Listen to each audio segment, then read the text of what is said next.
again. Hi. Oh, excuse me. That's a nice way to start off a live, huh? Hey guys. Hi Jessica. Hi Bryce. Vegas, Blonde, Laura, Trisha, Roxanne, Gucci. Um, how you guys doing? Ugh, take a sip of coffee real quick. I want to let a few people come in here. I might actually the main thing I want to go over. I don't have a ton of stuff to go over,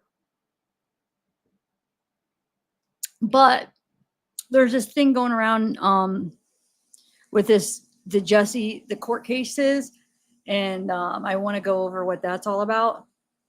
But I'm gonna wait to do that because I don't want to have to repeat it, because a lot of times it takes people a little bit of time to come in.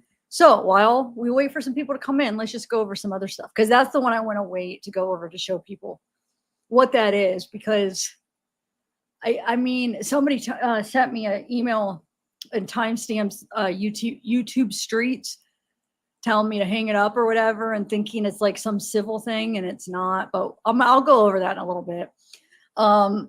It wasn't that hard to figure out what it was, but we'll go over that in a minute.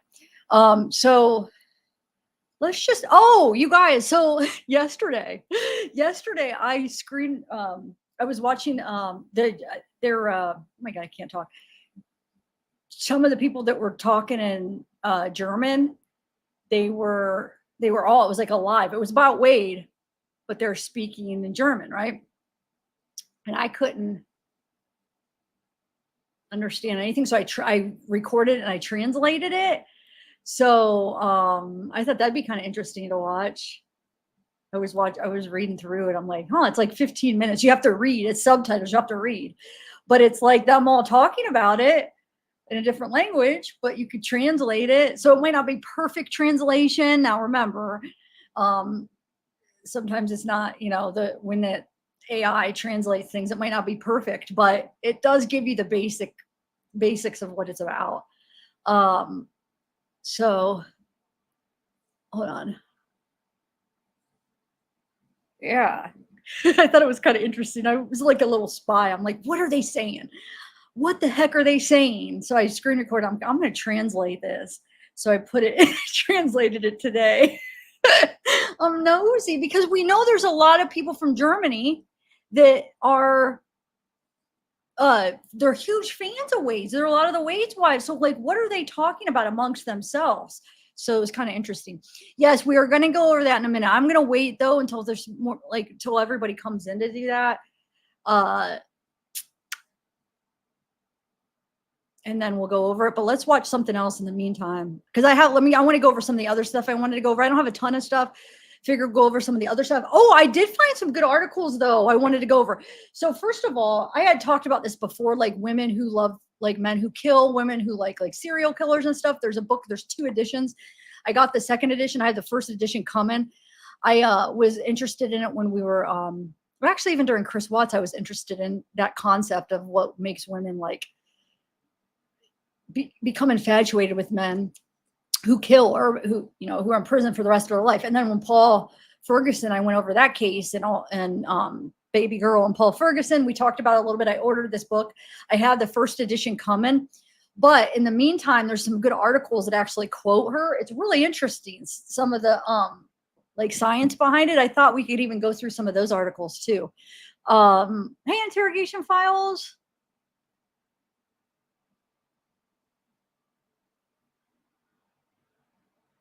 Oh, really? Well, then you might be able to translate. Well, I haven't translated, but you know how there's not perfect. Translations aren't perfect. So, yeah, hold on a second. Let me share my screen.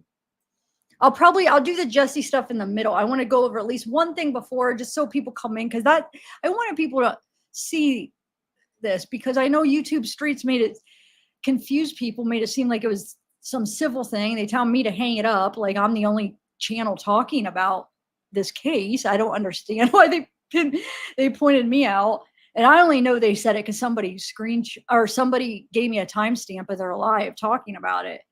But Oh, and then I found that Ufferman. There's a couple videos we can watch of him if you want. I don't know if you even be interested. Oh, and then there's this new. Here, let me share my screen real quick. There's this new. It's just a quick little. I'm sure you guys have seen it. Well, some of you guys have probably seen it. It's only like a couple seconds of Wade at a concert with some girl. Did you guys see that? It's like all over TikTok. So here, let me just share that real quick, and then because that's really quick. Um. Anyway. Yeah, right here. There's a few. Wait, I didn't mean to do that. Yeah, right here. I don't know who this girl is, but it says I dated a serial killer. So obviously she probably posted this saying I dated a serial killer because he's not. He actually, yeah. This was like a random. I mean, the one was random. Anyway, it says a new Wade Wilson real life girlfriend enters villa. So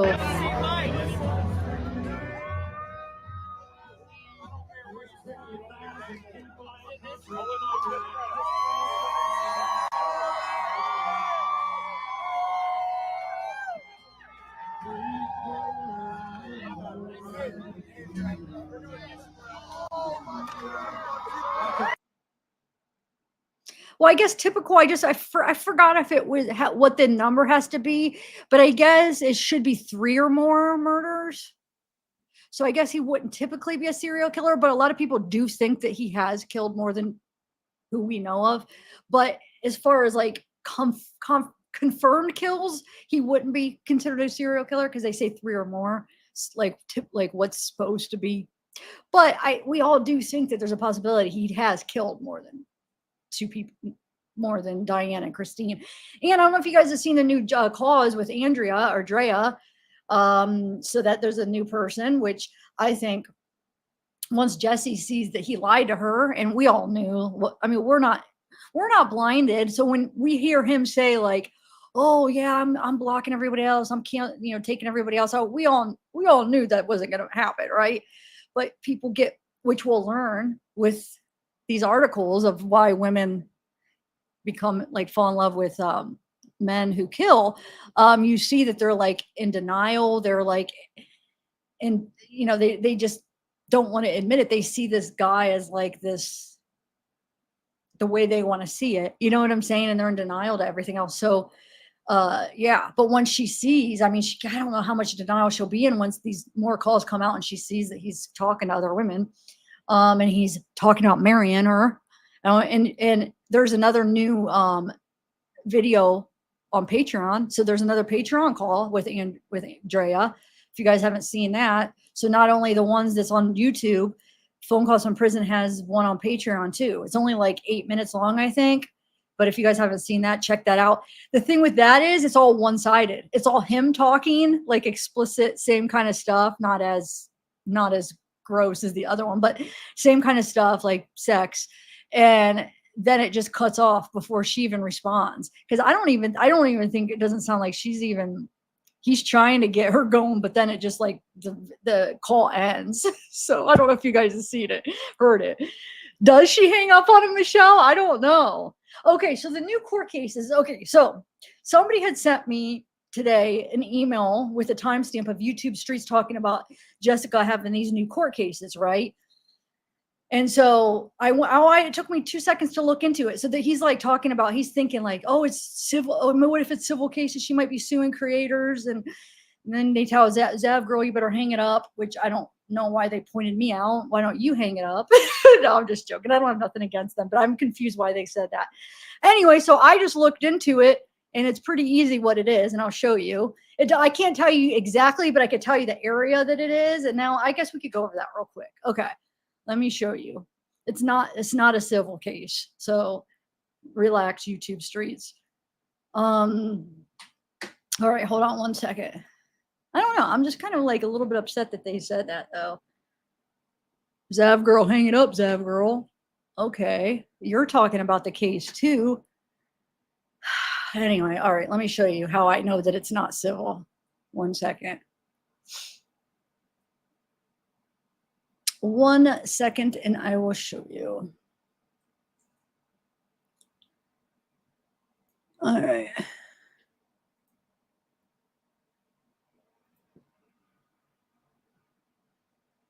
All right, I'll show you. It took me like 2 seconds to look into it. As soon as I saw that it was going on and that timestamp, I just went right into the court website and got an answer. Okay. So if you go in here and you type in, and this is what they were going by this, right? If you type in Jesse to Hanukkah, right? And you narrow it down to what it is, which I tested all these out and came to the conclusion that it's domestic relations is what the cases are. You could check every other ones. It doesn't come up. It only comes up with domestic relations. And if you go to see what falls under domestic relations, I'll show you. It's not civil. But anyway, they are new cases. They're confidential, so we're not going to be able to see the specifics, but I show you we're able to see exactly what it is, because you could just go in there instead of take a while to guess what it is. You could test it out and do that. So it's domestic relations. And then, so you see 24, that's the case number. All right, hold on one second.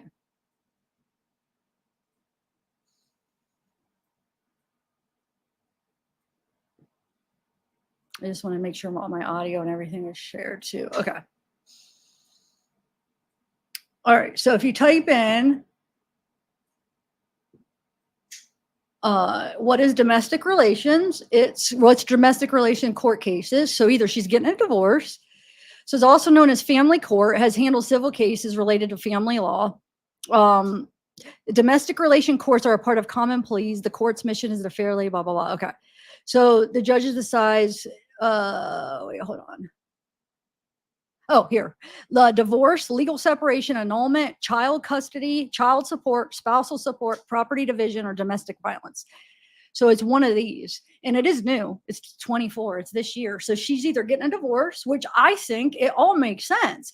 These calls come out. There was a rumor that, I mean, everybody thought she was probably married. I don't know. I never was able to confirm that. But maybe she was married. And when these calls came out, it all came out. Maybe her husband found out. And now they're going through, you know, a divorce or legal, like a separation or child support stuff. Could be all of it, really. There's two of them. You know, if they are going through a divorce, then if they have any kids, I don't know if they have any kids, but that would be an issue, or property division. So yeah, I know. Sorry, I worded that wrong. It is civil, but YouTube Streets was talking about, sorry, I worded that wrong. They were talking about that he thought that they were suing like creators. That's what I meant. It is technically a civil, but it's not under the civil category. You could see that there is civil categories. It's not under civil category. It's under domestic relations. It's a specific kind of civil. So that's what I meant. It's not just generally because you have you could type in civil, nothing comes up under that. It's under domestic relations, which is a specific type, which is either divorce, legal separation, annulment, child custody, child support, spousal support, property division, or domestic violence. So yes, it's very different. So I just wanted to clear that up. So YouTube Streets, you could chill. You're not being sued, and neither am I. And I'm not going to hang it up. But anyway,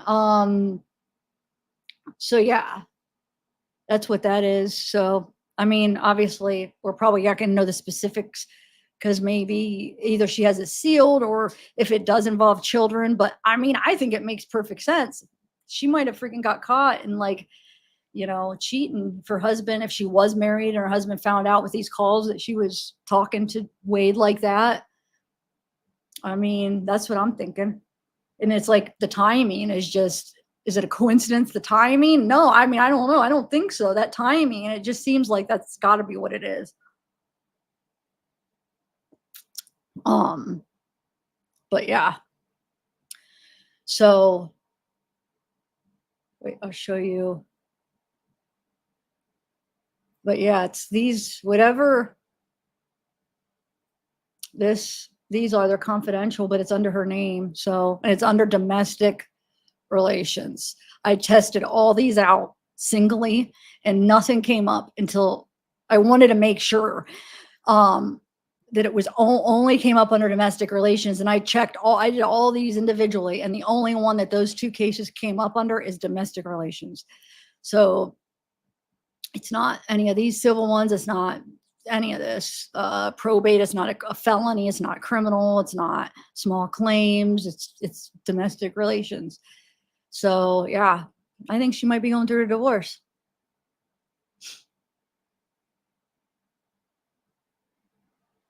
Oh, the reason is hold on.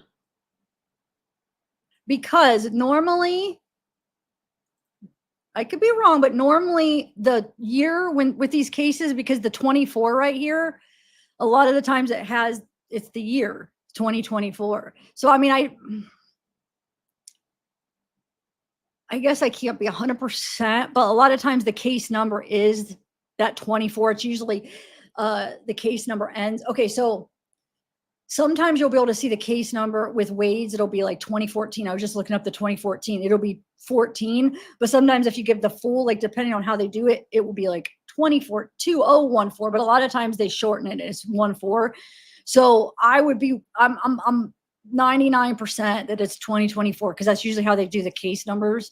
They use the year. So I don't want to say 100% because I mean, I'm just going by what typically everything I've ever seen is the case number is the year.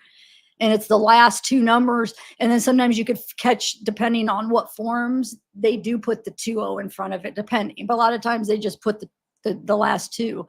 So yeah. But yeah, so it looks like she's getting a divorce is what my guess is. Probably all came out and she was probably married and her husband probably found out. And then maybe there's some kind of a child thing too, because there's two. So I mean, it's just whatever goes along with divorce. I don't know. I don't even know if she has children, but could be property. I mean, I don't know what she has, but something along. Yeah, that's my guess. The timing is just too perfect to, and it's very narrow what domestic relations could be anyway. I don't think it's domestic violence. You know what I'm saying? Unless if she got beat up. Like maybe she got beat by her husband for it, but I mean, I'm guessing more the divorce route. But either way you look at it, it's the timing. It's almost guaranteed to have something to do with Wade. You know what I'm saying? And her and the problems that Wade caused on her relationship on whoever she's with. So either way you look at it, it's something to do with a relationship she was in. They finding out about Wade, I guarantee, and that's what it is. Or I think that's what it is. Just seems too perfect.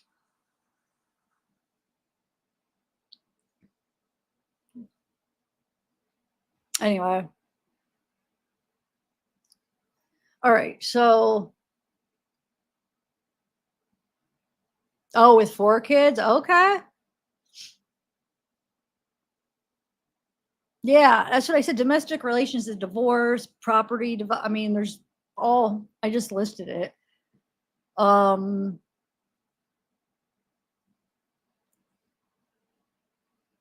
all right.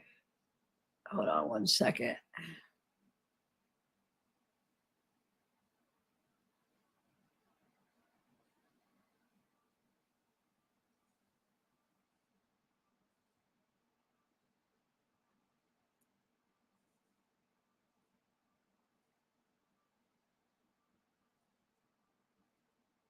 I was just kind of seeing if there's I don't think we'll ever be able to, I mean, at least not right now, be able to tell which one.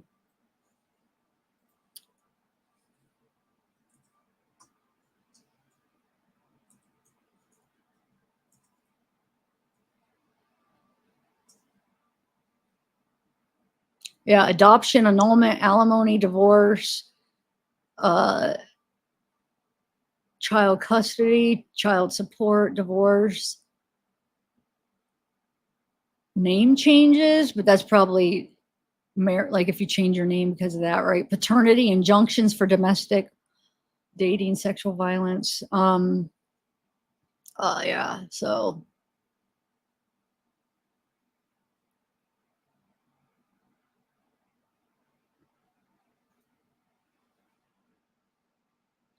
I'm trying to see if there's any other specifics on it just to give you guys.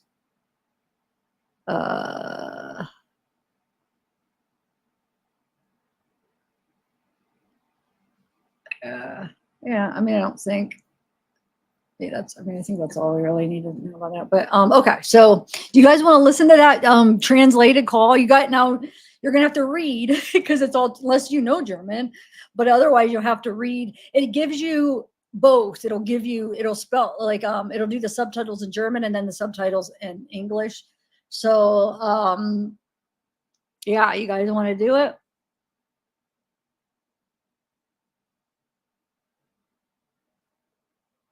No, Marianne is Marianne Worth. We read her letter that she wrote to the judge. So Marianne Worth is not Jesse. Jesse is Marie. So Marie is the one that runs the official what Wade Stephen Wilson official. She's the one that was doing those lives for a while, like and doing like the Q&A with Wade's and the lives and stuff. Marianne is if you listen to the phone calls, they talk about Marianne on the phone calls. I read the letter that Marianne wrote the judge last live. I mean, I could read it again if you want sometime today, but it was pretty in-depth letter. She went over like a lot of stuff with like the science and anyway, all right. So yeah, let me play that one. So this was it was a live that I think it was 2 days ago. This live was 2 days ago. And they talk about Wade. They even talk about Puff Daddy a little bit because I think they're comparing it. Now remember, it's not perfect translation because you know how that works with the translating, but here we go.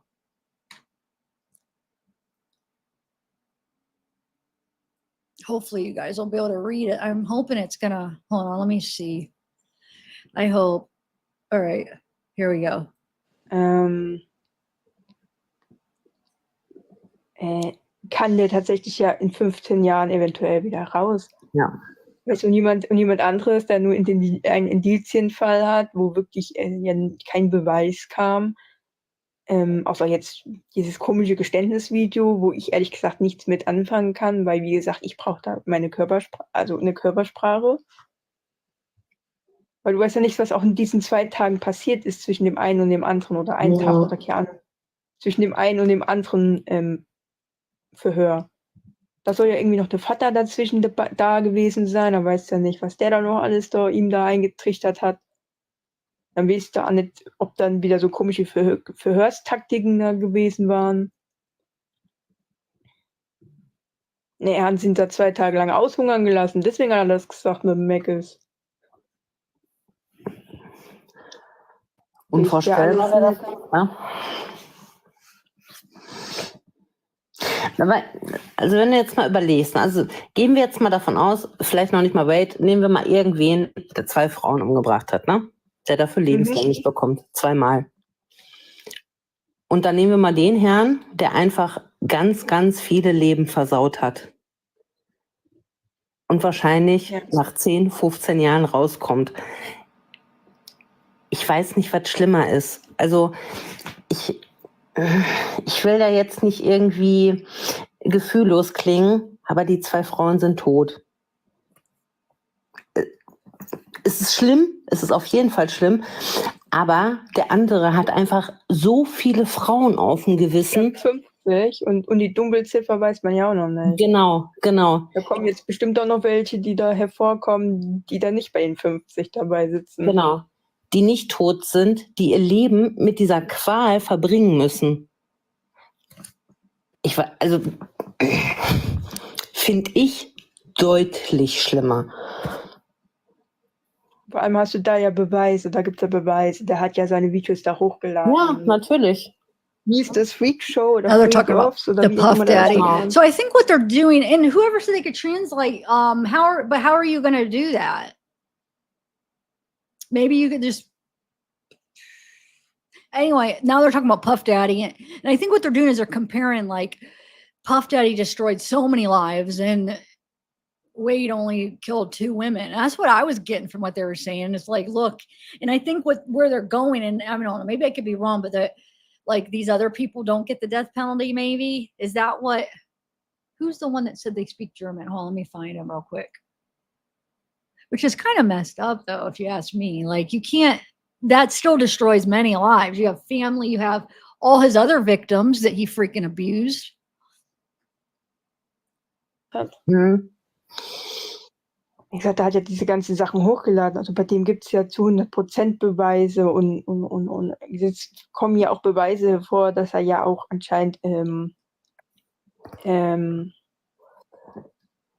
da einen Hitman gekauft hat und was weiß ich hier. Ja. Der hat einfach Das find's halt- so viele Leben zerstört. Der hat nicht 2 Leben zerstört oder die Leben von 2 Familien, sondern einfach von so vielen Menschen. Es heißt doch gar nicht mehr Puff Daddy, ne? Weil ich muss gerade hier unten sagen, wie der Yes, it could be Gucci. It could be marriage. It could be. I guess that could be it. That was the first thing that came to my head when I first went over it, and then I don't know why that went out of my head for a minute. About the marriage, I was like, oh my god, maybe she's marrying Wade, and then it went out of my head because then I was remembering, like, I thought she was already married, but no, it could be. Yeah, it could. But yeah, that's true. I don't know. I don't know, Gucci. Maybe that's it.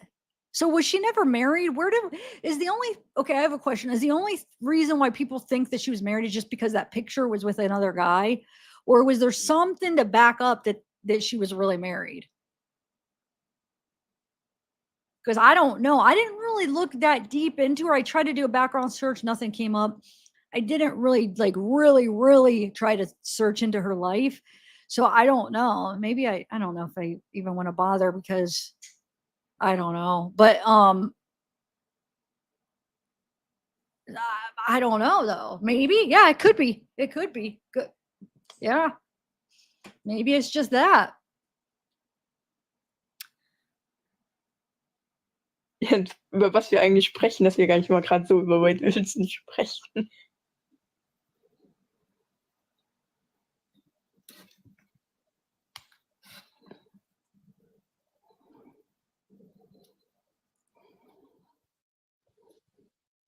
Ja, weißt du, ich würde ja auch, wenn wirklich mal ein Beweis kommen würde, als bei Wade, wenn jetzt wirklich ein Beweis kommen würde, jetzt nicht irgend so ein komisches Geständnis, Tonband-Dings, wo ich nicht sehe, was da mit Wade ist, ob der jetzt grün und blau geschlagen ist, was weiß ich, weißt du ja alles nicht. Nachher haben sie ihn da 2 Tage lang ausgehungert und der arme Mann wusste sich nicht mehr anders, da zu helfen, als dass er nach dem McDonald's bettelt. Wie gesagt, du siehst Basically, make it seem like he was starving for 2 days and he's begging for McDonald's. He wasn't starving. He was trying to get what he could get out of them because he figured, hey, I have information they want. I'm going to see what I can get some food from them. It's not because he was starving. It's because he was trying to, do his, what do you call it? Oh my God, the word where, his thing, to get what he wants or whatever. But yeah. So that's what it sounds like. They're saying, oh, he was starving. He had to beg for McDonald's. His hustle. You know what I'm saying? He always has his hustle. So he's going to be like, you know what? I'm going to try to get McDonald's out of this. Yeah. ja nicht, man sieht nichts, man hört es nur. Aber es gibt, wie gesagt, ja keinen wirklichen Beweis. Yeah, there is. Nirgendwo, wo man wirklich sieht, die Tat oder so. Und ich will immer noch wissen, wer diese andere DNA-Personen sind. Ja, aber was hörst du denn da? Das, was du da hörst, ist das, was dein Vater gesagt hat. Er ist ein Geschichtenerzähler. Aber ein verdammt schlechter. Okay, I have a question. Okay, I want to go back. I think we need to go back to the trial because this whole other DNA. So they really do say, I want to find that part where they talk about the other DNA. Because they keep that's been recent. They keep bringing up this other 4 DNA. I want to see exactly what they say about that. Oh yeah, okay. Okay, will you email me? That's a good idea. I was thinking, how are we going to do this? Can you email me? Because you probably be able to translate it a lot better than the AI. Can you email me? Mods, is there any mods here? Here's my email.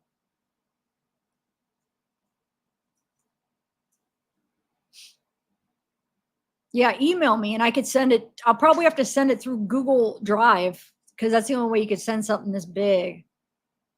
Kein guter Die Hälfte Geschichtenerzähler. stimmt ja gar nicht mal. Ja, eben genau. Also vieles von dieser Geschichte musste er sich von dem Detective vordiktieren lassen. Also die That's not Polizei hat true. ihm gesagt, was That's not passiert ist, und das true. hat er aufgenommen.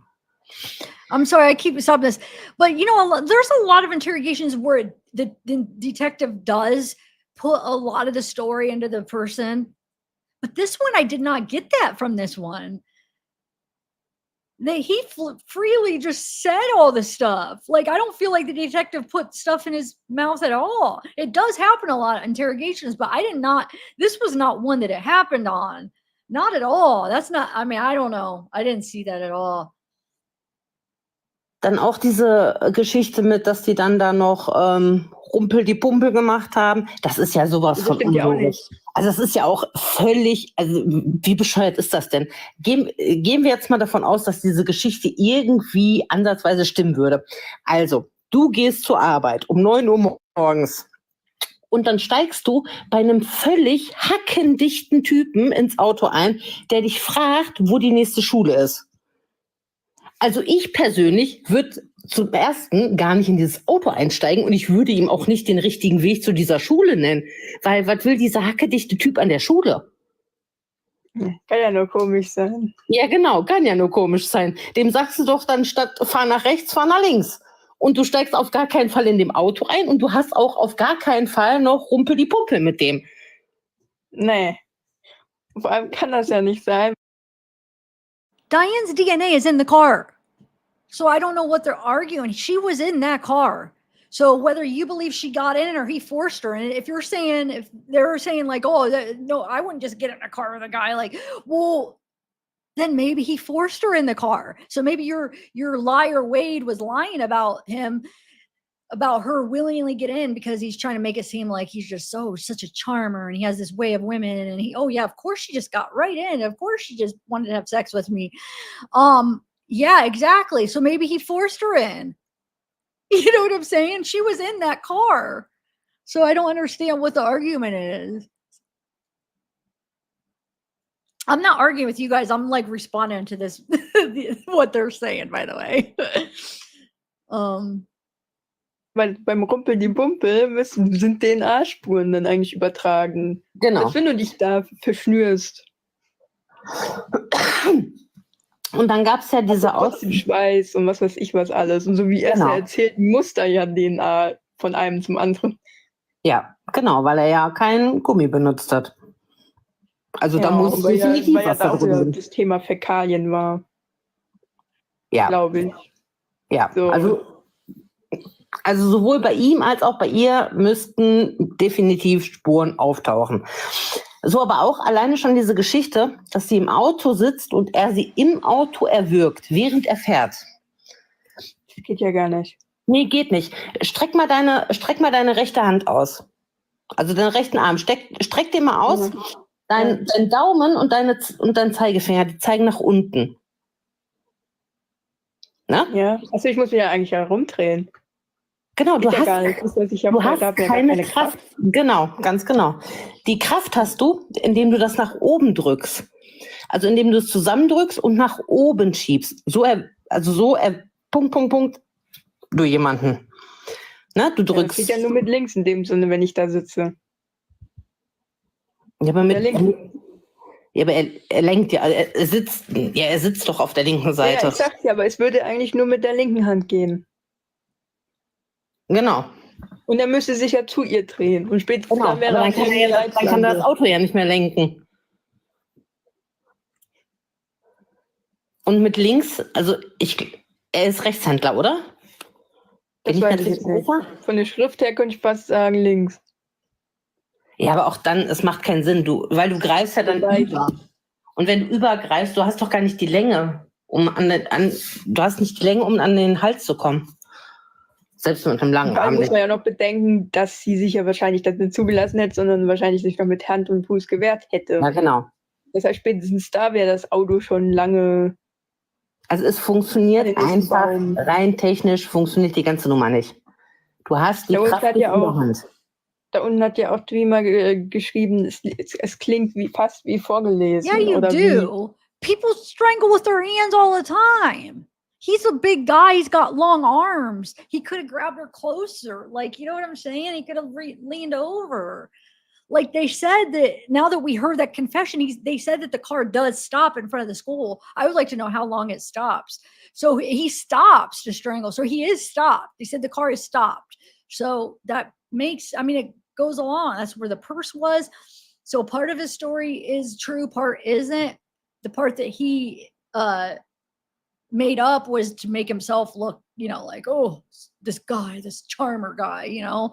And I mean, so you can basically see why he lied about certain parts to make himself look a certain way. But no, I mean, yeah, people strangle people all the time with their bare hands. He's a strong guy. He's a big guy, of course. we've seen people strangle people that were a lot smaller. I mean, you can do it. And that's the thing. So I know they're saying, how can he do that he didn't use a rubber and there was no traces of DNA? Well, maybe because he lied about that. Maybe because he didn't have sex with her and he was lying about that. You heard the investigators didn't believe him that he did. Well, no, they said they didn't believe she willingly. This is before that they had the evidence that he didn't. That's right. But still, like, he probably didn't. So that's why, you know? Anyway. Abgelesen. Das Geständnis. Wie Deswegen sage ich, gelernt. solange ich nicht sehe, wie er da sitzt, kann ich das Ding nicht für voll nehmen. Und ich habe ChatGPT gefragt und das Ding hat gesagt, normalerweise, gerade bei solchen Fällen, wo zweifacher M ist, im ersten Grades auch noch, sind normalerweise in der Regel mit Video. Damit genau sowas, was jetzt halt ist, dass wir jetzt alle wieder sagen, das ist komisch, eigentlich sowas nicht vorkommt. Weil das kann nämlich zum Beispiel jetzt auch der Berufungsanwalt, mir ist gerade der Name nicht eingefallen, mir ist gerade das Englische eingefallen, also so weit ist es schon.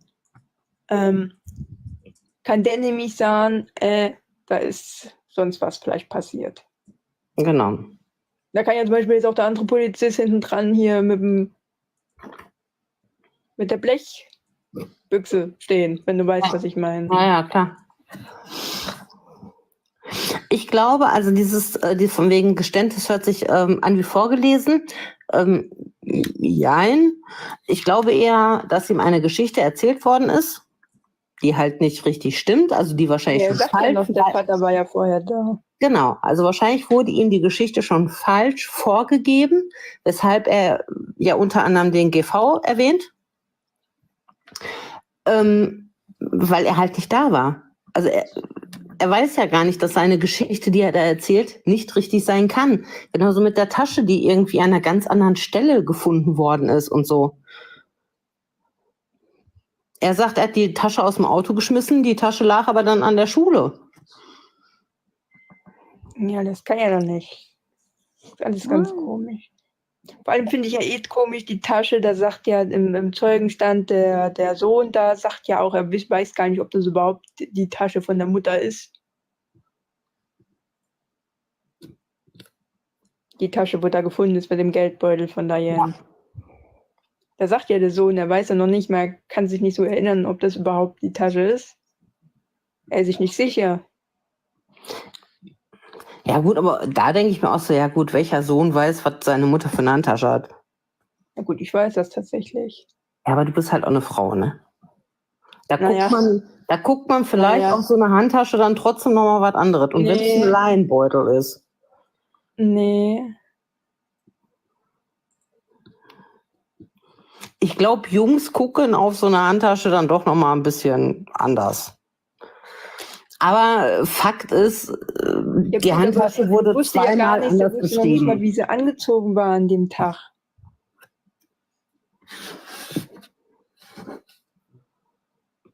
Aber ich weiß nicht, wann war denn der Brand? Oh, ich weiß, es ist keiner mehr da, wo das weiß. Mit Daten bin ich nicht gut, mit Zahlen. Ich bin schon froh, dass ich mir alle Namen merken kann, weil normalerweise bin ich auch so jemand, der sich keine Namen merken kann. Aber ja, ich auch nicht. Soweit ich weiß, war das irgendwann eigentlich, glaube ich, kurz danach, aber ich weiß es nicht. Na, der Ich weiß, dass es Hausbrand eigentlich auch mal einen war, Zeitungsartikel gab. ja, aber der Hausbrand war kurz danach und danach hat er ja das Geständnis zurückgerufen. Ja, was ich auch noch komisch finde, warum bei Christine sagt er weiß von nix und ist da ja eigentlich fast schon schockiert, dass da überhaupt was passiert ist. Und er wusste ja auch nichts, weil die haben ja ihn gefragt, ob er eine Waffe besitzt. Und er so, nee, warum? Wurde sie erschossen? Und dann der Polizist so, nee, aber bei Matthäus Querfix fehlt eine. Das ist auch noch so eine Sache, ne? Also es muss ja irgendeinen Fall gegeben haben, der mit einer Waffe getätigt worden ist, dem die dem anhängen wollen. Also wollten zu dem Zeitpunkt. Weil ich hatte doch die Tage dann auch in dem Live geschrieben, wo ich das dann währenddessen geguckt habe, ob die ihm gerade Schmauchspuren, also ob die gerade auf Schmauchspuren testen.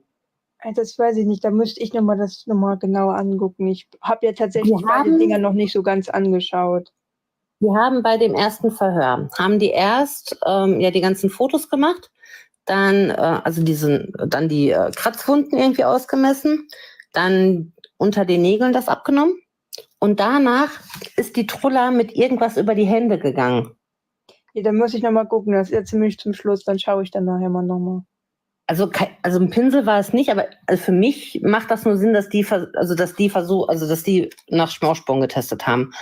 Zusätzlich zu dieser Info von wegen die Waffe ist weg, wo er ja selber sagt, was soll ich denn noch alles an dem Tag getan haben?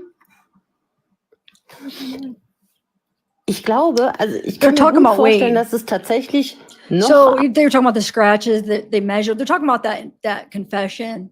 They talk about a lot on this. They're talking about measuring the scratches and then the gun, asking him if he stole the gun. And then they're saying, well, they must have asked because there must have been a crime committed by the gun, that something that was going on that they wanted to know. No, what was going on is Josh just reported the gun missing. So they figured, oh, he probably stole the gun because Wade was there. So they probably figured it was the same, that he took the gun too. That's all. It's simple. It's not this big thing where it's like, oh, there must have been a crime committed with that gun. It's not. They made it pretty clear. Like, no, he just reported the gun stolen. So I don't know. I guess I could see how people are thinking, oh, well, maybe Josh committed some crime with that gun, and then now he wants to put it on Wade and act like Wade took it. But I mean, have we heard of another crime committed with a gun? No. I mean, he just reported it missing. I don't know why he reported it missing. Yeah, do I not trust Josh? No, there's something about him that's just little, but I think he just reported the gun missing. I don't know why he chose to do it then, because I don't think Wade took the gun. I don't know. Maybe he was mistaken, or maybe it was taken before and he wanted to just, I don't know. Hey, Chief. Hey, Wyatt. Hey, ER. Oh, I just looked here. Let me see. I didn't have, oh, there it is. Okay, cool. Eine I'll try to send it to you. L. gab und die versucht haben, den Zusammenhang zu finden. Ja, aber die gibt es ja noch nicht. Ja, nee, natürlich nicht, aber die wollten dem, glaube ich, noch in dem mehr. Zeitraum. Aber ich glaube, die wollten dem noch mehr anhängen. Ja, weil möglich ist schon, desto mehr, desto besser. Ja, die Frage der Waffe, dann die Schmauchspuren, also dass die geguckt haben wegen Schmauchspuren, das ist doch auch nicht von ungefähr. Weil keine der beiden wäre ja mit einer Waffe umgekommen. Ja, das ist ja genauso wie das, wo der Vater im Telefonat gefragt hat, ob er sie Punkt hat. Ja. Also erstochen, hier, Messer. Und dann wird ja auch so wie nix erstochen. Ich rall auch das ganze Blut, was an ihm geklebt haben soll, nicht. Wovon? Ja gut, da hat er sich ja angeblich geduscht. Das wären ja irgendwie die Kleidung von dem Haus, wo er war. Ja, aber jetzt nehmen wir mal nicht seine Version, sondern wir nehmen mal die andere Version. Dass da irgendwie Blut überströmt irgendwie aufgetaucht ist. Wovon denn? Von Würgen? Ja, vielleicht bei Diane, nachdem er da mit dem Auto angeblich. Ja, aber er ist doch nicht mehr ausgestiegen. Hätte er ja auch nicht mehr aussteigen müssen. Ja, genau. Also es gibt eigentlich gar keinen Grund, warum überhaupt etwas an ihm kleben sollte. Wovon? Aber tatsächlich habe ich da ja tatsächlich eine Aussage von jemandem, die weder für das eine noch für das andere passt. Also weder für die Aussage, die er da hatte im ersten Geständnis, dass er sich da irgendwo umgezogen hat, noch woanders da. Noch, weil, also ich will jetzt nicht so ganz nah ins Detail gehen, aber mir wurde geschrieben, dass er sich eigentlich woanders da umgezogen hatte und was ausleihen durfte. Was ja dazu passen würde, dass die Klamotten gar nicht dem Ehepaar gehörten, ne? Ja doch, also ich weiß es nicht, weil theoretisch gesehen müsste da ja dann das Logo draufstehen oder sowas. Ach so, Ich glaube, dann okay. weißt du, worauf ich hinaus will, wo er das ausgeliehen haben könnte. Okay, so I'm sending it to you now. Hold on, it's sending. It's going to be from my Google email because I'm doing it through Google Drive because that's the only way I could send a file like this. But we got some of Coral's live to watch. So stick around. Hold on one second though. Let me just, this is almost done downloading so I could send it to her and then she could get a better translation. But I think I got the gist of what they were saying, to be honest. But that'd be interesting to see like the difference of how you translate it compared to AI. All right. So it's sent. Oh, wait, hold on. All right. It's sent. So no rush though. Okay. Let me get back to you guys. Thank you for doing that. That's awesome.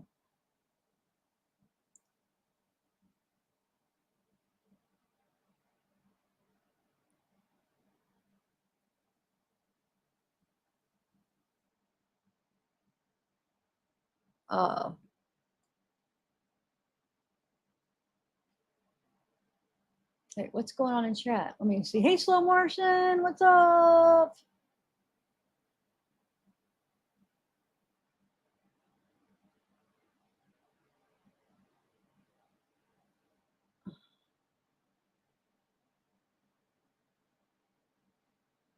It's Josh. Josh is the guy that is the one that called 911. Mateo's Graphics.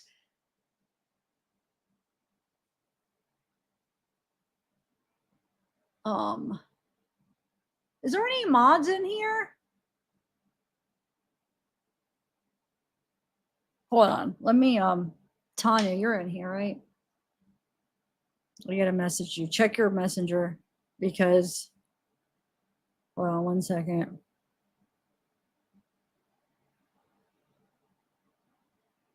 Give me 1 second, guys. Oh, I could start. Hold on. I'll start Coral's live here. Hold on.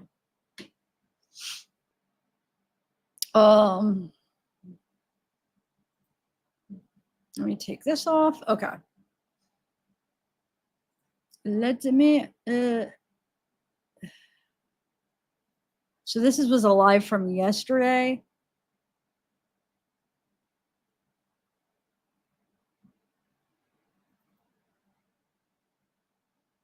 Yeah, I'll wait for the other ones. Okay, let's see.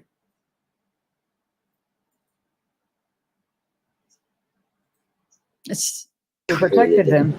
Yeah. it's Steve. And Steve. very defensive of them and try to speak. You protected him. Yeah. And so, I said, I just want to know, is that true? That would make me feel better if it's true. And she responded in all capital letters. And her exact words to me were, absolutely not. We haven't heard from him since before the trial started. And we have absolutely nothing to do with the money being raised, period. And then the next sentence said, it's probably coming from the same people who have blasted us online, calling us horrible parents. Well, I responded, thank you. Sorry to bother you. And that was it. That was 3 or 4 weeks ago, maybe 5 weeks at the most, probably 4 weeks. And I haven't spoke to her. Okay. But obviously between then and between now, as we know, I think she got a visit and I think I was probably blasted to her. And, Jesse's a good talker. So I think what happened is they just, they blasted me, and that's okay. And like I told Melanie, she's blocked my number. She kicked people off Facebook, all that crap. But I said to Melanie, I said, you know what? I know the conversations me and this woman have had about this situation, and I won't repeat them. It's not my place. But listening to that message, I get it. I get it. I get why she did the message. I get why she said what she said. And I'm going to tell you my opinion. My opinion is they have so much love for Wade. They raised him, and I think at their age, with, where they are in their life, if it were me, I wouldn't want to grow old and think that my child could have done something like this. So, for me, I feel like it's a coping mechanism. I think it's easier to have some hope, and it's easier to, see everything as, as memories from when he was a kid. And that's awesome. If that's what helps get her by, I respect that 100%. But what bothers me the most is, after all we've been through, and after all the conversations, and after all, both of us juggling, sending him money, doing everything, because he would hit us both at the same time. And what hurts me the worst is that whatever Jesse said, I don't give a crap what she said. Everybody's going to see that for what it is real soon. But what bothers me the most is she didn't have enough love and respect for me after, telling me how much she loved me and all that. That's what hurts for me, is that she didn't have enough respect to at least just call me. And she knows me. She could have easily just called me and said, Steve, listen, I got a visit. This woman came to see me. This is what she's saying. It gives me hope. I'm going to follow this, and I 100% would have said, I respect that. Do what's best for you. And I'll be here. If you ever need me, I'm here. And that would have been that. But to just need me, I'm here. And that would have been that. But to just block me completely, just ghost me, basically, that hurts, because, I don't use that word love lightly. And when I tell somebody I love them, that means I will die for them. So I know not everybody's the same, but that has bothered me a lot. And it is what it is. Yeah, but do you think though, Steve, that she, like, to me, from what I've gathered from what you've said, from other people that have said about her, that they're just like, it's kind of like and I've learned it from being involved in church myself. They're very forgiving, and it's like they want to believe that everything that someone's kindly telling them or going out of their way and being aggressive about, they believe these things. So like, it's easy to kind of manipulate them. So if you have that kind of tactic and you're a little narcissistic, you can easily get your claws into people like that too, because they're kind-hearted empaths. So I feel like that's probably a thing too, where she says things and she knows that she's had conversations with you, but obviously someone's sullying the streets out, and she doesn't know what to believe in that part, but she knows, hey, like, they're persuading her to believe something different, and that's what I think, is she's being manipulated. And of course, I mean, I'm sure that's part of it, but listen, they are God-fearing people. They are forgiving people. They are loving people. And, I can only imagine. Like, watching this child grow up, and interact with your family and your daughters and all that. It's hard. It's hard to face this. It would kill me. I mean, if I didn't raise Wade, there's a lot about Wade I don't know for sure. But if it was one of my children that I've raised, and then this happened, It would kill me 100%. But you know, that's what I mean. I think it's a coping thing because listen, they got him the lawyer in Tallahassee when he went on trial for the sexual stuff, you know. They've talked to Rosemary. It's no different with me. He'd give these girls their number and my number. And so they've talked to just as many girls as I've talked to, and they've heard the same stories and they know what's happened. So I get it. I mean, this is next level, obviously, but I just think for, you know, at this point of their life, and I'm not trying to speak for them, this is my opinion. At this point in my life, of their life, I just think, you know what? It gives them hope, man. I respect that. I'm not saying I might not have done the same thing, but I just would have done it a little differently, you know? And, that's because you're a big-hearted person. That's what I feel like. And listen, I'm gonna shout it out because there's 727 of you up in this room right now. Don't be flipping around anything that he says because you come correct or we're coming in squads after you because that man is the truth.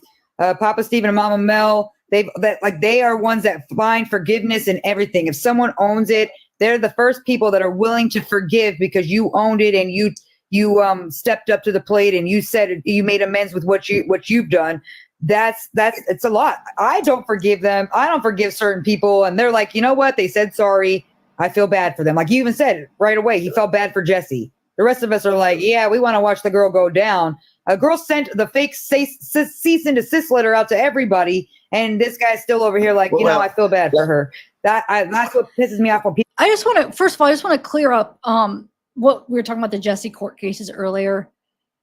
I can't confirm that is even the same Jesse Tahanika. All I could say is that is a Jesse Tahanika. That is the one that they were on YouTube Streets was talking about, thinking that she was suing creators. So all I know is that's a Jesse Tahanika. That's in Florida, and it's about domestic relations. Is it the same Jesse Tahanika? I don't know, but it's not. It doesn't involve us. Those cases don't involve. It's a domestic relations, and like it could be. It could also be her marrying Wade too. So I just want to clear that up again because I don't know if it's the same Jesse. You know, I just know it's a Jesse Tahanika, and that's who they were. That's what they were talking about on that live, and I just wanted to clear up what it was. That's all. Who's from Ohio, Kiki? Who? Jesse is? So yeah, I don't know. It could be the same one, but it is those are the cases that they were talking about and worried about. So it could be the same Jesse, but it's a domestic relation. So like I said, it could be marriage, it could be divorce, it could be child support stuff, property stuff. But anyway, so yeah, this is interesting. Her and Steve. Wow. So this is the live from last night. I'll continue it. People shit on you guys because you are such a good-hearted, understanding human. That's is very well. Let me straighten that out a little bit. When I say I felt bad, I didn't feel bad in the sense like, oh, poor Jesse. I felt bad in the sense that you sound absolutely pathetic. You sound like the biggest insecure person that I personally think I've ever been around, heard from. You know, I felt bad in that sense because, you know, I'm sure there's a bunch more of those phone calls, and I'm sure it gets worse. So I felt bad in that sense. I don't feel bad for anything else because, you know, the games that are being played, I promise there are some people that can play them 1,000 times harder. And, you know, one thing, everything I have ever said has been the same because it's the truth. And it's funny to me that little by little, those truths come out. You hear them. You hear them on the phone calls. You hear them on the interviews, the confession. You hear them. And just like I said, you're going to hear it again real soon. And I'm dying to see what happens. I'm dying to see the excuses that are made. I'm dying to see, oh, why do you hate your son so much? See, that's what makes me so mad, is because those are the narrow-minded people that they don't know what the hell they're talking about. It's not about hate. It's about just being real. And the way I talk now is the way I talk to him. It's the way I talk to my kids that I've raised here. They know me. They know that that's just what I do. I'm going to call it out. My wife's going to call it out. She's going to call me out. My son, he's going to call my ass out. When I'm wrong, I'm wrong. And that's just how it is. It's not about hate.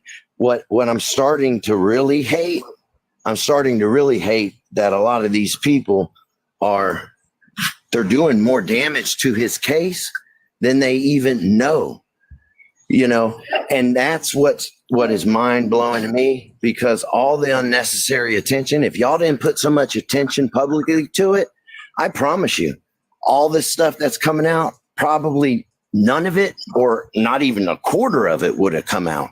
But because of all this slick talk and slick comments and posting people's mug shots and histories, you created that. So now, guess what? You're going to get the gas that you need for your fire, and you're getting it slowly, and there's a ton of it. So if you really give a shit about Wade, if you really give a shit about the death penalty, you should back it down a notch, because you're making it a circus, and you're making it, listen, he deserves an appeal. That's our right in this country. He deserves that. Let that process play out. But all that's happening now is it's like a battle. One side does this, then the other side does it. And you know what? In the process, all of y'all are looking stupid. And the facts that have been said from the start, they slowly keep coming out. They come out here, they come out there, they come out on this call, they come out on this bit. I mean, I don't get it. It's making this into a huge circus. And in the process, it's burning a lot of people's asses, Well, hopefully that's like eventually it dies down, so that way at least he can make him like he can at least reach back out to you, or Candy too. Like I'm hoping that for that relationships, like I feel like I could hear the hurt in your voice. Like I could tell that one really hurts you, and hopefully, because remember you haven't personally talked to her, so hopefully she's just getting off of all social media and kind of just getting away from everybody, because it's been kind of chaotic, and the only person that seems to be reaching out right now is Jesse. So, yeah, well, I don't know. Which they're an older couple. Yeah. That I didn't even realize that until the other day when I was listening to her talk, and I was like, oh man, didn't realize that. I thought they were. No, I mean prior to. Are the kids old? Are the siblings older? Like his sisters? They're older than him. Yeah. Oh. Yeah. Oh, okay. Yeah, that's what I was wondering. No, I just, listen, it hurt me. I'm not going to lie. It hurt me. It really hurt me. But, I haven't said anything untrue about any of it. So I'm not worried about that. It just hurt me in the sense that, but it hurt me. But like I told Melanie, at the same time, I respect it. And you know what? If that's what gets them through right now, then I want that. I don't want them to suffer. I don't want them to live the rest of their life, feeling shame or whatever they're feeling. I don't want that. So if this puts a little fire under them and makes them have some belief and fight for it, that's okay by me. And I'll take not talking to her. I'll take not having that relationship with her so that they can have some peace. And that's okay by me. I just don't like the way it was handled, I felt like I deserved at least a call, or damn, just shoot me a text, but to block me and do all that hurt. And, I do have some anger towards her for that, because Jesse, because, you're just stepping into this, and you're going to step out as fast as you stepped in. I promise. As insecure as you are, I promise you can't keep up with him. I mean, it takes a strong damn woman to keep up with him. And you're not built like that 100%. So you're as fast as you came in, that's as fast as you're going to be out. But, you know, in the process, you're interfering with long-standing relationships, you know, and that's okay too, because you'll get what's coming to you. That's how karma works. Yep. Karma's a bitch. But, you It know, comes right back. whatever you said, oh, I'm sure you took clips of me and all that, you know, and like I said, I will sacrifice my relationship with Candy if that brings them some peace as a family, because they're good people, you know. Well, I'm wondering like how that. Hopefully that she'll like come around to that, because it just makes me sad that after everything I'm talking to you and seeing how you've been, just to listen to some random girl that you don't know that Wade's already involved you with so many of them. You would think that she'd actually wait a second and then message you and be like, hey, this is what I'm hearing. And then you could have said at least straight, like, hey, at least listen to my side before you block me. Yeah, that's what I would have hoped for. But Do you not talk to the other Steve? Candy's husband? Like, does her husband No. ever talk? I've never spoken to Steve. You know, and I'll tell you, a lot of times, man, I'd be on the phone with Candy. She'd call me, or I'd call her, or whatever, and she would quickly gotta go. You know, hey, let me call you back. Steve's getting home. Boop. So they were on during this whole time. They kind of handled this situation a lot differently than each other did. So, you know, I think a part of it was, you know, maybe she didn't want him to know that we talked that much. Maybe she didn't want him to know what it was doing to her, like how severely it was affecting her. And she just kind of needed somebody to vent to, you know? So I don't know. Yeah, we can't really predict that. We don't really know because he's not been out there. No, talking to and anybody, they're not. so, They're not. it feels to me like he wiped his hands of it, and she still like cares the most because it's like I raised this boy, you know. It's like I would feel like it'd be hard for anybody. Nobody expects that from their child, and obviously, like, you know, she got him as a baby, so it wasn't like he was in and out of the system, and then she got him later on in life, you know. So I feel like that's the hardest part when your other two kids are successful and you did everything you could to give this kid a good life, and he still followed down another path. I feel like a lot of parents struggle with that. Well, they were on two different sides. Like I said, you know, Steve would be in more contact with Wade than Candy was when he was in jail. And, you know, Steve would always send him money every month, and he would call Candy every now and then. But, you know, from what Candy said. I always wonder if he's still calling her. I wonder if he is at least, because obviously I think she would still definitely pick always, up the phone, of course. But I know that last text that her and I exchanged about the Funley, she hadn't heard from him then, you know, but she hadn't heard from him before the trial even started, all through the trial up until that message. At that point, she hadn't heard from, they hadn't heard from him. That's what she told me. So, I don't know. I wish him the best, you know. So that's I'm like I think about it too. I'm like, I think Wade he has like all the kiosk girls have different like administrative roles, right? Like, you're gonna message my mom, you're gonna message my dad, you're gonna message the attorney, you know. Like, I feel like that's what he's doing. He's like, he's giving them all side jobs, and he doesn't get involved. He stays on the kiosk, keeping the girls in line while he has his minions doing the jobs. And it's unfortunate because obviously Jesse played a big role in ruining a bond that you guys, you know, you worked hard at. You know, that's a hard situation, and that's terrible that it has to be like that. Like, at least I'm hoping at least like you get to at least talk to her at some point. She comes forward and at least speaks to you. I hope someone shares this video. I hope Jesse feels like shit right now because you're a terrible human.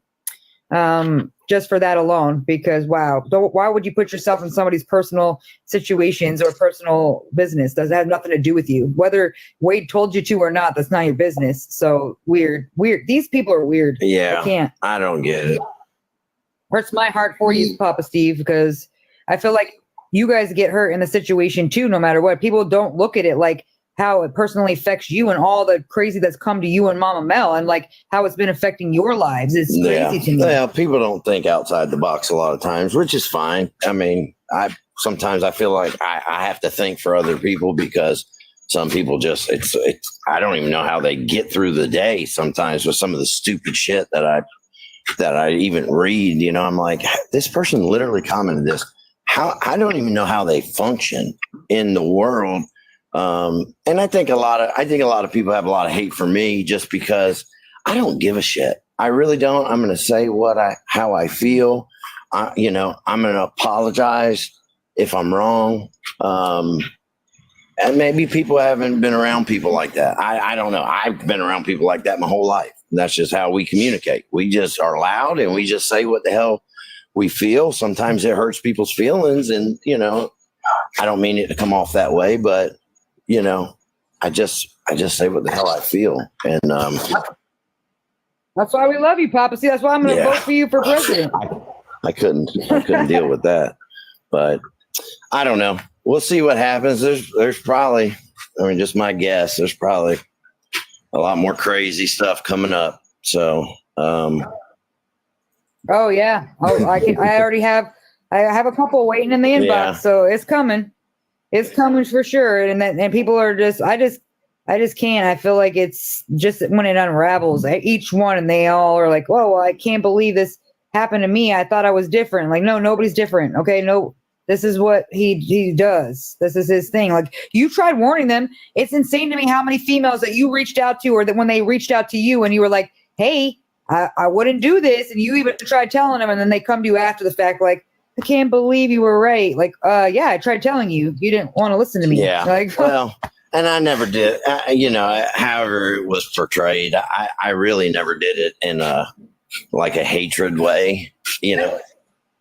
No, it's just kind of trying to protect him, because it's like you already know that's and like either way, it could be your kid. Like, my kid did something earlier today. I'm like, don't be a crappy person. Like, it just, as a parent, you doesn't mean anything different. Like, your kid can do a shitty thing, and you're still going to love them, but you're like, hey, that was really shitty what you did. Like, you could still say that this guy's kind of done that with a lot of women. So he's kind of never really been good to women. So as a dad, yes, you love your son, but it doesn't mean you have to agree with what he does and how he treats people. You still like, oh, you seem like a good person. If I were you, I don't think you're mentally able to deal with what's going to happen here. You already try to warn him, because you can mentally see that the weakness is in them, that that this guy's going to chew them up and spit them right out. And you're saying it in a nice form. Like, hey, you got kids, you should really think about this.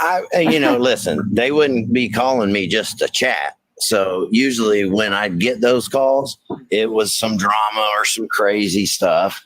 And, in my conscience, what am I supposed to do? Am I supposed to say, no, you'll be fine. Don't worry about it. Everything will blow over, and you guys will go get, dinner tomorrow night. Everything will be great. Don't worry about what happened last night. It's fine. I would approach it like, listen, you sound like a smart girl. You sound like you got a good head on your shoulders. Think a little bit. Do you feel safe? I mean, you're calling me freaking out. Do you have family? Is there somewhere you can, just like trying to just encourage a little bit, not to hate on my son, just to know that at least I tried. I can't make you listen. So, I tried to do it in a loving way, and I get a lot of stuff saying, oh, I should have listened. Damn, I should have listened. You were right.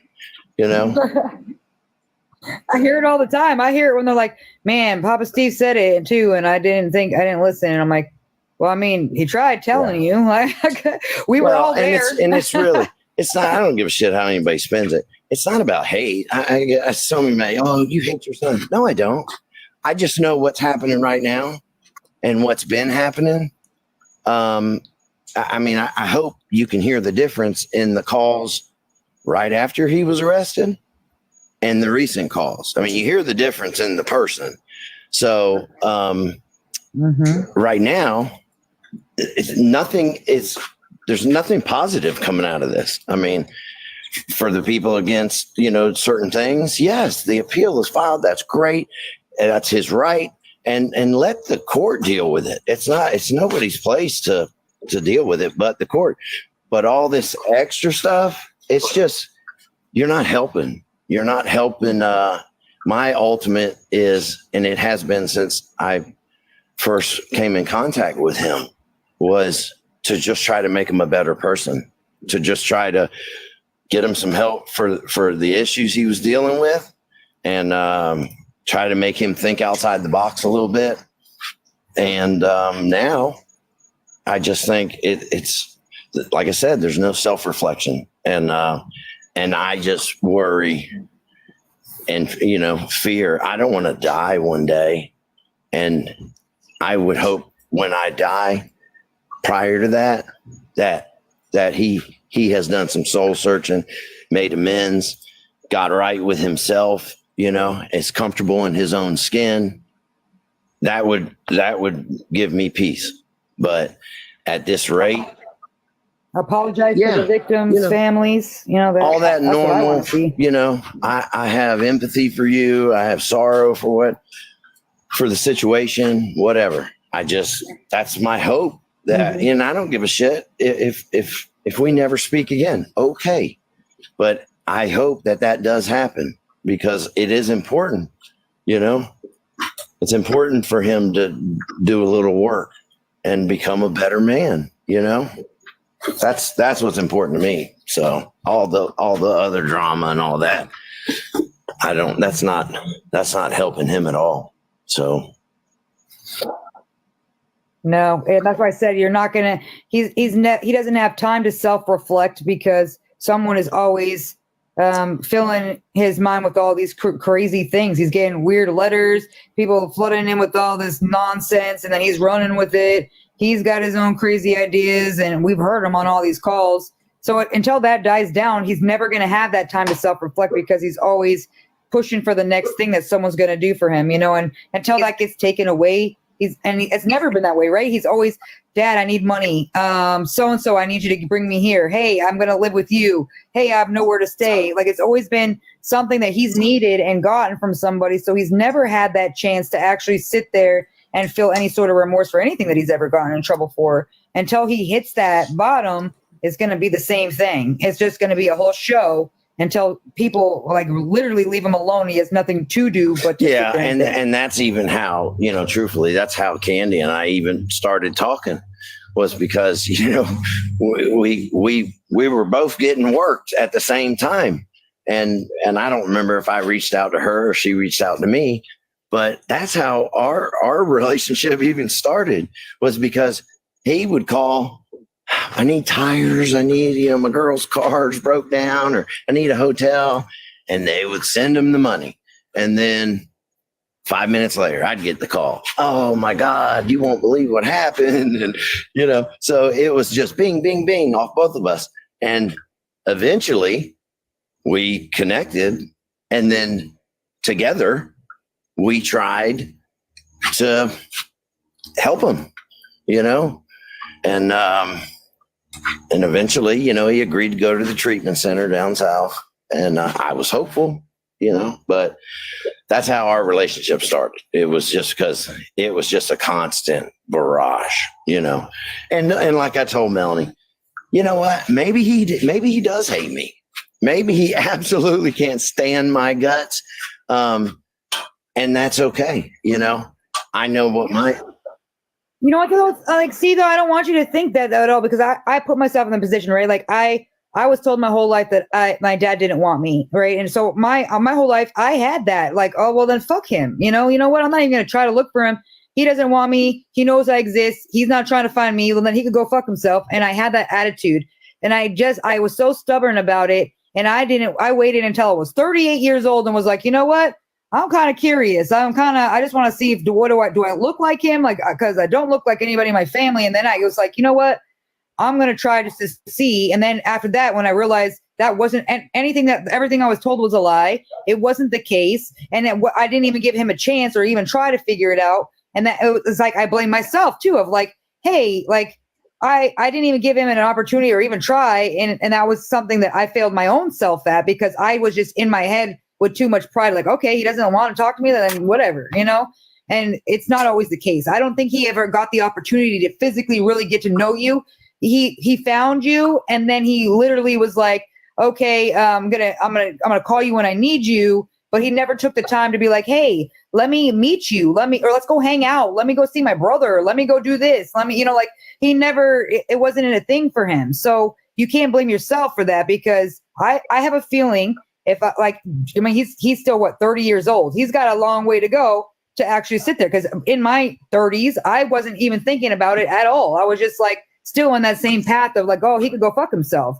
And then afterwards, I was just like, okay, well, now I want to look. So don't put yourself in that position or that mindset, because I don't think that he hates you. I don't think he likes himself. I don't think he really understands who he is. And so he knows how to manipulate people, but I don't think he's truly happy in his life. And that's why he does what he does. Let me just say that. And I got a point that I'm going to make, but I want to ask you a question real quick. So when you and your dad connected, right? And you guys first started talking and all that. I don't know if it even happens now. Do you call him dad now? And if you do, how long after you started talking to him did you start calling him dad? That's a good question. So in the beginning, no, I didn't call him dad. I honestly was just like, his name's John. So I'm like, hey, John. And then after I would probably say about 6 months ago. So about I've been talking to him for like 3 years. So about 6 months ago, he said something to me. I'm like, thanks, Pops. And that's how, so like, I didn't call him, I just called him Pops. And then he came back and he was like, oh my God, that made my heart so happy. And I didn't even think of it like that. It just was like a natural thing for me to do.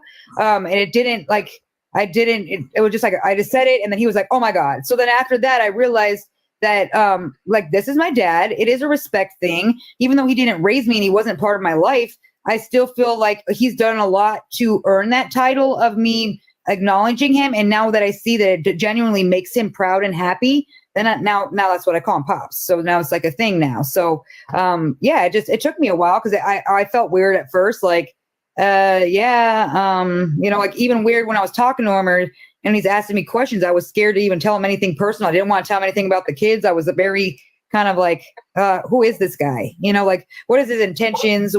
I don't know, like if he's a good person. And it took me a while to actually feel comfortable to get there, honestly. Well, okay, that makes sense. And I think that's normal. The difference is, and when I say, I don't know the truth. I don't know. He may hate my guts. I really don't know. It may have just been, I can see what I can get from this dude.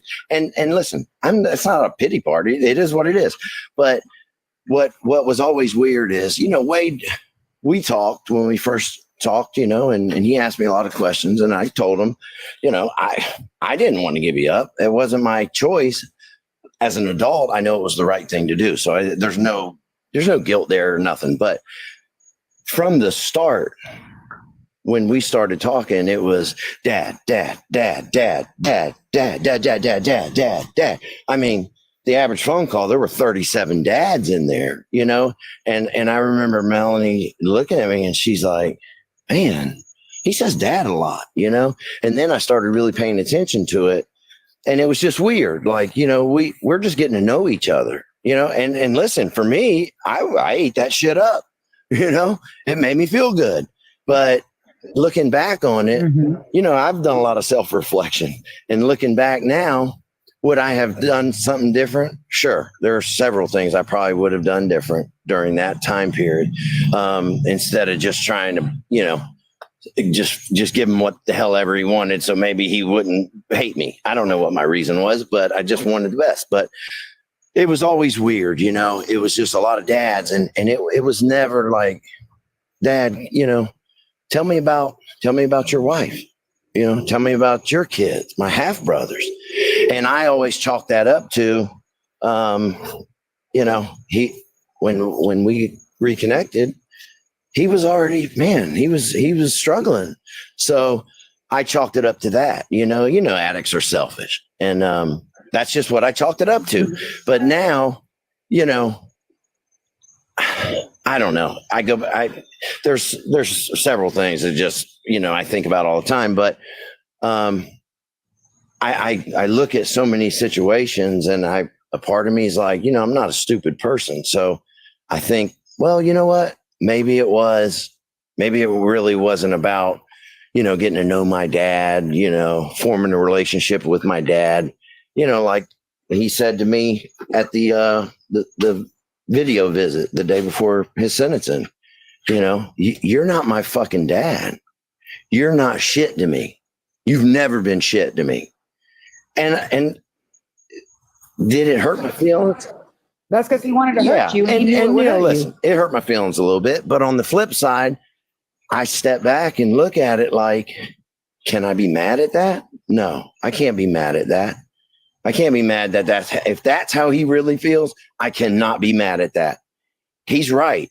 I get a lot of people messaging saying, why didn't you try more? Like throughout the years. Well, it was a closed adoption. I mean, I don't know if you guys know what that is, but I followed that. I respected that. So, when he came to me, I don't know if it was, I wanted to get to know my dad. I want to whatever, or, I talked to my mom. She told me he owns a business. She told me he's got money.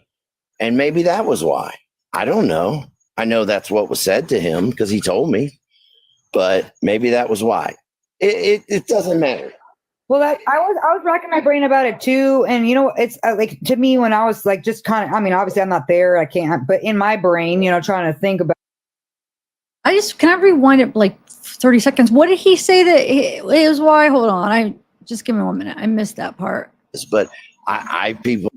That's because he wanted to hurt you. And he knew it would hurt listen, you. it hurt my feelings a little bit. But on the flip side, I step back and look at it like, can I be mad at that? No, I can't be mad at that.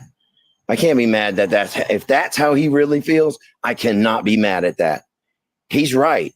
I get a lot of people messaging saying, why didn't you try more? Like throughout the years. Well, it was a closed adoption. I mean, I don't know if you guys know what that is, but I followed that. I respected that. So, when he came to me, I don't know if it was, I wanted to get to know my dad. I want to whatever, or, I talked to my mom. She told me he owns a business. She told me he's got money. And maybe that was why. I don't know. That's what he I know said. that's what was said to him because he told me. Huh. But Probably maybe that was why. It doesn't how matter. his mind operates. Well, I was racking my brain about it too, and it's like to me when I was like just kind of. I mean, obviously I'm not there. I can't. But in my brain, trying to think about it in an outside perspective, and I was just like, I feel that when he connected with you at being 18, okay, and now he's already living his wild life of getting what he needs out of people, and then he found you, and then he realized that. Wow, like this guy really is interested in being in my life. And then he's like, okay, I can, just like he does to everybody, baby, baby, baby, baby. And these girls like, woo. So like, I feel like he also. Jersey Girl. It's Coral and Dexter. It's her channel from TikTok. Sarah's been putting the link. No, it's not Jesse. Well, it's actually Steve's went on her TikTok quite a few times. We played. It was the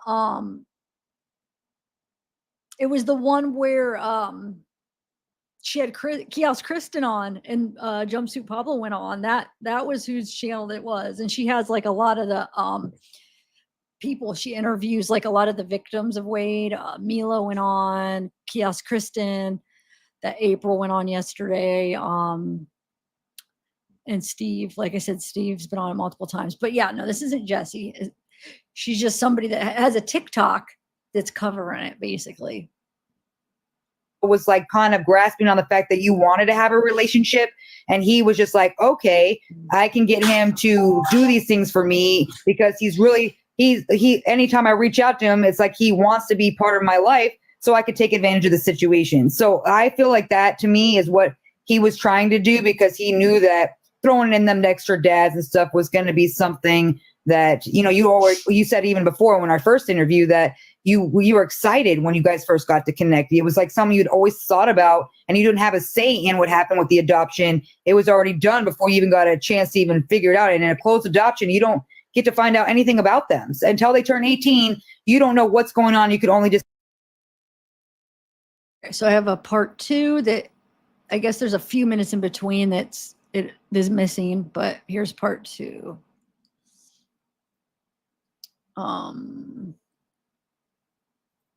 Well, talk to you about it at all. When we first, you know, reconnected, Stevie was young, you know,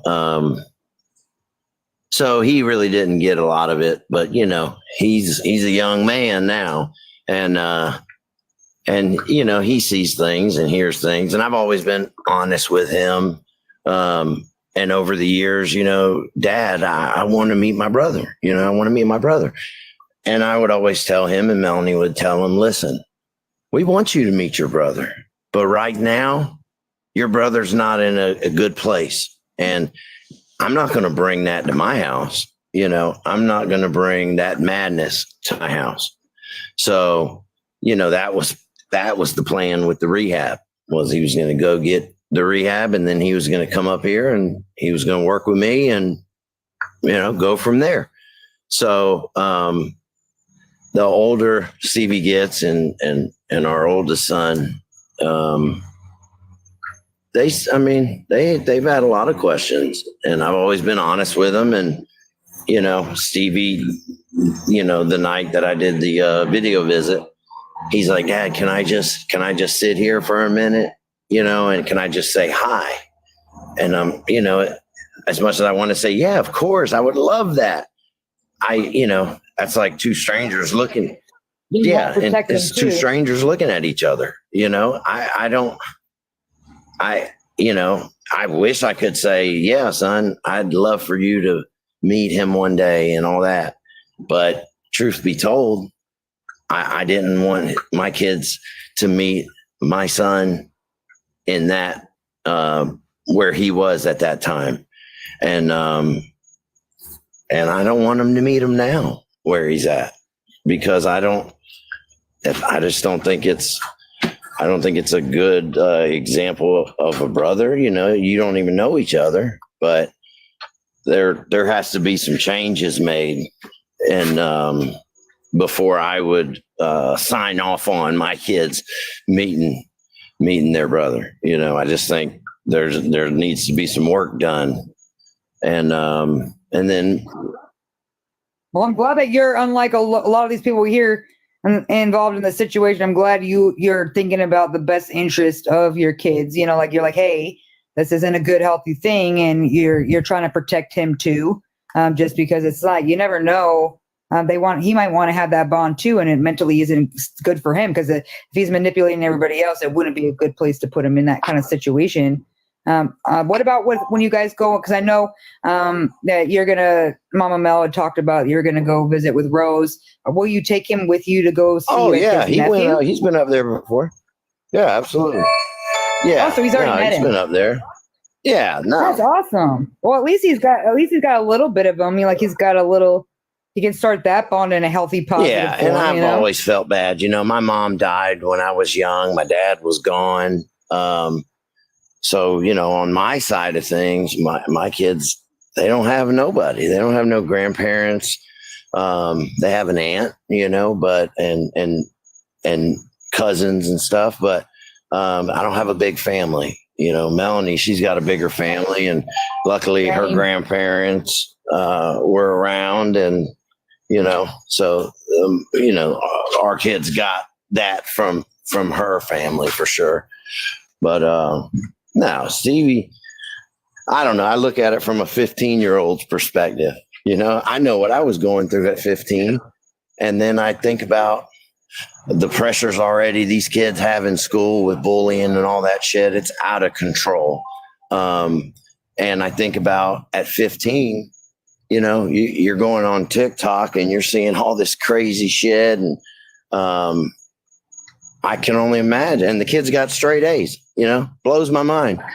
Wow. but how he is able to process all this shit and deal with all this shit. You know, he's had teachers come up to him and say, you know, tell your dad thank you, and you know, just he's experienced a lot. It's awkward, yeah. And then you got to think about the kids, you know, his peers that are on TikTok and see all this stupid shit. It's a lot. It's a lot for me, and I'm almost 47. You know, he's 15, and our older son, you know, he's in his 20s. So that's a lot to deal with at that age, with on top of all the other shit they got to deal with. The hormones and everything else going on too. Now, do you have those, I'm assuming, yeah, but I still put it out there. Do you like have those conversations because you had Wade so young? Do you have those conversations with him too? Like, because you don't want him to fall into that same like footsteps or the same, you know, because I feel like doing that, you're like, oh God, please just don't. Oh, listen, Stevie I took him to a football game tonight with one of his buddies, and they already know, both of them already know. All his friends, him, everybody. Oh God, not to talk again. You know, Melanie's the same way. We're going to put it in your head. You know, I can 1000% promise you, neither one of these kids have ever snuck out of the house, because they will tell you, I'm popping in at 1 o'clock, 1:30, 1:45, 2:30. They won't even try that stuff. I'm not over the top with them, you know. I think I'm a pretty cool dad with them, and but they know the boundaries. They know what I'm serious about, and they know what I really don't give a shit about. I care about their character. I care about their freedom. I care about their bodies. You know, I don't want them to go through a lot of the shit that I went through. So, they're great kids, man. Honestly. That's awesome. And you know what's even crazier is because you go through in life, you make mistakes. We're all human, right? And you go through it, and then you have a chance to now do it over. So you're like, okay, this is what we're going to do this right, because I already am getting pained from what I've done in the past, and I can't make that right, but I can make sure that I'm better this time around, you know, like, and a lot of parents don't do that, you know, there's so many, I see it in my own side, like my mom's family, and my mom has 6 siblings, and all of them are fucked up. So it's like, you know, one kid maybe, but like all 6 of them, that shows as the parenting, like they didn't invest, you know, they were just like, yep, whatever. Yeah. There's another one. But be proud of yourself, because to get A's in a condition like this, holy crap. Listen, he went into his freshman year, off of COVID and being, you know, doing online school for years. And I told Melanie, I said, I'm going to have to drop kick this kid, because the amount of shit he got into the first half of the year, it blew my mind, because he just wasn't used to that environment. And the second part of the year, he pulled it together. And this year, he's in all honors and all that crap, and he's just zipping through it. Like, he blows my mind. I can't do the math they do. I couldn't do the math they do when he was in 6th grade, you know? So what does he want to do? Has he already kind of like told you things that he wants to do, like when he gets older, like for a career? Is he interested most in anything? Consistent thing he's ever said is maybe being a chef, like he has a brother that's a chef too. And that's the one thing he's said a lot that he would like to do. So I don't know. He's taking culinary this year. So yeah. Oh, that's awesome. But I've always told my kids and shit, I learned how to be a dad by doing the exact opposite of what my dad did. And that's worked out. So I'm thankful. Yep. I agree with you with that. I do that. Think about it all the time too. And then I'm raising my stepdaughter, and I've been raising her since she was 2. And all I can think about is like how my mom was, and like how like things that I wanted to be different with, and like things that people did to me. People would shit on my mom, and it's like I could see things for myself, but you're not going to shit on my mom. Like you're not, and I would get so upset, and I would not want to be talking to anybody like, hey, what you might be saying might be true, but you don't get a right to say that. And like now that I look at it, I'm like, man. So I kind of did the opposite with my stepdaughters. Like I raised her to be like, I'm not going to bash your mom. I'm not going to say anything badly about her. She's got her own problems. And then I always would be positive about it. Like, hey, one day she'll come around, you know, just stay positive. And she would blow her off and she'd do all these things. And I really just wanted to throat punch her. But I was like, you know what?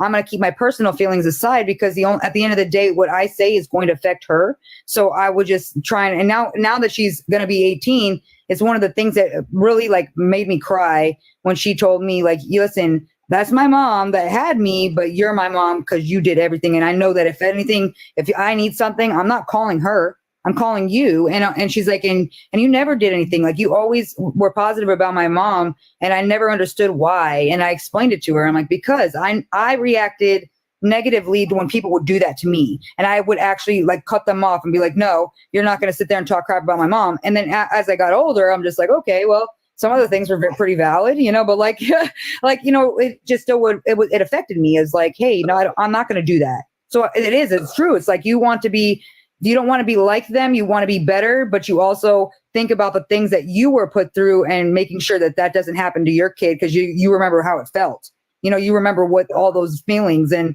it was honestly the best thing that I probably ever did in my life because now she's freaking amazing. She's very vocal, just like me. Like you would think I gave birth to that kid because she is so much like me, and so strong. And so like, I applaud her every day. I'm like, yeah, she's like, I haven't talked to my mom in a couple months, but you know what, whatever, she'll call me eventually. Like, but, and I just say nothing, you know, I'm like, hey, you know, just, that's all you got to do. She'll come around eventually, maybe, you know, like trying to be positive in my mind. I'm like, dude, I'm going to go punch this girl. Yeah. Like, but it's hard. It's hard. It's like you just want to give your kids the best life. And it's hard when you come from a crazy life and you're like, what can I do differently to make this a better outcome? You know, obviously you're doing a great job, Papa Steve. And I love that you're like, that's why I wanted to speak about it because people don't hear you talk about Stevie a lot because you protect him because he's still young. And I wanted people to hear how genuinely what like you and Mama Mel as parents are like.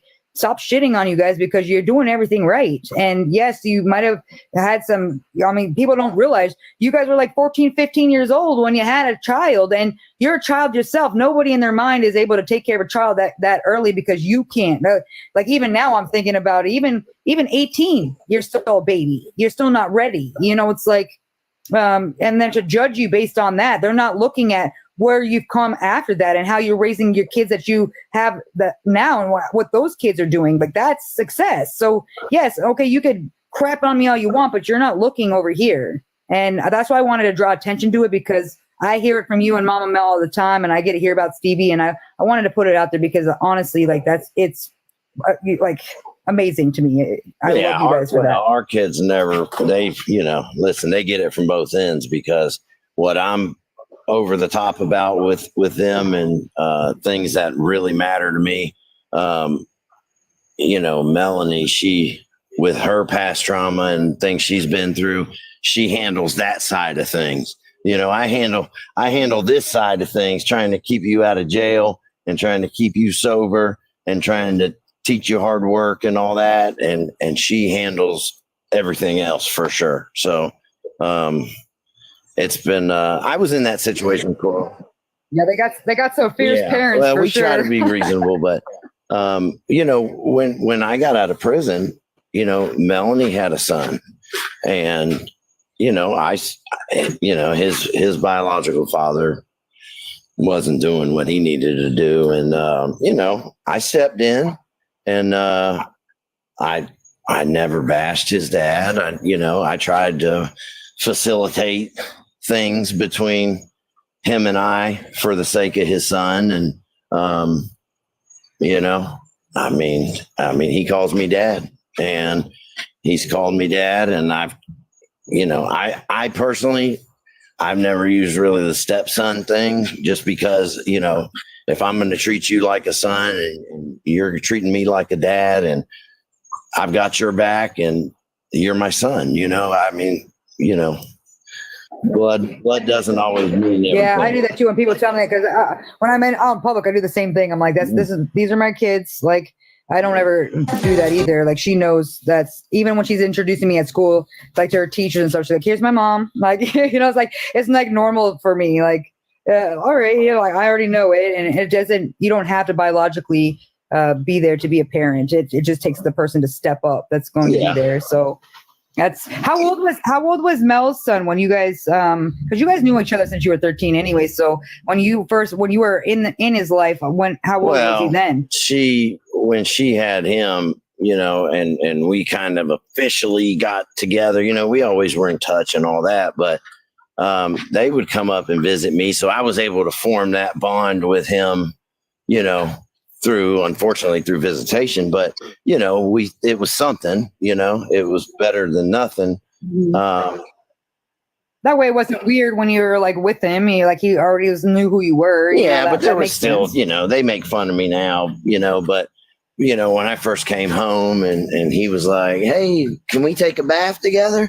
And I was like, yeah, of course, and he's ripping his clothes off and I'm putting a bathing suit on, because we're going to sit in the tub just because, I wanted to respect the situation. I wanted to respect his father. I wanted to respect my wife. I wanted to respect him, and of course that faded away, but it was a give and take. We had to learn each other, and we had to, he knew what was important to me with him as a young man, and I knew what mattered to him and what hurt him, and we all just as a family, we just made it happen. So yeah, that's awesome. Make my heart so happy. Every time I talk to you, I always come out of the conversation like so like it's like a therapy session. It helps me too, believe it or not, because sometimes I hold shit in, and sometimes I don't even believe it. Sometimes I act like a real asshole just because I'm battling shit in my head, and you always take it out on the people closest to you. But Rose is in the chat. She says, I love you guys. That's awesome.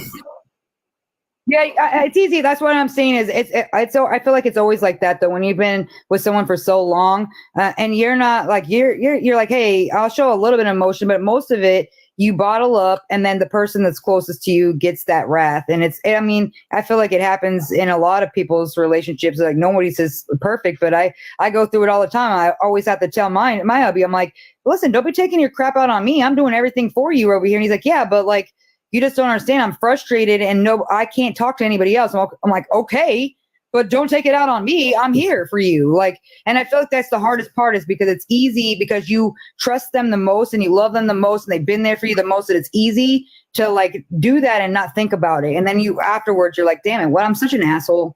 Like, I don't mean to be that way. Like, I do it to him sometimes. And I'm like, I'm sorry. It's got a lot of going on, and mentally it's just like you blow up, and that's the person you trust the most, They know they've been there through their worst and the best case scenarios. So you've already weathered all the worst storms. So it's like, okay. And I'm sure this is like a big impact. Every day you got something crazy going on where it's literally affecting your life. It's not like, okay, these kiosk calls aren't affecting your life, but other things on the side, people manipulating, flipping your words, coming out the woodworks with this, sending like these like documents, doing all this crazy, attacking your business. Like, people aren't realizing how hateful people are and how it's attacking your family as well. It's like, guys, there's humans involved here. There's people, and they're good people. It pisses me off so much because I don't want anything negative. That's why I said, anybody comes after you or from this live, we going hard, or they're going to regret coming at you for sure, because we're not doing that. That's why even the last time you came on, I didn't even post it, because I'm like, no, you guys don't even deserve it. You're not even like, I'm not going to put you on somewhere to have them crap on you. Like, no, you guys are amazing people. And out of this shitty situation, I'm so thankful for the people that I've met. I have we have such a, our little group of people is so amazing, such big hearted people. You guys, you're my family now, whether you like it or not. We're family. Well, you guys can't get rid of me at all. Yeah. And I agree with what you're saying. But the one thing about it is, I always tell Melanie, I'm like, the shit never ends. You think you've been through the worst of shit in your life and you've gone through this and this has happened and this person this and whatever. And then something else happens and you're like, holy shit, I just want some peace. I just wanted it to be over. And then something else happens. And it just seems to, it's just been that way. But I will say the good thing about that is, yeah, that shit does not bother me. It really doesn't. The shit that I have been through in my life, I could care less about what some stranger has to say about me. What pisses me off is when people just make shit up and just think they know something. And that's usually what kind of gets me. But all the other shit, you're dealing with some people that have been through some real life shit. Like honestly, I'll give you an example. Here's an example. And this is kind of funny. When we went down for court, we were staying in a hotel right there by the courthouse. And we had a real close friend with us. And we went out, got some dinner, and it was the night before the testimony and all that. And, we park in the parking lot at the hotel, and our buddy's on my left, Melanie's on my right, and we're walking through the parking lot, and all of a sudden, what sounded like gunshots, just ba ba ba ba ba ba ba ba ba ba ba ba. Well, our buddy, he's like about to climb under a car. He's panicking, and Melanie and I are just walking, just casually. Didn't miss a beat. And he's like, "What the hell? You guys didn't even flinch." And it's like, Rick, you have no clue what we've been through in our life. We go to sleep to those kind of sounds. I mean, honestly, it didn't miss a beat. Oh, okay, it's not a gunshot, it's a backfire. But initially, that's what I thought it was, But you're not dealing with some people that don't have thick skin, So I really don't care about No, them. that's definitely true. I feel like you. All right, guys, I was trying to search other things while I was listening to this. I should have stopped periodically and talk a little bit. But yeah, I mean, it's pretty interesting. So this is, for those of you guys that are confused, it's Steve. Steve is Wade's biological dad, and then Coral's a TikToker who's had a lot of these people on as guests. But yeah, I mean, it was pretty interesting. The first part was really interesting when he was talking about Candy, Wade's adoptive mother. He's kind of upset because I guess she blocked him, and then is now buddies with Jesse, and is basically blocks him, and then is now with Jesse, and his feelings are hurt, which I understand. I mean, you're gonna pair up with somebody you just met that's one of Wade's wives, and then block somebody you've had, I mean, a somewhat relationship with a long time, because it's the biological father of your kid that you adopted. I'm just curious where Steve is, the other Steve Wilson, because she asked and he said that he's never talked to Steve, which is very interesting. So, and then if you guys caught, this was early on in this, he said that every time when he would be talking to Candy and Steve would get home, she'd be like, okay, I got to get off Steve's home or whatever. So it's that's interesting that he's had, he has a relationship with Candy, but he doesn't talk to Steve, the adoptive father. So they're both named Steve. His biological father and his adoptive father's named Steve. So it gets kind of confusing, but yeah, that's kind of interesting. I wonder what he thinks of it, because we all heard Candy's thing, and at the end she does clearly kind of insinuate that she thinks he's innocent by what she said, that she says that basically he wouldn't do this stuff. She keeps it kind of vague though, doesn't say directly he didn't kill these women. He says something like he wouldn't do this stuff, he's a good person, something like that. So and then that picture with Jesse she has, and then her blocking Steve. So yeah, it's kind of soap opera. This is a big soap opera. This case is crazy. You learn that all the way, like in some of your conversations when you're going on some of the platforms, like good old Emma over there. Like you already knew it right away, like, oh, you know, and you said it so respectfully. Like you respectfully dropped the mic on her, but I was just like, dang, he already knew. Like you obviously, one, you got misinformation. Two, you get this, like, and you just kept it so simple because I would have went in there in a whole nother way. So I was like, wow, look at this guy, like. He doesn't faze him at all, but he's like, you listen, come on, girl. You got to be smarter than that. You got to use some sense here. Well, I can promise you one thing. I've never told a lie. I've never had hatred in my heart for my son. I don't like him. I don't like his behavior. I don't like his character. And I hope one day that changes. But, you know, I don't have anything to hide. I haven't told any lies. So, you know, like I said, little by little, piece by piece, all these things just are happening, coming out, being released and all that. And I don't know. I just, maybe people listen. Well, obviously, because there's people coming to you now and they're like, hey, you were right. And man, I should have listened. Or like, you know, hey, they were quick to shit on you. And now they're realizing the pieces are starting to get put together. And they're like, oh, crap. Yeah, he wasn't lying, you know, like. So I feel like some of these calls have been like that interrogation was huge for people to actually see his demeanor. And I feel like that was the biggest thing because now you get to see him visually instead of just like you're hearing it, you're seeing it. And you're like, okay, wow, Papa Steve wasn't lying. Like that's literally what happened. And that's what he said. Well, I've had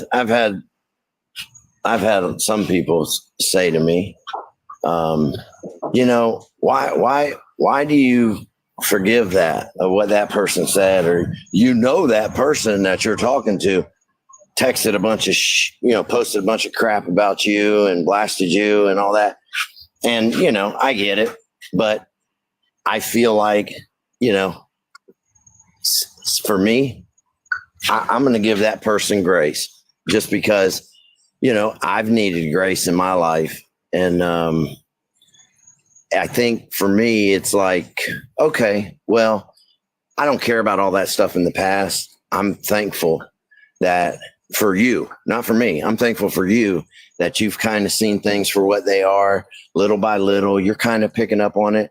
And even though in the beginning you felt a certain kind of way, that's fine. But I do take a little comfort in knowing that, you know, maybe one by one, certain people who can look back and regret some of the decisions they make, at least they're mature enough to own it and apologize and do something different, you know, so they don't have to experience what other people have. You know, I try to, not forgive is not even the right word, because that shit that was said or posted didn't bother me anyway. So, you know, I just feel like it's grace. You know, if somebody figures it out, you know, I'm not trying to convince nobody of nothing, but you know, people seem to be figuring certain aspects of things out, and that's good. That's, you know, you should do that maybe from the start though, do a little research, maybe dig into things and not jump into something without knowing really what you're getting into, you know? It's true. I'm hoping though that a lot of these, there's a couple people though that really, I'm hoping that if they ever came around to you and was like, hey, I'm sorry for what I did, you're like, hey, go fuck yourself, because there's some people that don't deserve the grace that you give in this certain case of things that they've done that is physically messed with your guys' inner peace and a life, you know? And that's, because I feel like every day someone new is coming forward like, hey, I'm sorry. Or they don't say sorry, but they want to make amends with you. You know, they want to reach out to you and say, hey, I've changed my opinion and this is why. I feel like every single person so far has come forward and they're the first person they want to go to is you, which is crazy to me. Like their first person, like, hey, I reached out to Papa Steve, you know, like the first person, because they already know that you have that big, genuine heart and you're going to listen, whether you want to hear it or not, or whether you care. Like either way, words are words, like whatever. Okay, you said that, and we're not going to be best friends, but like I'm going to listen to you, and I will say, hey, yeah, I'm glad you see it differently. Like, you're a better person than I am, Steve, because I'm over here writing lists of people I'm never talking to again. I mean, listen, don't get me wrong. There are some unforgivable acts. I don't play about my family. I don't play about the people I love. I am definitely a changed person, but I can assure you, I can go back really quick to that nasty, mean-spirited person. And I don't play about that stuff at all. Your words and all the posts, that doesn't bother me. That's just, someone, I mean, I'll respect you if you come say it to my face. You know where I live. My address is out there. Come say it to my face. I mean, just come respectful, but we can chat. We can hash it out. We can have any conversation you want to have, as long as you don't cross that line. But, what kind of asshole would I be? Many times in my life, Melanie will tell you, I have had to ask for a lot of forgiveness, and I've had to make a lot of hard changes that sometimes I didn't want to make. But if it wasn't for Melanie's family's grace when I got out of prison, they knew the old me. They didn't know who I was trying to become, but they gave me a little grace. They didn't trust me, but they gave me some grace. And in turn, we formed a great relationship. They're my family. And I just feel like, I have to give you grace. I don't need you to apologize. I just need you to own your shit. You don't have to apologize to me for anything. But I think we're assholes if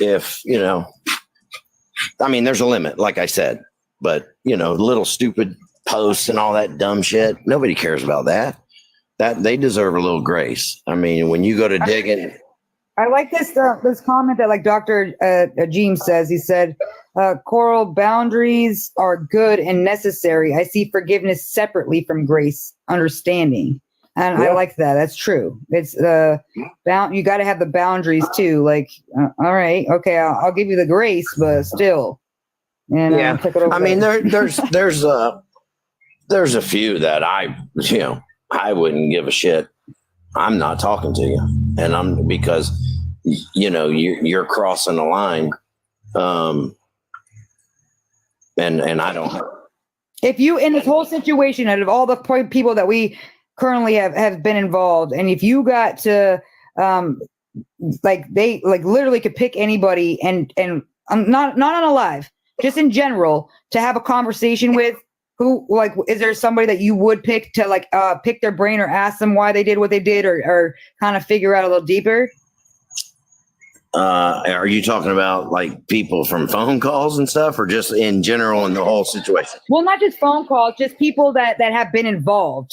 That, like, is there somebody that like you would, like, if you had the chance, Marion Worth, would you want to have a conversation with her, not on a live, not for show, just on the side, you and her in a phone conversation? Would you want to talk to her and find out things? Or is there somebody that you would be like, hey, I literally want to ask them a couple questions because why did you do these things? Like that kind of thing. Jesse, maybe, or who would you guys want? Candy. You know why? Candy is the adopted mother. Because really, I have a bond with her. All this other stuff, I think it's been self-explained. We know the situation with Mary, and we definitely know the situation with Jesse. Other people have, made changes with themselves, and I think everybody knows that. More on a personal level, it would just be Candy. That would be it.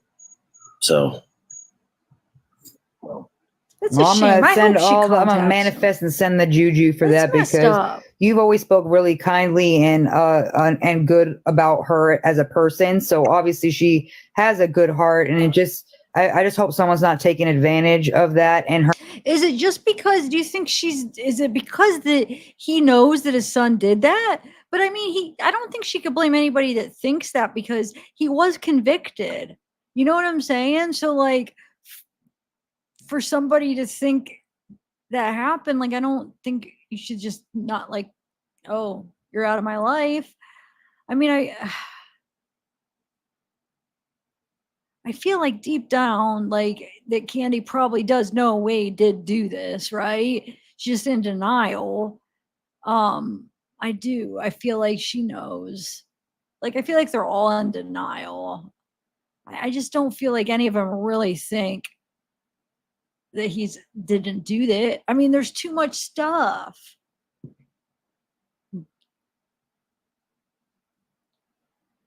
Her mental state, because it's like affecting you guys too. And then you had a bond that you worked hard at, and that's terrible that got affected by this. Like it seems like you're fine in a good place, and then something else is literally affecting your personal life. Not anything. Words are words, and what people are doing in the kiosk and all that other crap doesn't affect your life.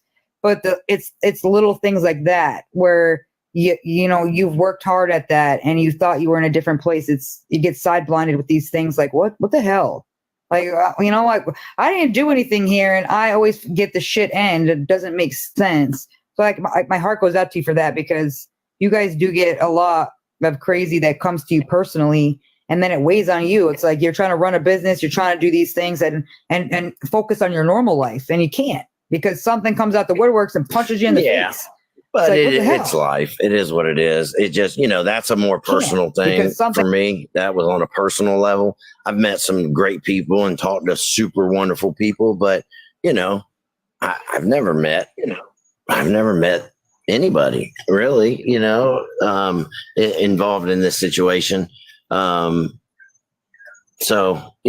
that personal relationship is what really mattered to me, but it'll work out how it's supposed to work out. I mean, it's all good. So yeah, Mama Mel said this has consumed us at a level that I could have never imagined. Yeah. Well, I kind of wish we could go back to before the trial even started. I mean, the only thing I worried about then, the anxiety then was, oh, the court's going to happen now. Oh, they postponed it. That type of stuff. All this added drama and all this, that's all just begun. So, and it's really just, I don't know. It's been a lot for sure. So. Well, I definitely the next time I go to Florida, I'm coming to see you guys.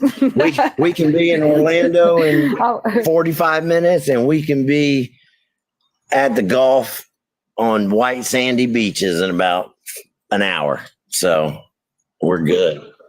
I say we take a cruise. Okay. That way everything's all inclusive. That'd be awesome. I need a damn vacation. We hadn't been able to take vacation in, I don't even know, two years maybe. I don't know. But it is what it is. All right, I'm going to jump off of here. I got to work in the morning. I didn't mean to run my mouth that long. Well, I love you guys, and I appreciate you coming on. We always love us some Papa Steve, and everybody. Actually, they said you sound like Theo Vaughn. So I didn't. Now that I hear it, I can hear it. One more thing. I've been really following Theo Vaughn. Like, he says some powerful stuff, man. I mean, truthfully. Mm-hmm. I love man. I've showed Melanie a few of them. I'm like, listen to this. I mean, he says some stuff that gets me sometimes for sure. But yeah. All right. Well, I guess. All right. Well, I love you. I hope you have a good night, and I'll definitely keep in touch. Yeah. Well, I would like to maybe have a conversation, maybe the end of next week sometime, and kind of see where everybody's at then. So, well, I'll be here. You know where to find me. All right, y'all have a good night. Thank you. All right, thank you. Out. One more thing. See ya. Bye.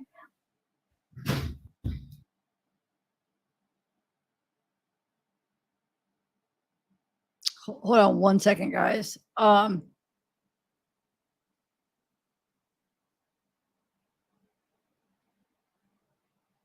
Hold on one second. What did you guys think, though? What you guys think? I don't know, Justin. Maybe it was an accident. I tried to scroll up to see, and I don't see anything. YouTube only lets me scroll up so far. I hate that. I really hate that. Like YouTube, you can only scroll up not even that far up chat. At least I can. I don't know. Can you guys on my computer? It lets me scroll up probably like just a couple scrolls. It's so annoying. Now, StreamYard lets me scroll up a little bit farther, but with StreamYard, I can't see anything that's been removed or anything. So it could have just been an accident. So, I mean, it's okay. Like, don't ever feel like if anybody's comments get removed, like, don't take it personal or anything. Cause like sometimes it is an accident and sometimes it's just something silly or whatever, or not silly. I don't know. I guess you probably want to know what it was. I have no idea. I tried to look, but it could have been an accident. But anyway,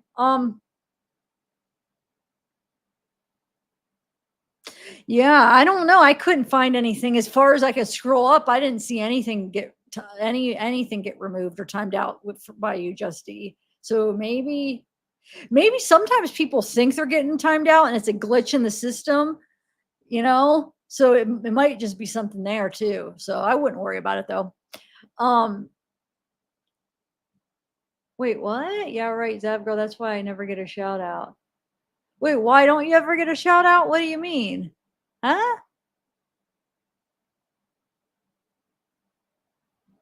I don't know what you're saying. I feel like I've said hi to you before at the end. I know.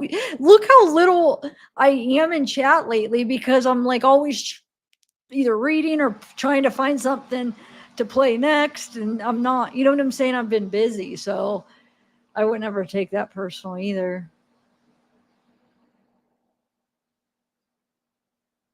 Oh, okay. Um.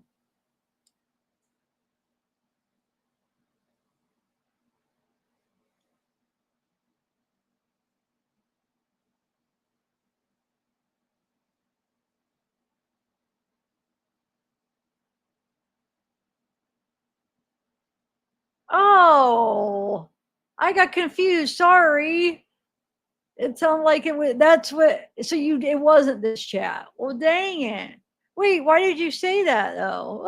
I'm confused. I was like over there searching. Okay. Huh. Anyway, or wait, is it this chat? I don't know. I'm confused, but I think it's all right as far as whatever's going on.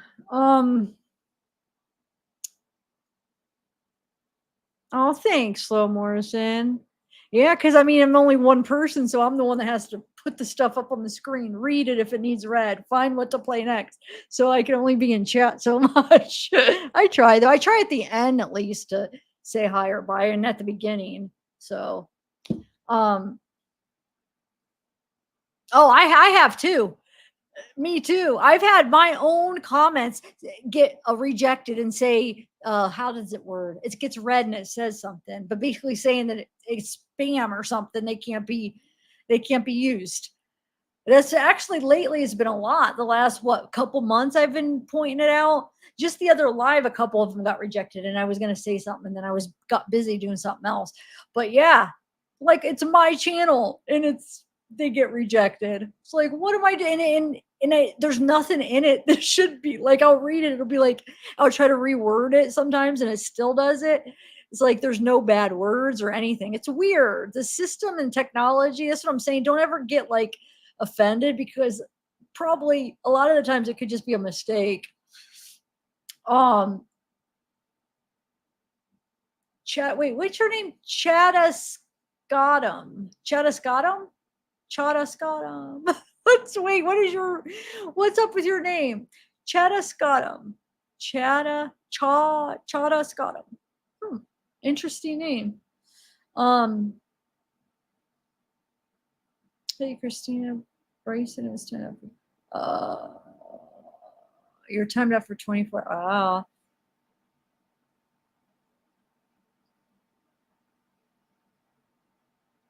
Okay, so what did you guys think of that?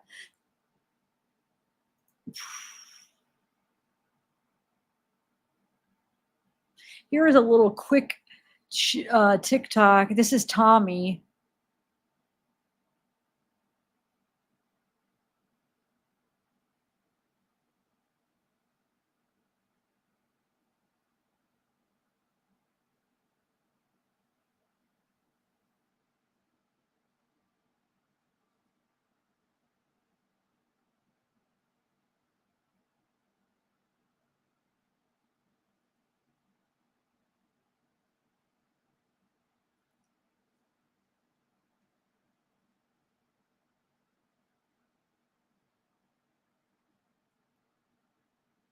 Oh, I didn't even. Oh, shoot.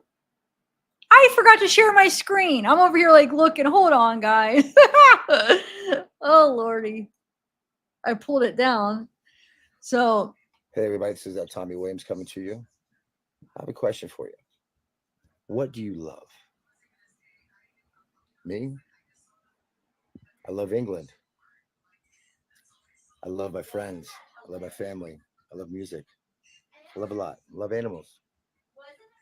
My question for all of you women out there who love Wade Wilson so much, back it up. you don't hear anything? Really? Did my freaking audio get off again? Can you guys hear this, or is the audio off again? And that's not me not knowing my computer. It's a glitch with StreamYard. After so long, sometimes my audio goes off. Can you guys hear it? And I don't know what you guys are hearing. You guys have to tell me because I could hear it. Oh, it's low. It is low. Okay. I'm gonna You love read. him so much. Why don't He's you go just- see him in prison? Would you be in a room with him alone? Would you be in 10 your minutes? Knowing what he was convicted of, knowing what he's done to tattooing his face, knowing what he's admitted to. He's basically asking like why these women love Wade, and if you were, would you be in a room with him alone for 10 minutes knowing what he did? I feel like a lot of people would probably say yes. I mean, not a lot of people, let me take that back. A lot of his Wade fans, Wade wives, because a lot of people, first of all, maybe they would say yes, but then they really wouldn't. And some probably really would, but they would think that, oh, he would never do anything to me, not me. He loves me. We're going to read a couple articles about these, like about women, that why they do it, and why they think that he would never do anything to them. But would you really go in there with him? I think No some would. guards, if possible, I think some would. knowing what he could do to you in 2 minutes, what he's done before, knowing he has no reason not to. I think you would. I don't think you would. I don't think so. I think some would. I do. I really do. All right, let me take this down. I'm going to put up an article here. There's so many good ones I found. Let's see which one to put first. Well,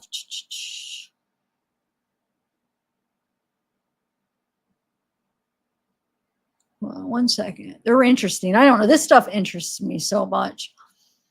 Like the psychology. Hold on, give me 1 minute. Let's do this one first. And I also have a few other more videos I wanted to play too, but I want to read these articles. Are you guys interested in like this kind of stuff, like learning about why? Okay. Oh, look at all these ads. Look how many ads. Oh my God. If you think I'm short, be careful. Something. Oh, anyway. All right. Let me try to make this bigger real quick.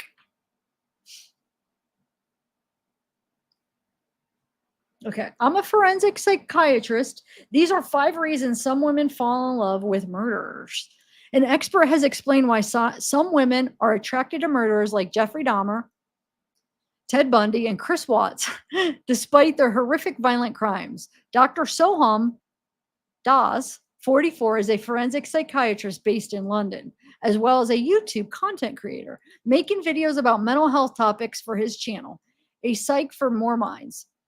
In a recent video, he addressed why some women are drawn to men who commit the most violent crimes, putting forward several explanations, from childhood trauma to a condition called hyperbristophilia.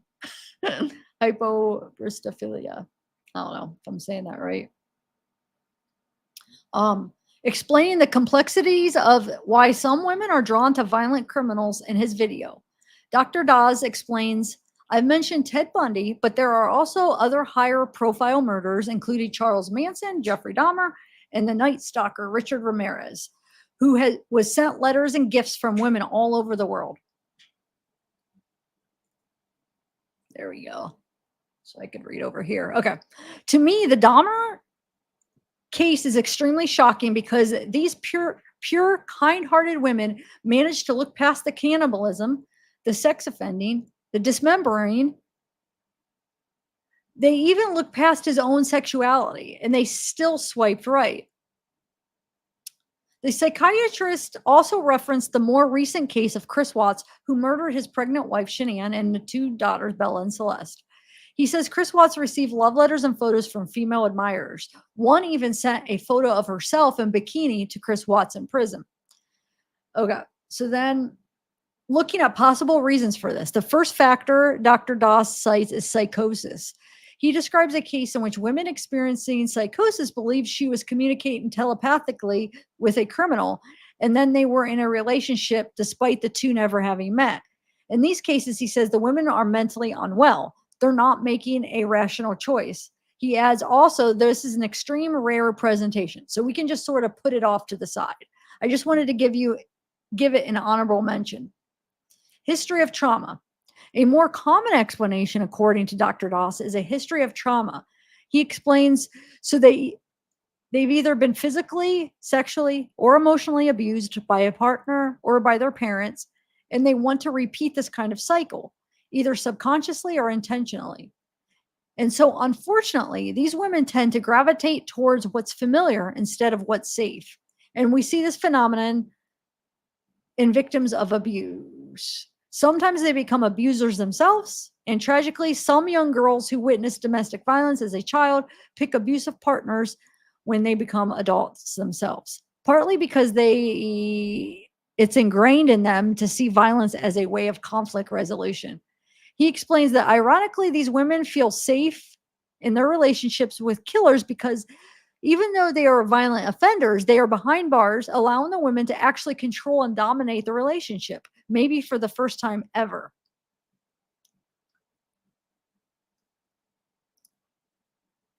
Savior complex.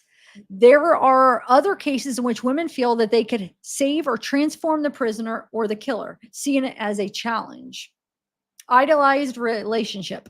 A further psychological aspect cited by a psychiatrist or by the psychiatrist is that some of these women have this kind of notion of a perfect relationship. By being in a relationship with someone in prison, they don't have to endure the day-to-day issues that are actually involved in most relationships. He explains they don't have to go through the mundane stuff. There's no laundry to do. There's no need to cook for him. There's no smelly socks left on the staircase. Hypobristophilia. I forget which syllable to hold on. Let me see. I want to make sure I say this right. Give me 1 minute. Is this interesting to you guys?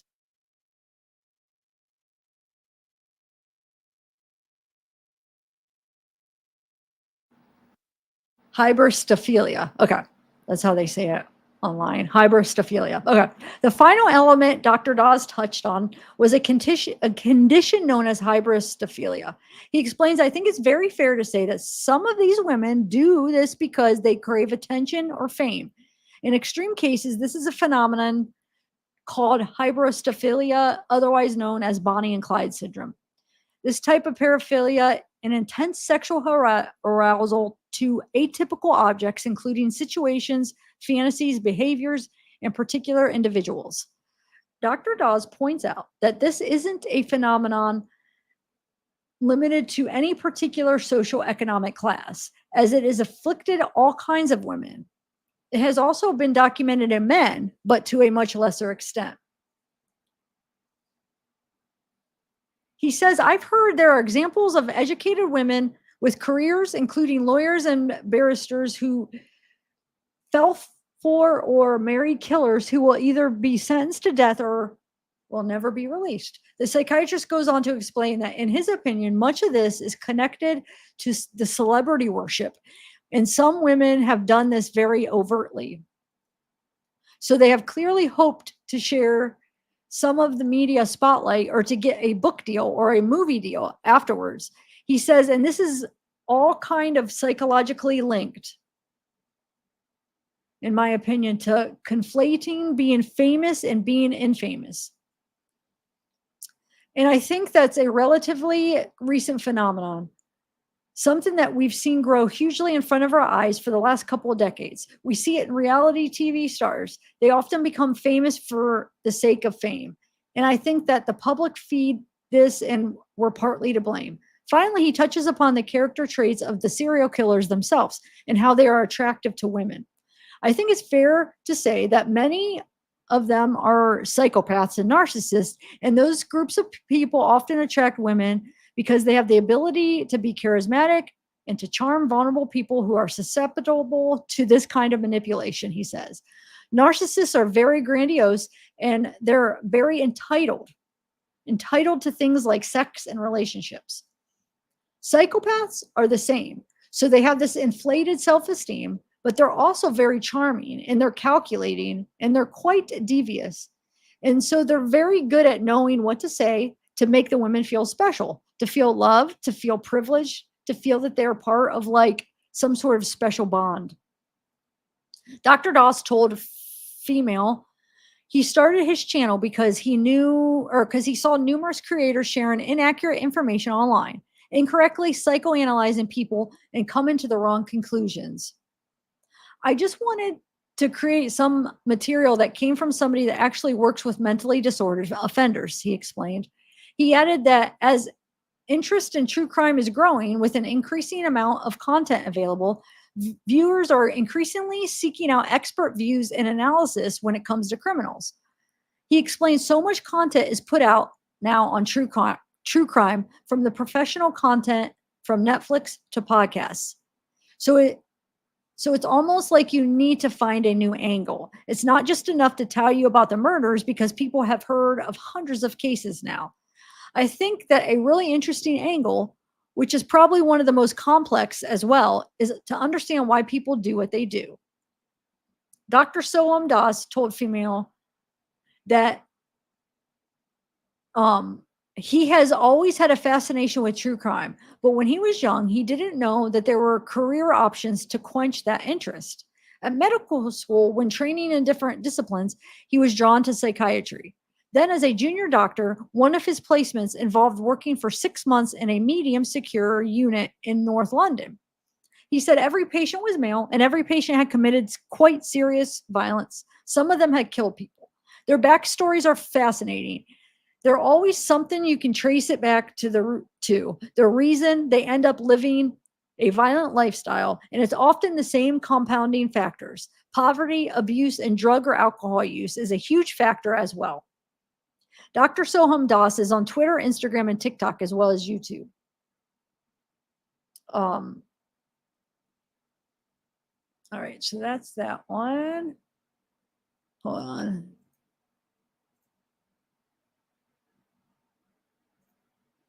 Let's watch this. Like this one. Serial killers.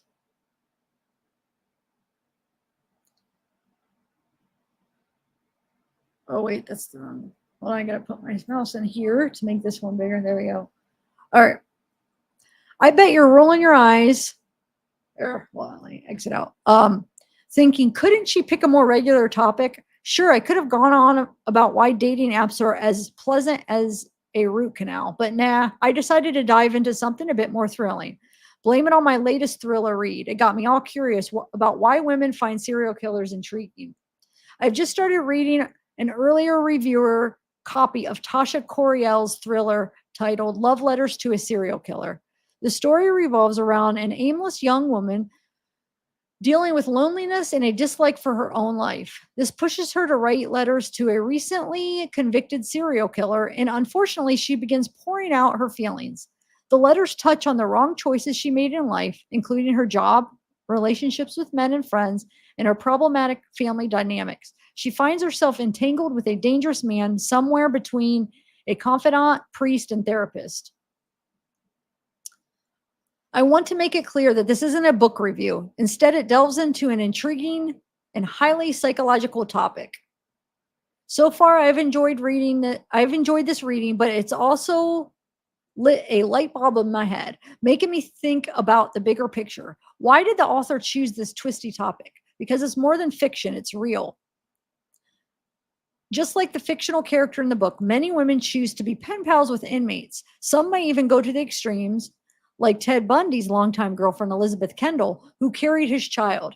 These women send valuable souvenirs, including underpants and special gifts to men who were once predators, taking the lives of women.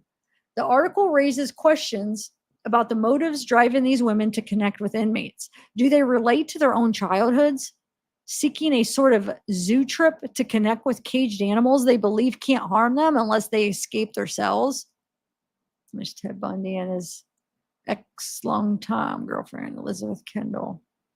Experts refer to this phenomenon as a psychological condition called hyperbristophilia. I don't like saying that word. A paraphilia involving sexual interest in and attraction to those who commit crimes. Believe it or not, some fans have even taken the plunge and tied the knot with their criminal crushes behind bars. In everyday language, this quirky phenomenon is sometimes referred to as the Bonnie and Clyde syndrome. Now let's explore some thoughts on why people might be drawn to this kind of attraction. A psychological professor at the DeSales University highlights that women in particular who've hooked up with male serial killers often give reasons like feeling a bit down about themselves and missing a father figure in their lives, holding on to the belief that they could somehow change a man as dark and powerful as a serial killer, seeing the vulnerable little boy side of the killer and wanting to nurture that, hoping to snag some attention in the media or land a book or movie deal. Then there's the idea of the perfect boyfriend, someone who's always in a predictable place, always thinking about her. It's like having someone who loves you without dealing with the usual day-to-day relationship stuff. No laundry, no cooking, no need to answer to anyone. It's a fantasy that can be kept alive for quite a while. Others have suggested reasons like mental health experts comparing this infatuation to extreme fanaticism, viewing these women as either insecure and unable to find love conventionally, or as love avoidant females seeking relationships that can't fully be realized. Psychologist Leon Selter explaining the phenomenon of male serial killers attracting female partners based on evolutionary psychology. He sees serial killers as alpha males who historically could protect women and their offspring, making them oddly attractive from an evolutionary standpoint. What could be other reasons for women to be attracted to serial killers, even though there's possibility they might end up becoming one of the victims if the killers manage to escape from prison? Yep, they often overlook this possibility, or perhaps they remember it, adding a spicy twist to the whole situation. Here are my other suggestions. Chasing the spotlight. Serial killers with a taste for media attention often draw women in. It's like these ladies want a piece of fame by association. Taming the beast. Mental health experts think some women believe they can change a killer's ways. They see beyond the rough exterior to someone shaped by their environment. The innocent child inside. Take Joyce Mitchell, for example, who helped two murderers escape. She insisted they were monsters, but misunderstood individuals. They weren't monsters, but misunderstood individuals. She felt a unique connection, thinking one of them made her feel special. No cheating worries. Some women trust killers not to cheat because, well, they're behind bars. Take Rosalie Martinez, who married a serial killer, believing he was just lonely, not a murderer. She dedicated herself to fighting for his innocence. Avoiding relationship drama. In prison, there's no need for constant check-ins or relationship accountability. Ted Bundy, a notorious killer, found himself a girlfriend, Carol Ann Boone, who stuck by him despite his crimes. She even testified on his behalf and married him after his conviction. Falling for the bad boy. Just like people crush on celebrities, some women get infatuated with serial killers. It's kind of a fanatical love. Struggling self-esteem. Women drawn to murderers often grapple with low self-esteem, seeking acknowledgement and fame. They find the allure of danger in the bad boy irresistible. Attraction to dominance. Primate research suggests women naturally lean towards dominant men. They're into the loud, aggressive types. Unconventional love fixers. Certain women are unconsciously driven to fix or save criminal dealing with their own emotional wounds, or to save a criminal dealing with their own emotional wounds. Serial killers become a way to address these deep-seated issues. Love avoidant tendencies. Unable to fulfill certain needs in a relationship. Some women opt for romantic involvements that can be fully realized thanks to the restrictions of prison life. Believing in transformation. Some women genuinely think their love can turn a murderer into a caring and passionate person. Overall, these women caught in the peculiar allure of their relationships with serial killers go to great lengths, making significant sacrifices along the way. They generously contribute funds to commissaries, write passionate love letters, and willingly forfeit thriving careers and meaningful relationships, all for the prospect of a few hours of face-to-face time in the confines of a prison. It's peculiar and twisted kind of love story that beckons the question, why do they embark on such an unconventional and risky path? Perhaps just maybe they cling to a profound belief in the transformative power of love, even for the darkest souls. In their minds, there might be a conviction that genuine, unconditional love has the potential to redeem and change even those society deems irredeemable. It's fascinating yet perplexing exploration into the depths of human emotions and the complex dynamics of relationships with those society condemns.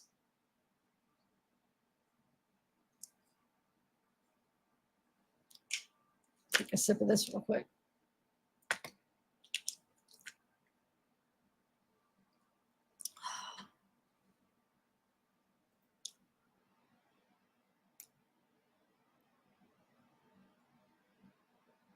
So I'm trying to find another one real quick. I have so many. I want to pick a good one. So I don't know if I'll be able to read all of them. I mean, they're all good, but I should read. I did highlight a couple parts of the book, and I ordered the first edition book, the first one too, so we could read some of it. Hold on one second.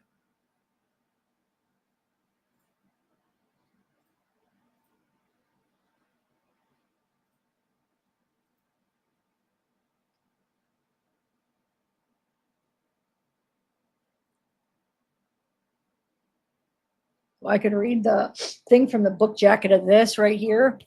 Women who love men who kill. Here.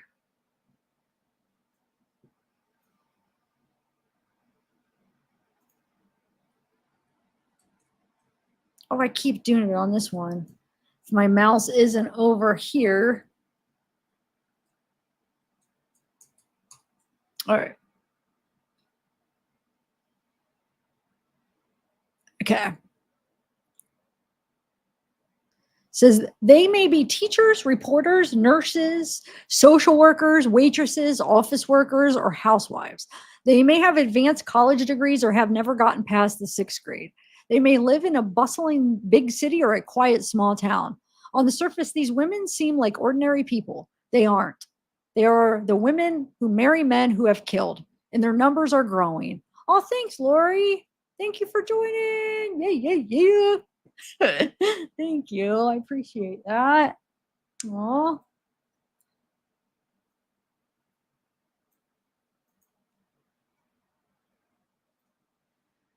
All right. So the numbers are growing. Yes, I think even with the technology and the accessibility of communicating with people now without, you don't have to write a letter and wait how long for it to get there now. You just like instant pictures. I think it's growing because of that too, for real. Okay. So for the first time, author Sheila Eisenberg examines this national phenomenon through extensive research and interviews with the women themselves, as well as psychiatrists, social workers, and prison officials. She sheds light on why these women are drawn into relationships with men who are the outcasts of society, men with whom they can never enjoy a normal relationship. Although some have been victims of abuse and violence. Many of the women vulnerable to these relationships know exactly what they are getting into. But their capacity for denial and their need for a safe, idolized, romantic fantasy of love transcends judgment. These women are willing to sacrifice everything for the sake of a love without hope or promise or consummation. And they welcome the sacrifice because it means that they and their feelings are worthy. At once, both disturbing and fascinating. Women who love men who kill is an extraordinary, compelling look at relationships as we've never seen them before. And here's a couple of reviews. Sheila provides a fascinating look at women compelled to dance with the masters of death. Women so obsessed with convicted murderers that they marry them, giving up all else in their lives, including their children, to fulfill their deepest fantasies. To find out about these women, she interviewed dozens plus prison officials, police, psychiatrists, psychologists. So I have that book. I've been going through like highlighting. I haven't read it yet. I've been trying to like skim through it. I still got to read it all the way through, but I did highlight some parts I wanted to read. It says the profile that emerges is a sad, hold on, let me go up. The profile that emerges is a sad one. Little girls lost, reared in dysfunctional families where they were the victims of abuse at the hands of harsh dictatorial fathers, aided by passive mothers, damaged by their painful childhoods. They live in a fantasy world, in love not with a real man, but with an illusion based on denial. Marrying a convicted killer is a way of having a relationship without ever having to get too close. Eisenberg says, and it's a way of being in control of a powerful man as well. Serial killers and mass murderers such as David Berkowitz, Ted Bundy, John Wayne Gacy, the Hillside Stranglers offer a special bonus, the thrill of fame.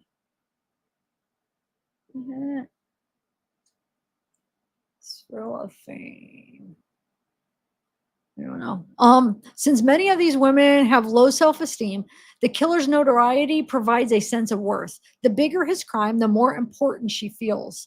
Eisenberg's skills in getting these women to reveal themselves, her ability to present them as a sympathetic and understandable, and her synthesis of the material they provided make for an engrossing report.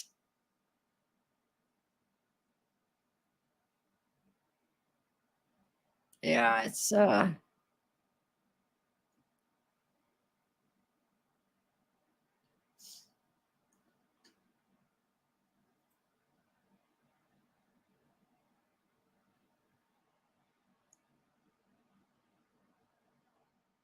one second.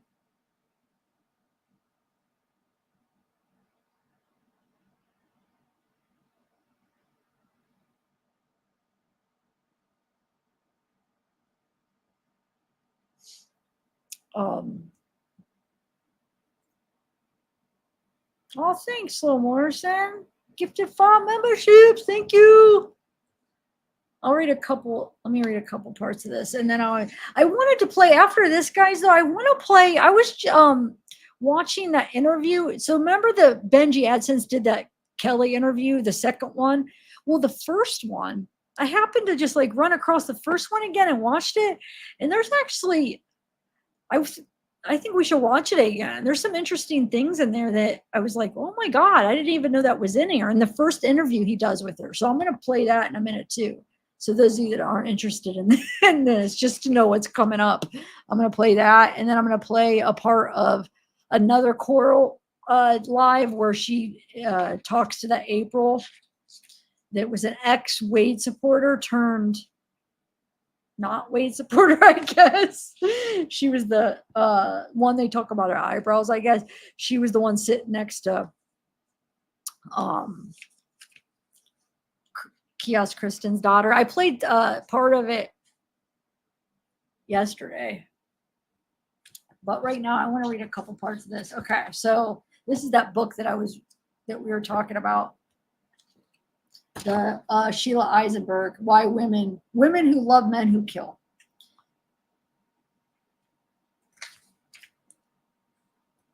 So, says, instead of being aggressive in business or sports, for instance, some women find excitement by falling in love with the wrong men. Many women think they can get satisfaction only from a man, the larger than life man, the remote man, the crazy man, the risk taker, the rich and powerful man, the macho man. Women who fall in love with murderers display an extreme need to find excitement, satisfaction, fulfillment from a socially unacceptable man. These women also have an idealized, romanticized perception that love between men and women is based on constant passion, unsatisfied yearnings, and ungratified desires. These women search for and find this type of romantic love with eagerness and intensity. Unlike other seekers after romantic love, women who love serial killers, or just killers, sorry, this is just women who love killers always find their holy grail. They find it in unlikely places with unlikely partners, but they find men to love who will provide them with constant, renewable, unending passion, with undying love, with romance that resembles a soap opera or a romance novel more than it resembles real life. By choosing as their lovers men behind bars for committing murder, they have found a way to keep romance, passion, and love alive forever.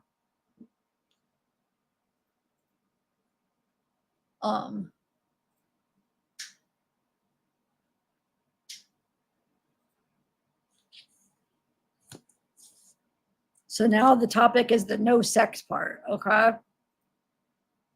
Although some had stolen a sexual encounter or two at one time or another, all of them downplayed sex. To these women, sex is simply not as important as romance. Many of the women talked about the intimacy they share with the men, even though there is no sex. Some said that their relationships are successful because there is no sex involved. And then one of them is, because there's like actually real stories in here. I'm not going to read any today of that because I want to go through them and highlight certain things, but I'm just, so one of the people that is in a relationship with the killer says about the killer that she's in a relationship with, says he has never been able to establish such a long-term relationship with anybody without having sex confuse the whole thing. And then they talk about only passion. These women have found a way to keep themselves aflame with passion by choosing as her beloved man who has committed murder, a man who will never be able to be a regular husband or lover. Each woman keeps her passion burning by endless, painful, and limitless suffering. Women who love murderers are a real romantic breed.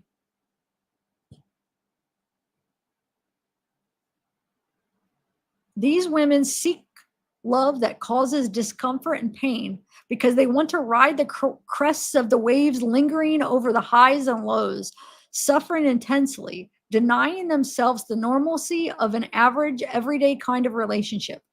These women want passion and won't take anything less, and they accept that passion means suffering.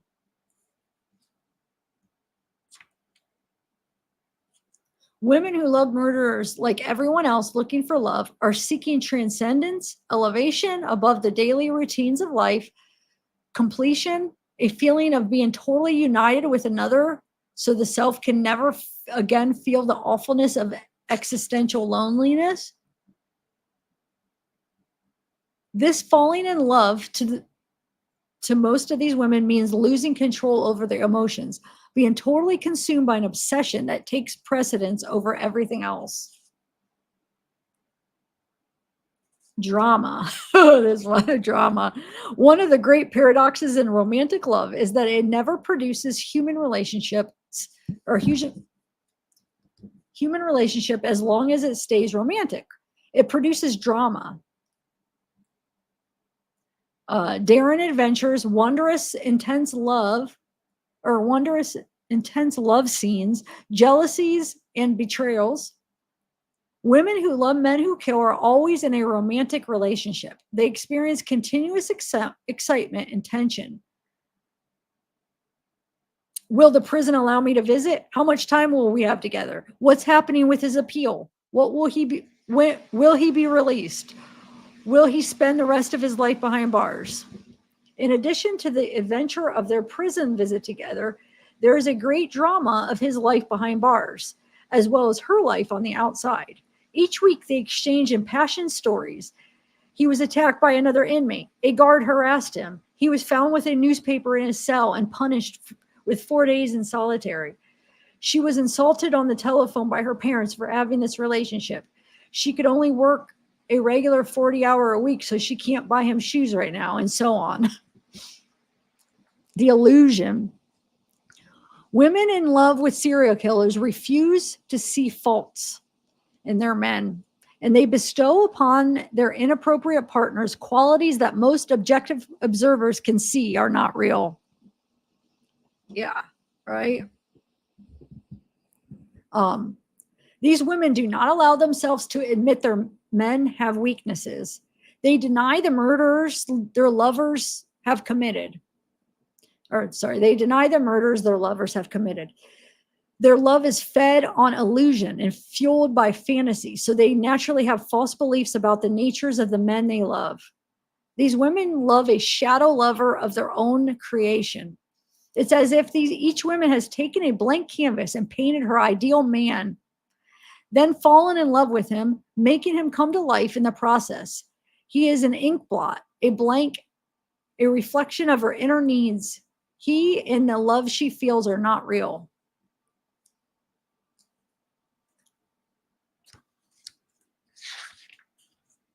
Many of these women are drawn to their murder lover because the men represent challenges.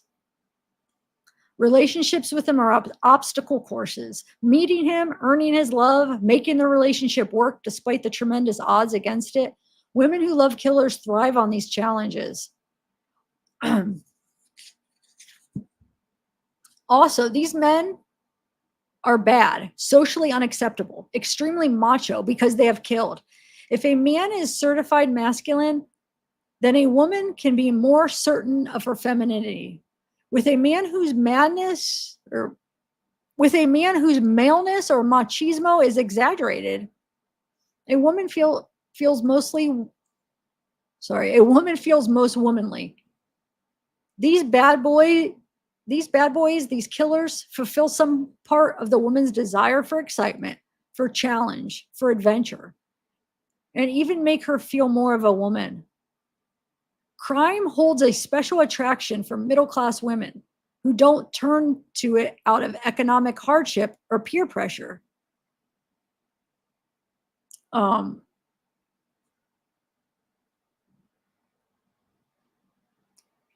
Denial. Women who love killers don't really love at all. They fantasize. But what they feel for men who kill can hardly be described as love. These women are totally deluded about the men they think they love, practically living in a trance state, said Charlotte Kale, PhD. Each woman totally colludes with her man's denial system. She is absorbed into his being. She and he are enmeshed into one person. They bond through this incredible denial, said Kale. There is no human connection.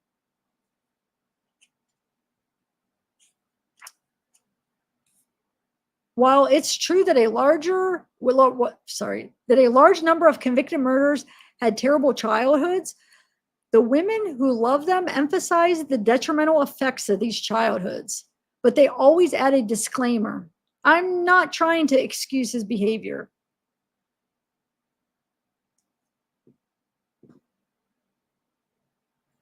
Despite Martin's dysfunctional family, and despite the fact that in 4 separate trials he was convicted of murder and sentenced to die, Martin is a great person. You never think he had that childhood. He's a very nice guy. He cares about what happens to people, according to his wife.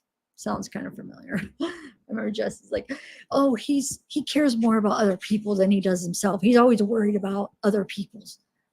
don't know if you remember Jesse saying that about Wade. I'll have to go through and highlight more, but I need to get another cup of coffee. Okay. I have more to read, but I'll play that interview first and then we could read more. That stuff interests me a lot. I love psychology and understanding things. I mean, understanding people and learning about it. All right. So, and then also there's let me put my ones in. That Ufferman. Here, let me play this first. I found this video. I know he was on The Lawyer You Know too, but I also found this other video. So this is the appeal lawyer that is going to represent Wade. All right, good morning. Can Is everyone the hear audio me? still here? Yes, Your Honor. Yes. All right, perfect. Well, it's 9 a.m., so we're going to go ahead and get started on today's session of oral arguments for the 5th District Court of Appeal. I'm Jamie don't have to watch it all, Grosjean. Also in the panel today is Jay Cohen and Meredith Sasso. Can both attorneys see the clock? Yes, Your Honor. Yes, Your Honor. Perfect. So We'll mods, for reserve people 5 coming in, I know people are going to be coming in, they're going to be like, what's this case? It has nothing to do with Wade's. This is not Wade's case. It's just Wade's lawyer. I thought it'd be kind of interesting to maybe kind of see how he is, you know, in a case. 5 minutes for rebuttal for the appellant. If you wish to have longer, just let us know and we'll adjust that clock. And then if the attorney who is not speaking would mute while they're not, it's not your turn, that would be great. All right, we're going to start then with James Del Holcomb versus State of Florida. That's 18-3338. Appellant, you may begin. Good morning. May it please the court. Michael Ufferman on behalf of the appellant, James Holcomb, and I would like to reserve 5 minutes of my time for rebuttal. I'll focus my time this morning on the first claim raised in the briefs, and I think the claim is pretty straightforward. Mr. Holcomb's argument is that the attorney had an actual conflict of interest, and when the trial court was made aware of that actual conflict of interest, the trial court failed to conduct the required 3-part Lars-Lear inquiry.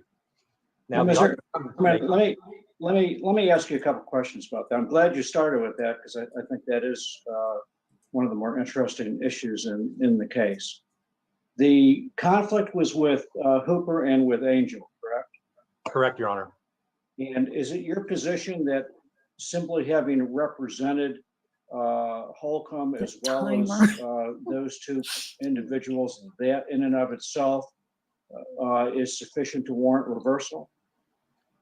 My position is that always amounts to an actual conflict of interest. Simultaneous. So, all right, and that's what I thought you would say. So let me ask some hypotheticals about. Are you guys okay listening to this for like at least 5 minutes? I'm going to go down and get my coffee. I'm kind of interested. I haven't listened to it all the way straight through, just kind of see him in action and see. I heard he was good though. Ooh. Like I watched a little bit of The Lawyer You Know. He's representing like the Adelson case or whatever. I don't know anything about that case really, but supposedly he's good. And we saw the reviews too. So, all right, I'm going to be back. Let's assume, a couple things. One, I've read the cross-examination of those witnesses, and it seemed to be a very thorough cross-examination, and in fact, really neutralized those witnesses to a large extent, and was relied upon in great detail in closing argument.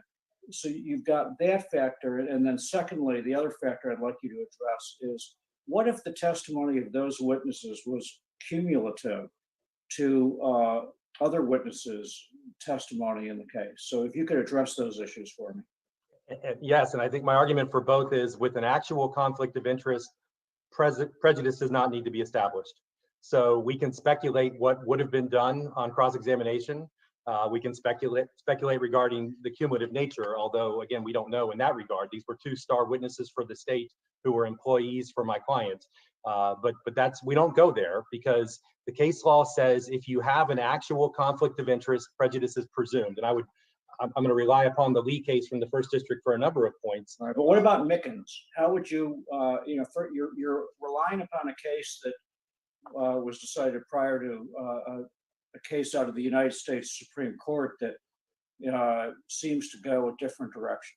I disagree. I think Mickens is distinguishable. Mickens, the victim was dead at the time of the trial. So the conflict had ceased. There was not an active conflict of interest. So in Alexis, the Florida Supreme Court defined an actual conflict of interest as, quote, the active representation of conflicting interest. So do you not interpret Mickens as establishing an actual adverse effect requirement?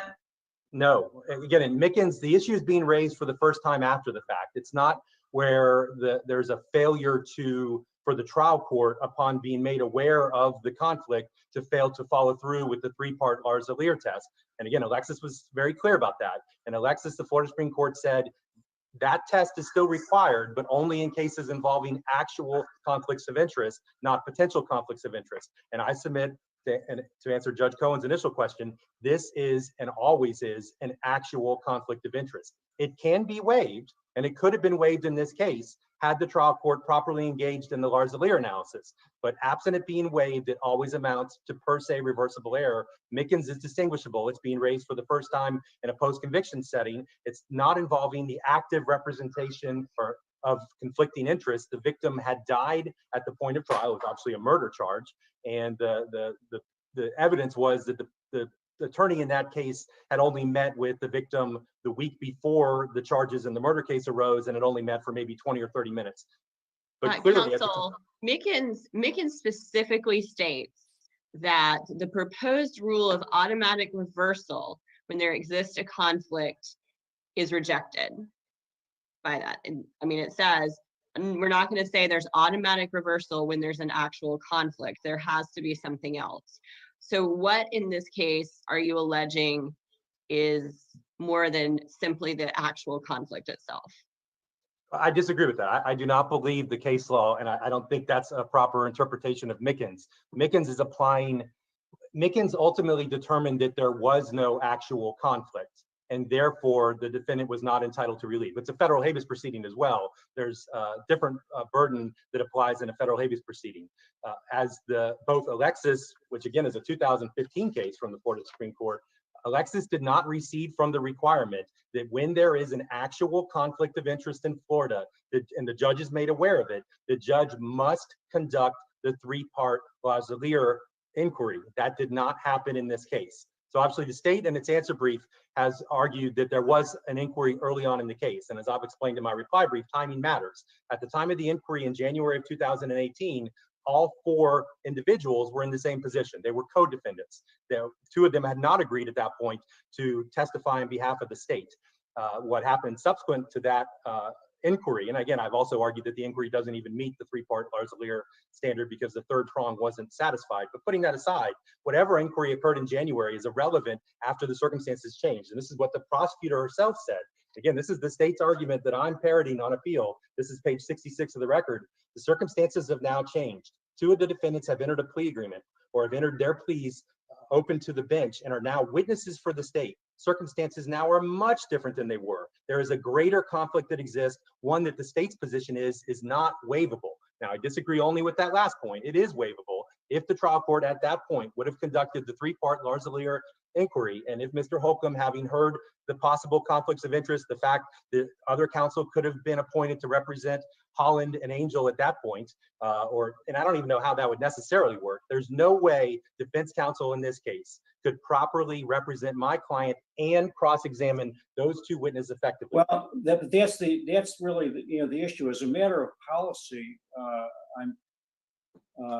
I'm not sure that there shouldn't be some sort of actual adverse impact. And this is just my review of the cross-examination was that counsel did an excellent job in the cross-examination of those witnesses, neutralized them to a great extent, and you really cite nothing in your brief to show any actual prejudice or actual adverse impact. And I don't know why, as a matter of policy, there shouldn't be some sort of requirement as opposed to a per se rule. So that may be, but I submit that based on Alexis, which did not overturn Lee, simply said Lee is limited to a situation that involves an actual conflict. If there is an actual conflict that's brought to the trial court's attention, the trial court is still required to engage in that three-part inquiry. And as far as prejudice, I'll read from the Lee's analysis from the first DCA. This is page 668. The reason appellate courts have declined to apply the harmless error rule to cases in which a defendant was deprived of the right to conflict-free counsel is that any action the lawyer refrained from taking because of the conflict would not be apparent on the record. So, Your Honor, reviewing what occurred during cross-examination, what's going on behind the scene? What did trial counsel in this case know about Angel and Holland that he couldn't properly and effectively cross-examine them? But that's completely speculative. But in an actual conflict, that's exactly, so let me go further. They were quoting from Holloway, the US Supreme Court, quote, but in a case of joint representation of conflicting interests, the evil is in what the advocate finds himself compelled to refrain from doing, not only at trial, but also as to possible pretrial plea negotiations and in the sentencing process. So both the first DCA, quoting the US Supreme Court, said, if there's an actual conflict, prejudice is presumed, because there's no way you could properly evaluate what harm or prejudice there was to the defendant in that situation. So in this case, we know that Holland and Angel had to testify truthfully for the state. If they failed to do so, they weren't going to get the benefit of a favorable plea deal. We also know that when any witness testifies for the state, and in this case, Holland himself brought out that my client was insisting that that he be able to hire their lawyer. It was brought out by the state that my client instructed them not to ask any questions of customers. Certainly, very damaging testimony came out through Holland and Angel. Defense counsel with any. But that's really cherry picking. I mean, if you read the cross-examination in totality, that cross-examination was, in my view, effective. Defense counsel in this type of case, anytime there's a state witness, the number one rule of thumb is I need to, if that witness is given testimony that could be deemed credible and harmful to the jury, I need to impeach their credibility. So on the one hand, he has an interest to represent my client, that he not have them appear credible for the jury. On the other hand, in representing both Holland and Angel, he couldn't, I'm sorry, Hooper, I keep saying Holland, it's Hooper and Angel. In representing Hooper and Angel, he could not properly cross-examine or impeach their credibility, because doing so would deprive them of the benefit of their plea deal, because they had to testify truthfully in order to obtain that benefit. And I think the case law is clear that an attorney who cross-examines a client, an attorney who, while representing a defendant, cross-examines a client simultaneously encounters inherent divided loyalties. Certainly we have this in this case. And in Lee, they didn't even question that it was an actual conflict.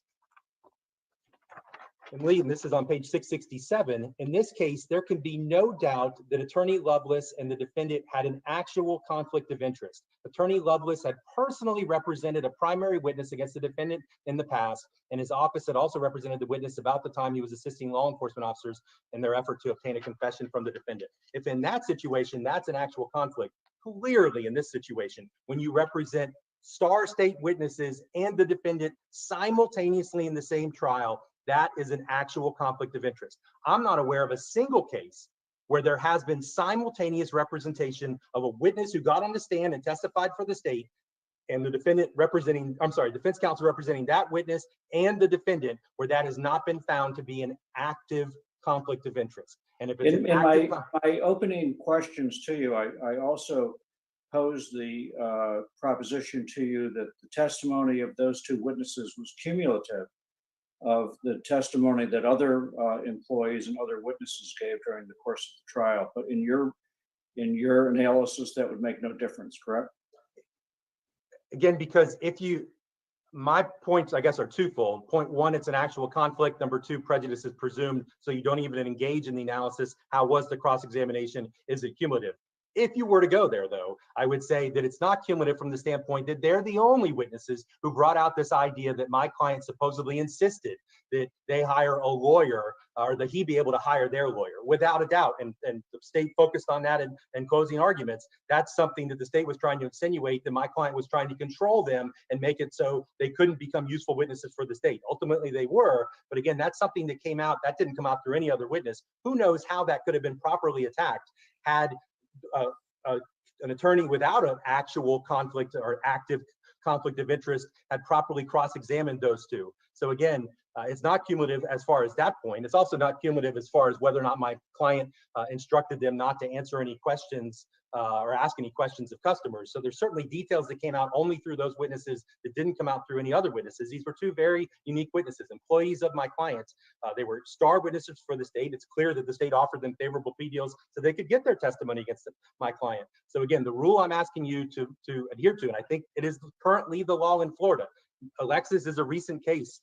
It goes through and does a great job of going through all the U.S. Supreme Court and Florida cases dealing with this. But in every one of those cases, they don't involve actual conflicts of interest. Lee was the only one that did, and they in no way said Lee was wrong in making that determination. This is more of an actual conflict than Lee. So, and the only other point I would make, and the state hasn't argued this isn't preserved, but there is a difference when you raise this issue for the first time in post-conviction. The Kyler standard applies, and you have to, and there's also, of course, a difference between just dual representation of co-defendants and actually representing a defendant and a state witness. And I would step back for a second. If I stopped 10 people on the street right now and said, hey, I have a case involving an attorney who represented both the defendant and two of the state star witnesses, everyone would say that's not right. That has to be impermissible. That has to be an actual conflict of interest. That's why in all these cases that are cited, you don't see that. So are you familiar with the Davis versus State case, a third DCA case? Yes, it's cited in. I got the transcripts, but it's not letting me open it. It's saying it didn't. Lisbeth, I don't know if I'm saying her name right. It won't let me open either of them. I tried to open it through hold on, it was through photo. Let me see. I don't know. Hold on. Yeah, Adobe, and then I try to do it through the notepad. It won't, it's saying it doesn't support it. It won't let me open it. Trying to think how you could do that. Do you guys want to watch any more of this? I just kind of wanted to show you. And I think that he explains the bow tie on the lawyer, you know. He says basically one of these judges that he really admires, and it's I'm trying to think what else he says about him, but he always wore a bow tie. So now he wears it in like his honor or something. Yeah, I just wanted to show, it's just, that's who is going to be representing him. Yeah, I probably should have played the lawyer, you know, one, but I wasn't planning on playing all anyway. I just wanted to show you guys. Anyway, all right, let's listen to the, so this is, man, my throat, I feel like I'm starting to lose my voice. I'm going to play, yeah, he's uncomfortably good, Lewis. I'm going to play, this is the first one, the Kelly interview. So it's not the one I've played before. It's the one that was before that, which there's some interesting things that she says that I was like, whoa, that I never heard. And I've seen all of her interviews, but there's a few new things in this one that I hadn't heard her say. So I said, you know what? I'm going to download this and play it. We can watch it together. Let me see what other screenshots I have real quick, though. Hold on, that I saved.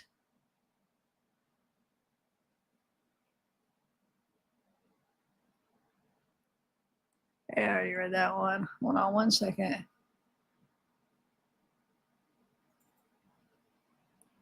Oh, I thought this was just kind of funny. I think it was on Reddit. I don't know. I can't remember where I found it, but Wade Wilson, prison calls bingo. Baby kiosk, new character, but I don't know. People make me laugh. Hold on. Let me see what else. Yeah, that's about it. Okay, so let's play this interview here. So when we were together, he wanted me to shave the side of my head, and he would constantly try to do butt stuff, and I was not about it. You know, I'm gonna actually fast forward it to, because he does this where those are just like he plays clips before the interview. So I'm gonna get right to the.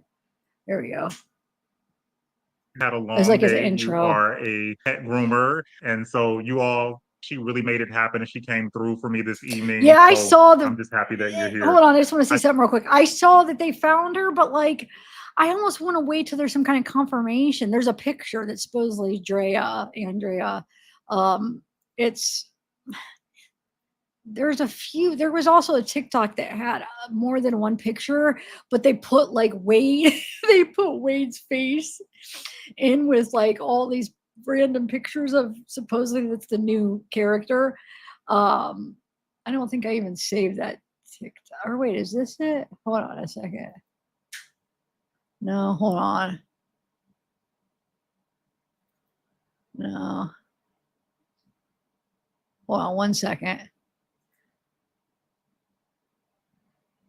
This is supposedly her, I guess, right there. I don't know. I don't know how they found her.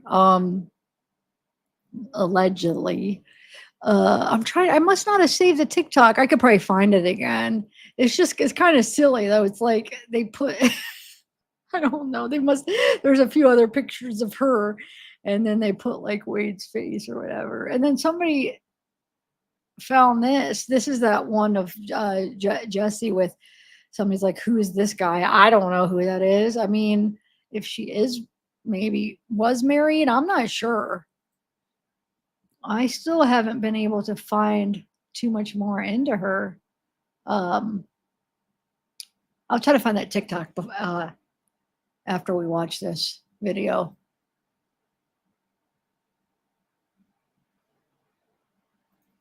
All right. So when we were shoot.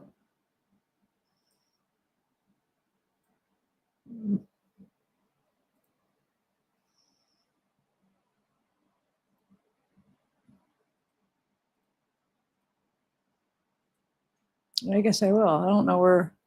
I guess I'll have to start over. It's not a big deal. So when All right, let me just fast forward it. Had Okay. a long day. You are a pet groomer, and early on, this whole thing could have been prevented. Kelly, would you start by telling my audience when and how you first met Wade? we met in, I believe, September 2018. We met on the Plenty of Fish website, and he came over to my house and we had dinner, and that was the first time I met him. How long was the correspondence on Plenty of Fish before you two actually linked up and hung out? I think we talked for about a week. Did Wade approach you or did you approach Wade? I don't remember. I think I probably approached him because he's very attractive and there's not very many attractive people on that website. Mm-hmm. I'm so glad that you were honest about that. And I think that you being honest about that, that's going to win some points over with the audience, because a lot of people during these interviews, they get on the interviews and they say what they think they should be saying instead of being real. And so I do appreciate you saying that. That's a big part of it, the way that Wade looks, like the way that he maneuvers and everything, a big part of it is his physicality. So you hung out, you met for dinner, and what happened? That's it. We just started talking. I think we talked for like a week before we started like officially dating. And I'm not usually one to like move fast like that. I've always been cautious, and just he sucked me in, and I'm a very like private person, and I've always been like against my friends that start dating people and like immediately like get married or move in with them and stuff like that. But that's exactly what I did, and that's like not me normally. Was it just like physical? Like you were just like, wow, I got this like hot guy. He's interested in me. Like, ooh, I'm gonna take a chance on this. He was a very smooth talker and just like, 6'4", very attractive man. And he like, I don't know, he just said all the right things that made me want to completely forget all the stuff I've ever used in every other date. Where was Wade living during this time? So he told me he was living with a friend of his, but I later found out, like a while later, that it was actually a halfway house. He told me that he was living with a friend and he didn't want to live there anymore. And he wanted to stay with me for a little bit, like just spend the night. So initially he just spent a couple nights with me and then eventually just like never left. And I thought he was just living with a friend of his that he just didn't want to, you know, stay in some other guy's house, but it was actually a halfway house that his biological dad had sent him to. Oh, so that means that he had been incarcerated and they had let him out into a halfway house? Either that or he was bad into drugs wherever he was living and his dad like gave him an ultimatum. When you first met Wade, was there any sign of substance abuse or anything like that? Nope, not at all.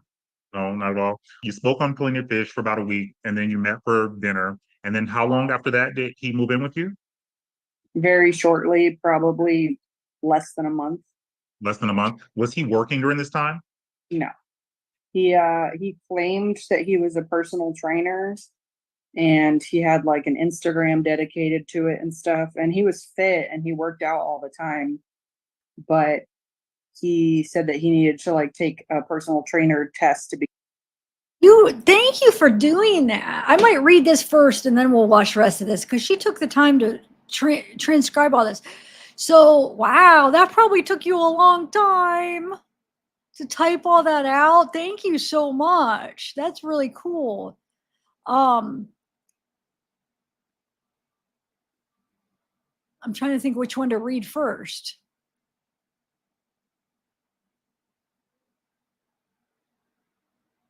Okay, I think this one's first. Let me do this first, guys. Let's read this. Wow, that's awesome that you did that. I'll bring this over and then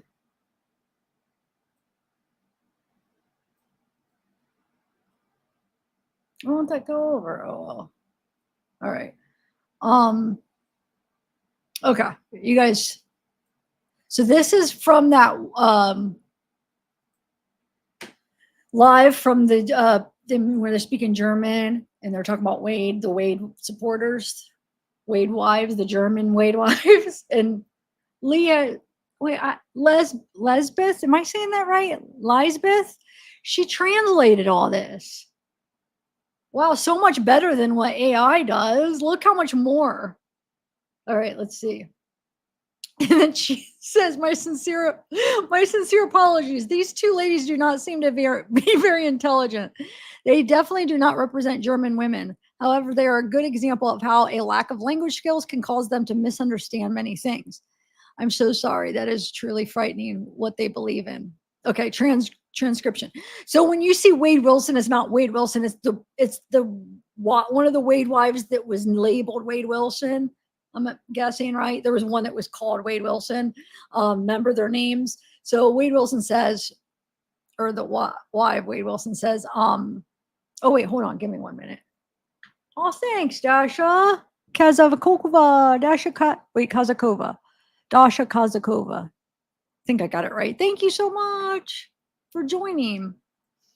All right, so he could get out in 15 years. And Steffi says yes. And Wade Wives says, it's only circumstantial case and no real evidence has been presented except for his strange confession video, which to be honest, I can't make much of because I need to see his body language. You also don't know what happened in those 2 days before. Between the first and the second interrogation. The father is said to have been there in between. And no one knows what he might have told him. She's talking about possible manipulation by the father. Okay, so that was her little side note from Lisbeth. Then you don't know if they used strange interrogation tactics during that time. They starved him for 2 days, which is why he mentioned his demand for burgers and fries. I didn't starve him. Prison food sucks or jail food sucks. So he was just trying to get something out of telling him information. He's a hustler and a manipulator. Of course, he's going to try to get something out of them. And then Steffi says, yeah, let me make this a little bit bigger so I could read it on this one.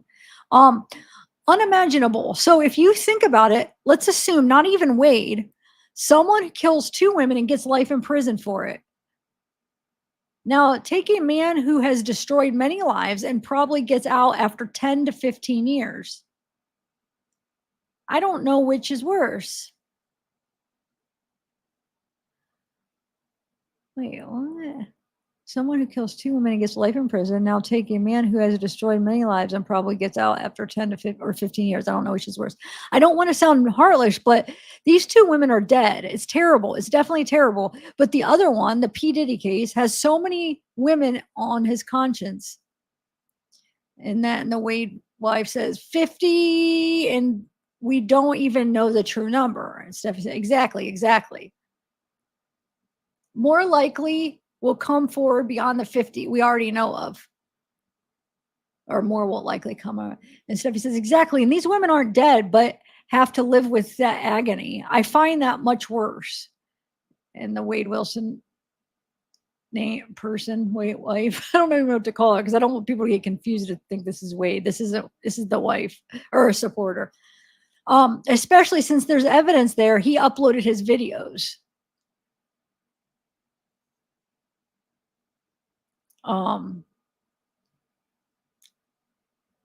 Make sure you guys, mods, if people come in, and will you make sure they know this isn't Wade? Because I don't want people to be like, oh, that's Wade. You can kind of tell by what it's saying.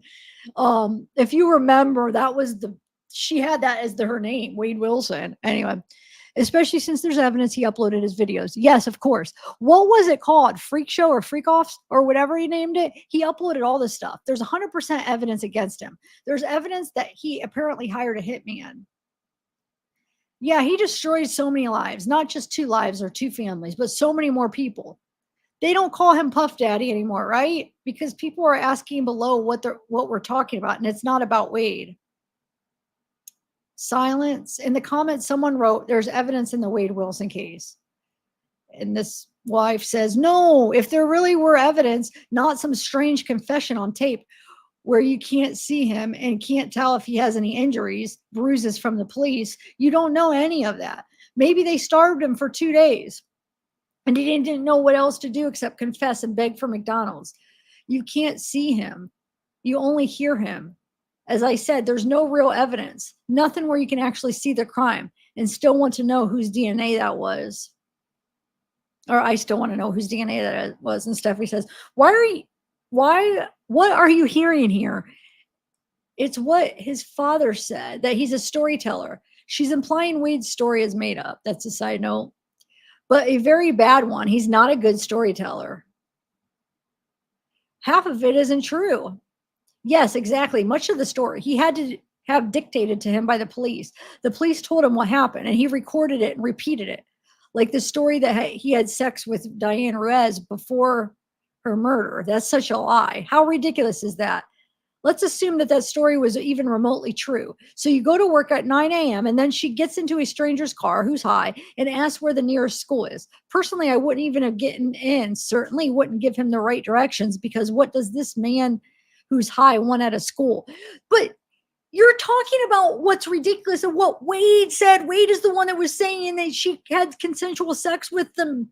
The cops are like, the detectives are like, no, that's not, there's no way, we don't believe that. So it's funny that they're saying how ridiculous it is. And it's what Wade is saying. It's like what Wade's doing. He's lying for his ego to make it look like he's some womanizer and like, oh, all women are dying to have sex with him. Literally. I mean, that's what he want people to believe.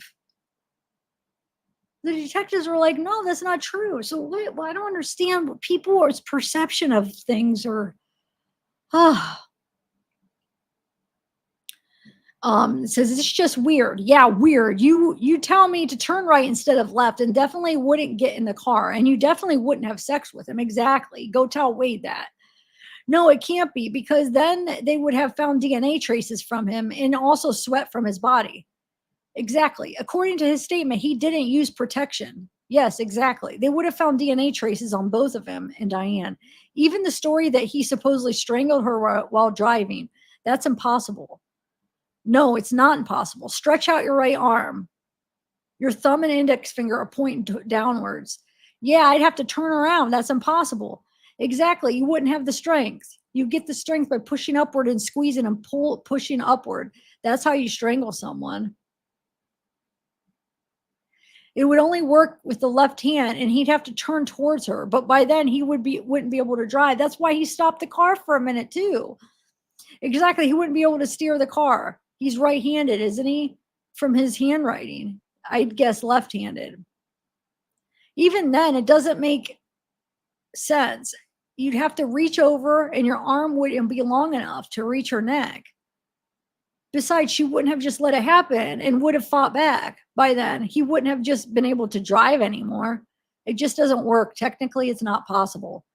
Someone below wrote that confession sounds scripted. That's why I say, as long as I don't see how he's sitting there, I can't believe it. I asked Chat GPT, and the response was that usually for first-degree murders, interrogations are recorded on video to prevent exactly this kind of speculation.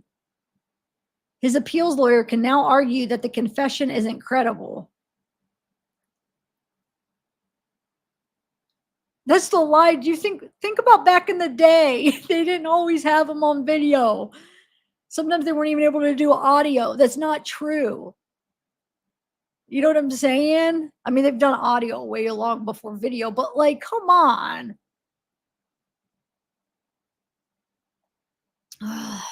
Exactly. Another officer could have been standing behind him with a gun. This is too much. This is making me like, I feel like it's a comedy here. You don't know. Yeah, I believe it. When it comes to confession sounding scripted, they told him his story that isn't entirely true. I just can't. Standing behind him with a gun. You could hear in the voice, he's not afraid. You could tell, like, come on. There's no fear in his voice. There's no anything.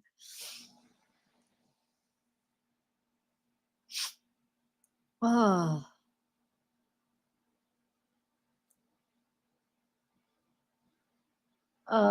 I believe it when it comes to the confession sounding scripted. They told him a story that isn't entirely true. The father was there in the meantime as well. Exactly. The story was probably wrongly given to him, which is why he talked about having sex with Diane, because he wasn't actually there. He doesn't know the story he's telling isn't true. Like the bag that was found in a different location, she probably means Diane's purse. He says he threw the bag out of the car, but the bag was found at the school. Yeah, that can't be. On the witness stand, her son says he doesn't know if it was his mother's bag. He says he's not sure. Okay, fine. But what son knows the handbag his mother has? I know. Yeah, you're also a woman. You pay attention to that. Guys don't care about handbags and don't notice them. The fact is, the handbag was described differently 2 times. They didn't even know what clothes she was wearing.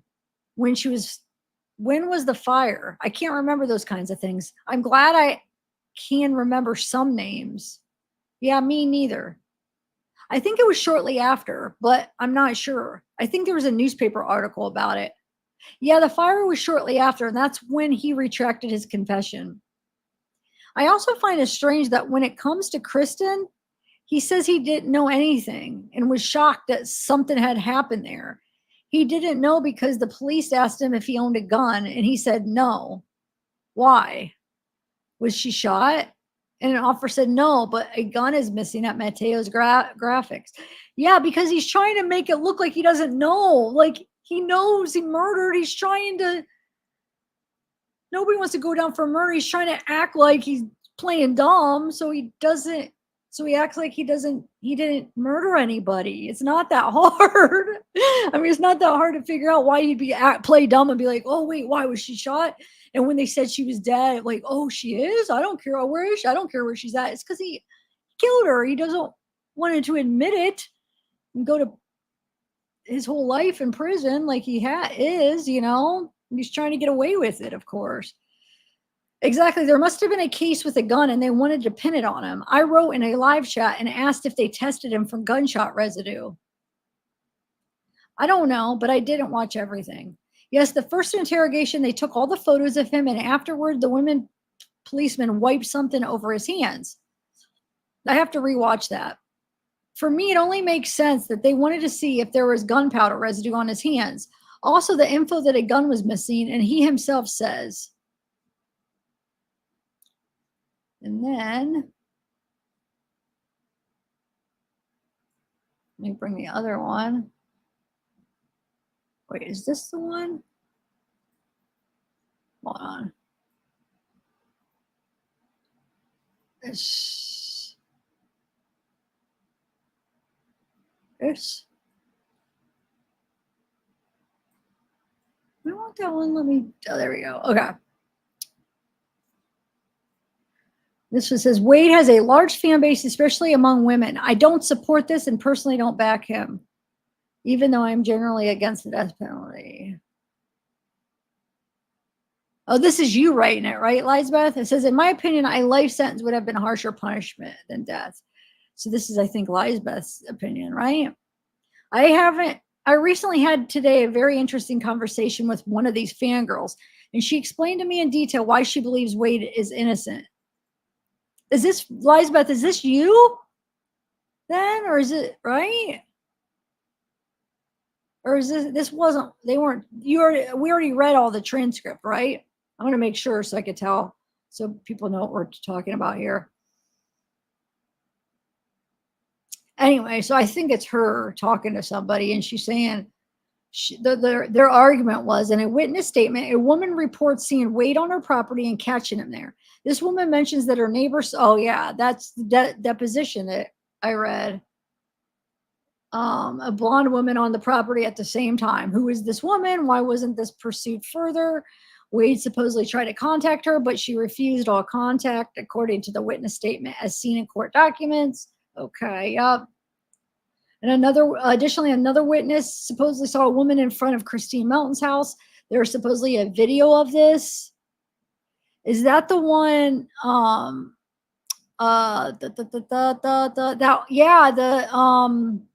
It was one of the what was her title? Was she the crime scene? I have to go back, but it was one of the depositions. I was curious where that exactly was. I don't know if this is what you're talking about here, but remember I just read that deposition a couple days ago where they said they saw a shadow of a woman walking and there was surveillance, and I was just confused. It didn't specify where that surveillance was taken from, and it's like, who was the woman? What? Like, why? Well, I want to know more about that. Like, and this would have been, I mean, it sounds like it would have been after Diane's death. I don't know, but it's very vague. Like, it doesn't say where the surveillance was taken. I think that's what you're talking about, right? Let me see. That's not you? Wait. Oh, they were talking about this?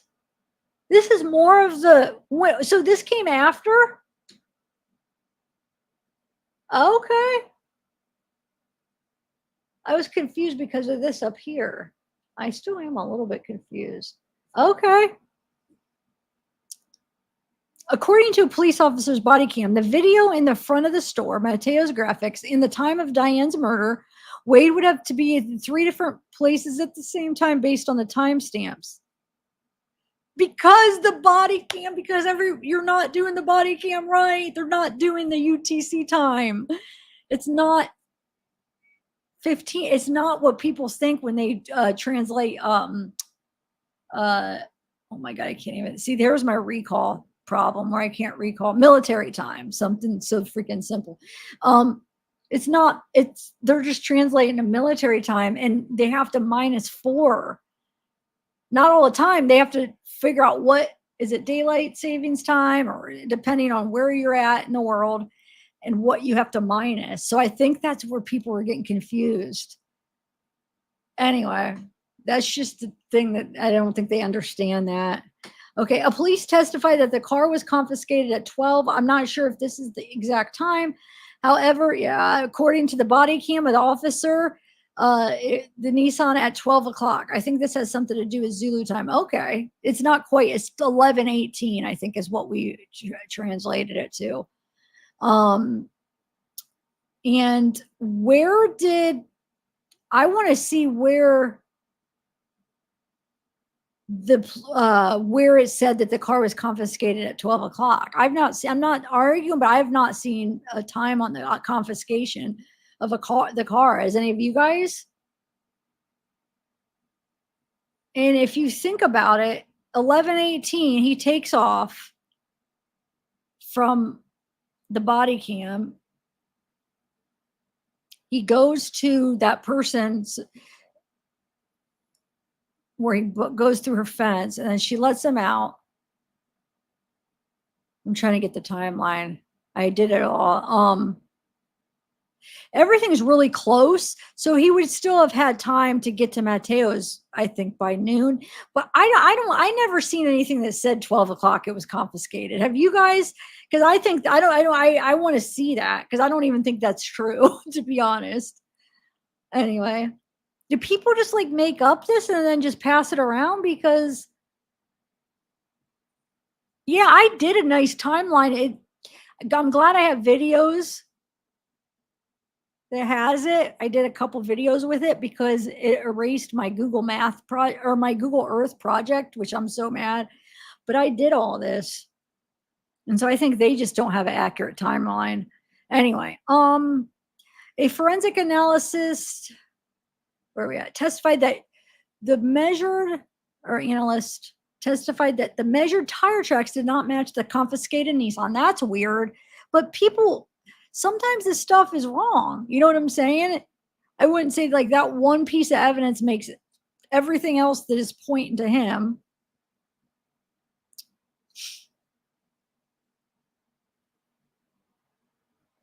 What's written by Jesse and Wade, Sid? No, this isn't Wade. I hope people don't get confused. Oh no, I don't have that one up anymore that said Wade. So Christine had severe internal bleeding. I don't remember exactly what or where, which could only have been caused by a large, heavy weapon. However, the weapon was never found. It couldn't have been the curtain rod. Could have been his hand. I mean, he's a big guy. Could have been like a bed post. You know what I'm saying? You're thinking it has to be like this weapon, but it could be him like kicking her, like, I mean, anything into like a bedpost or corner of a desk or a wall. You know what I'm saying? Those things could be, there's other explanations. Anyway. Diane reportedly had a cut below her breast. Where did this wound come from if Wade supposedly strangled her and ran her over? What weapon? I mean, don't you think running her over, she could have got cut? Somehow, I mean, a neighbor who saw the car driving away from Diane's body was found described it as silver.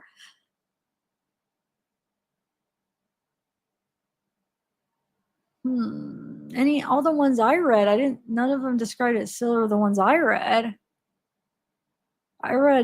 3 different neighbors' accounts and none of them said silver, did they? Not that I remember.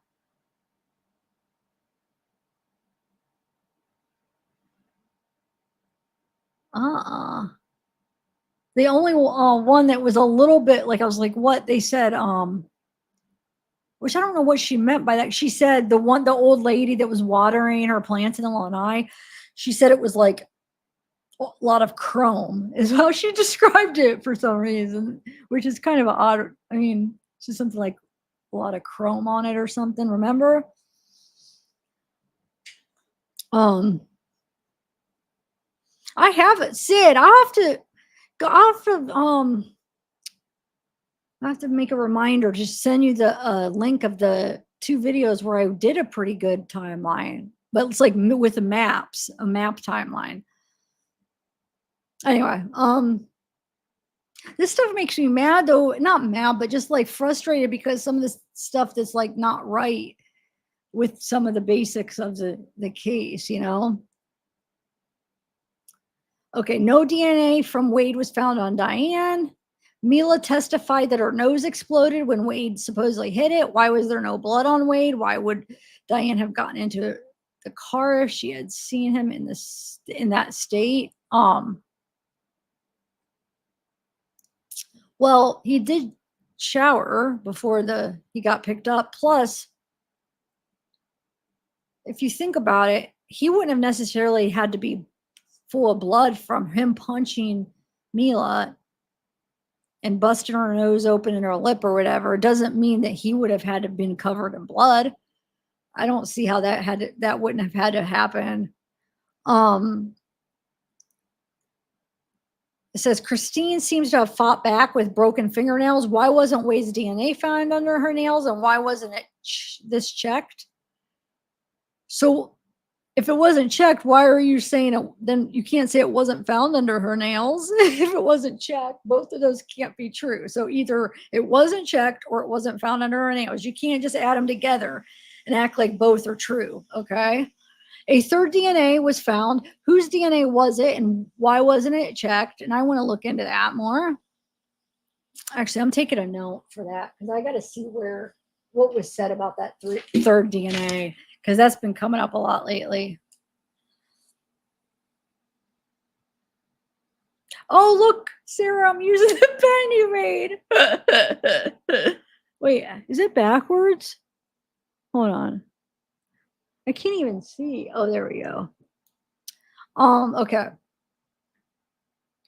Wade's phone suddenly disappeared. It supposedly contained evidence proving his innocence. It didn't suddenly disappear. He didn't have it. That's why he had Christine's.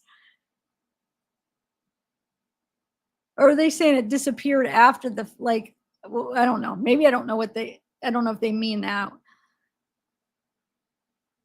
Are they saying like that after it was arrested, then it suddenly disappeared? Maybe. I don't know. The entire trial was reportedly based on circumstantial evidence with no real concrete proof. Besides, he's driving one of the victim's cars. The other victim's DNA was in the car. That right there is huge. He was the last to be seen with one of the victims. He knew where Diane was. He admitted to what happened to her, to his dad and Mila, before it even was out all over the news. What more evidence? I don't get it. How is that not concrete evidence? This actually had really strong evidence compared to some cases. No, nothing's going to ever be perfect, because when a crime happens, usually the only person that was there is the person that committed it that's trying to get off and don't want to get charged. The other person's dead if it's a murder. Okay. So people have to fill in the pieces. It's never going to be perfect. It never is, because that person, unless that person admits, but even their memory might be off or they lie about things. It's not. This is actually a pretty strong case. Now, yeah, there's going to be things that don't make sense, but it's because the people that are trying to figure it out were not there. So they're not going to be able to tell every little thing perfectly because they weren't there. So there's going to be things that might not make sense because they don't have exactly what happened. But what crime? When do you? You know what I'm saying? They actually have a lot compared to cases that we've seen. This is a lot. Don't you guys think?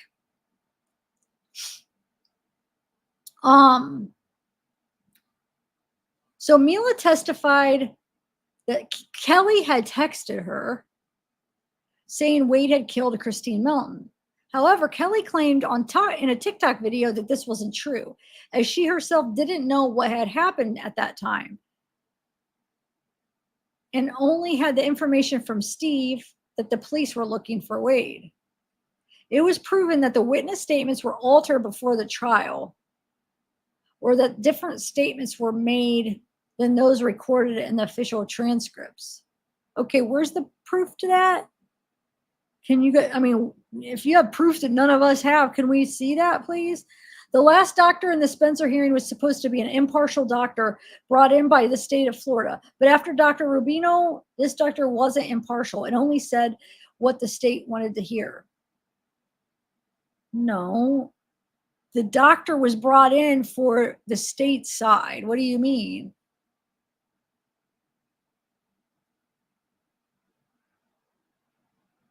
And no, he said what his freaking thoughts on it. What do you, I mean, I don't understand. That was his analysis of what he thought with his brain, his traumatic brain injury or whatever. I mean, that was his expertise on it, you know, like, yeah, false confessions are, but this was not what you call a false confession. Nothing even like is the same as this confession compared to some of the false confessions we've seen. It's not even. No. That was not like, there's nothing about that seems like a false confession to me at all. Like from the phone calls to the confession. Yeah, I mean, I don't know. I'd strongly disagree, but I know we're all allowed to have our own opinions, but hold on. I want to take another note on what was the first thing that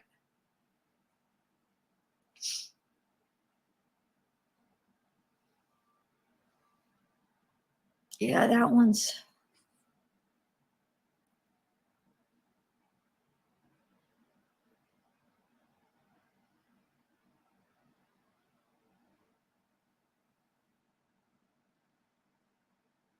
and that's another thing that some of these people, because I watched I don't even know whose channel, but they have this timeline messed up where a lot of people think Diane, or a lot of people that didn't watch the trial, I think they lay it out the timeline.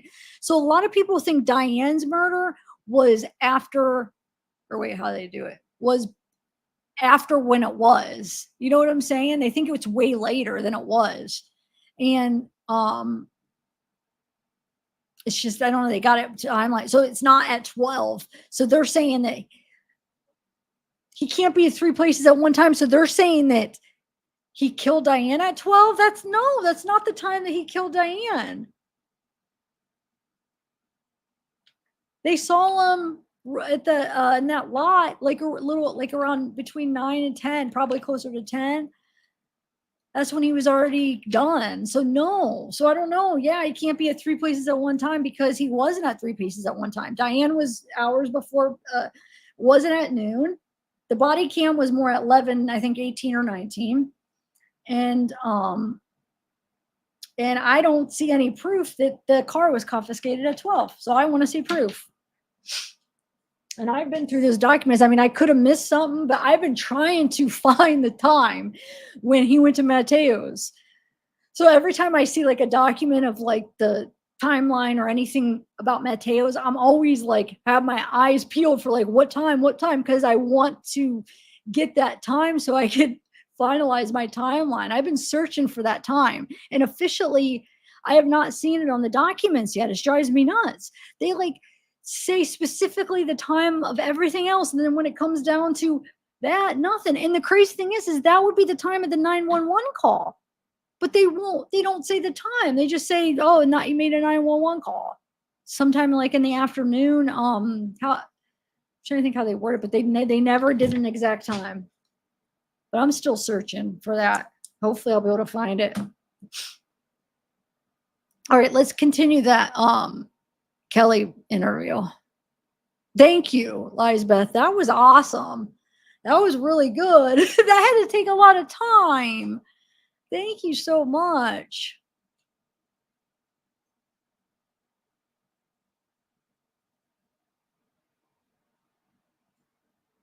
I know, right? Me either, Candace. I think they're just in denial because they're seeing it because for some reason, they became mesmerized by this guy, and now they want to believe him, and they're just like seeing it like it's nothing when this is actually a really strong case. Why the jury didn't take long at all, because it's one of the stronger cases, the evidence and stuff. So it's like a no-brainer, really. Yeah, there's things that there are some odd things, but there always is. Compared to how much strong evidence there are, like, it's still a no-brainer, you know? You're going to have that. All right. Let me put that back up. Become a actual personal trainer. But he like made his own like TikTok and Instagram and stuff for like Wade Wilson personal training, but he had called it something else. He went by Steven when I met him. I didn't know his name was Wade. Sorry, your dog is Was he making money from social media or from training? No, not at all. When he went to go train people, he was actually just meeting up with girls and sleeping with them. There was no training going on. Wow. So what was a typical day like for you and Wade? Well, I worked. So I don't know what he did when I was at work, but usually if I was off and we were hanging out, we would play, well, I would play video games a lot. He would take my car a lot and go work. I don't know. We had gone to a couple theme parks because, you know, I'm only like 2 hours from Orlando. So we would go to Universal. We would go to the zoo. We would go hang out with my friends or go to my family's house. Well, he met your family. Yeah, my parents actually liked him a lot. He was really polite. He said like, yes, ma'am, no, ma'am. He had dinner with them a couple times. And at first they liked him a lot. They were like, oh, this guy's great. He's very attractive and he's very polite. And eventually my mom saw through that though. And you didn't listen to her? No. So you mentioned Wade's biological father. Did you actually meet him? No, I never met any of his family. But he met your family? Yeah. Okay. I want you just to tell things in your own words. Things were decent for a little bit. In early December, I had let my friend Sarah move in with me because she and her long-term boyfriend had broken up. What month did you actually meet Wade? September. September. And so then December, you let a friend move in? Yeah, my friend Sarah, I let her stay with me on the couch because she had been with her boyfriend for like 4 years and I'd been friends with them. So, you know, she was 18 and I was like, oh, you can come stay with me for a little bit. It's fine. I had caught some text messages between them where they were calling each other babe and stuff. And I was like trying to call them out and they were denying everything.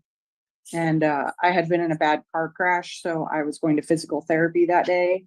So when I got back from physical therapy, all their stuff was gone, Wade and Sarah.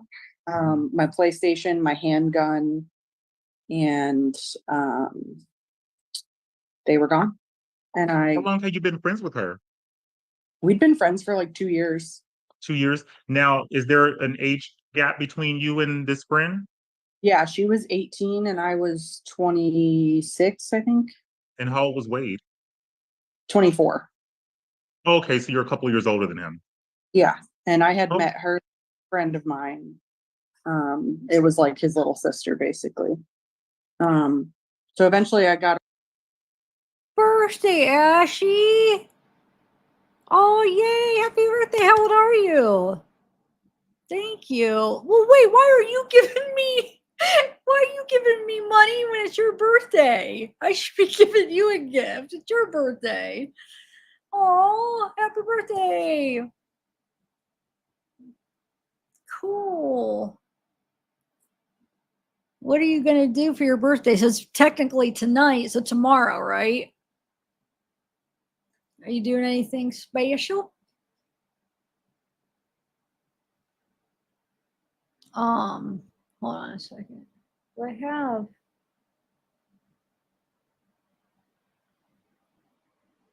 Let's do a birthday. Hold on. Let's see. What's this one? Here's birthday songs. I don't know if this is the right. Your special day is here. Yeah. Birthday.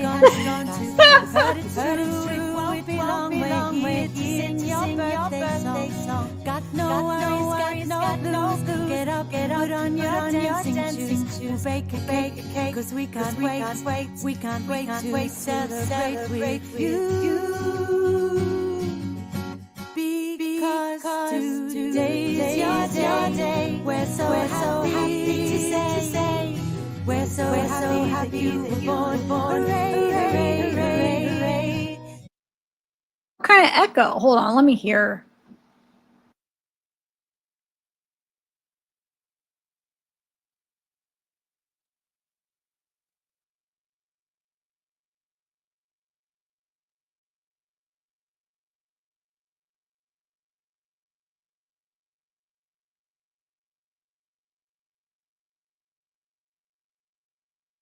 Maybe that's wonder why it's doing that. What if I do this? I just want to see something, just so I know for future. If I remove this and play it, is it still echo? We're so happy to say, we're so happy that you were born. Hooray, hooray, hooray. Of all the days we won't forget to celebrate your best year yet. The fun and joy, smiles and laughter, wish you happy ever after. Got no worries, got no blues. Get up, put on your dancing shoes. We'll bake a cake, 'cause we can't wait to celebrate, it's true. Because today's your day. We're so happy to say, we're so happy that you will. I forget which ones. I have like 4 or 5 for birthdays. Hold on. Okay, let me just test it out. I just want to see. This is the one I wanted. I love this one. This one's good. This is a good one. A good little. Happy birthday to you. Happy birthday, happy birthday, happy birthday to you. Happy birthday, happy birthday, happy birthday,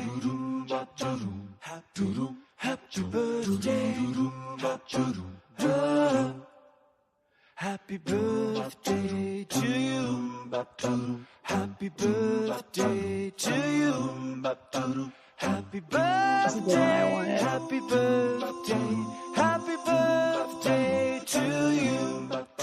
Happy birthday to you. Happy birthday to you. Happy birthday, happy birthday, happy birthday to you. Happy birthday to you. Happy birthday to you. Happy birthday. Oh, it's playing again. Hold on. Happy birthday, Ashi. Yeah. I got to remember. That's the one I like. I always forget because by the time another one comes, so it's Bam Tone. Happy birthday. I got to remember that. That's good. Okay. Let's continue. How old are you though? Did you say how old you are turning today?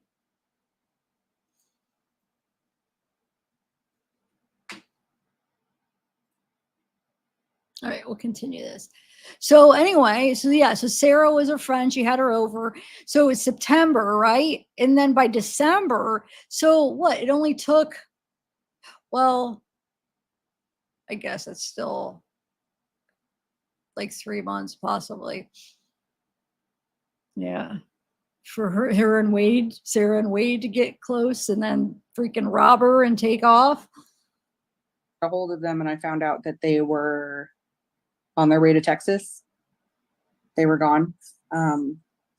So I had figured out a way to get a warrant for his arrest from when he had previously stolen a laptop from me. He had stolen a laptop from me, pawned it like a mile up the road. So before December, he had already stolen something from you. Yep. So he moved in with September. So he had already stolen something before December. Now it's December and he's stealing more stuff, a handgun. And what else did he steal from you? My PlayStation, and I think he stole my new laptop too. I don't remember. He stole a lot. Goodness. Wow. Told the police that, Wait, hey, what this did guy I stole my miss? gun. Like, What did she say he stole before that, though? I missed that. Hold on.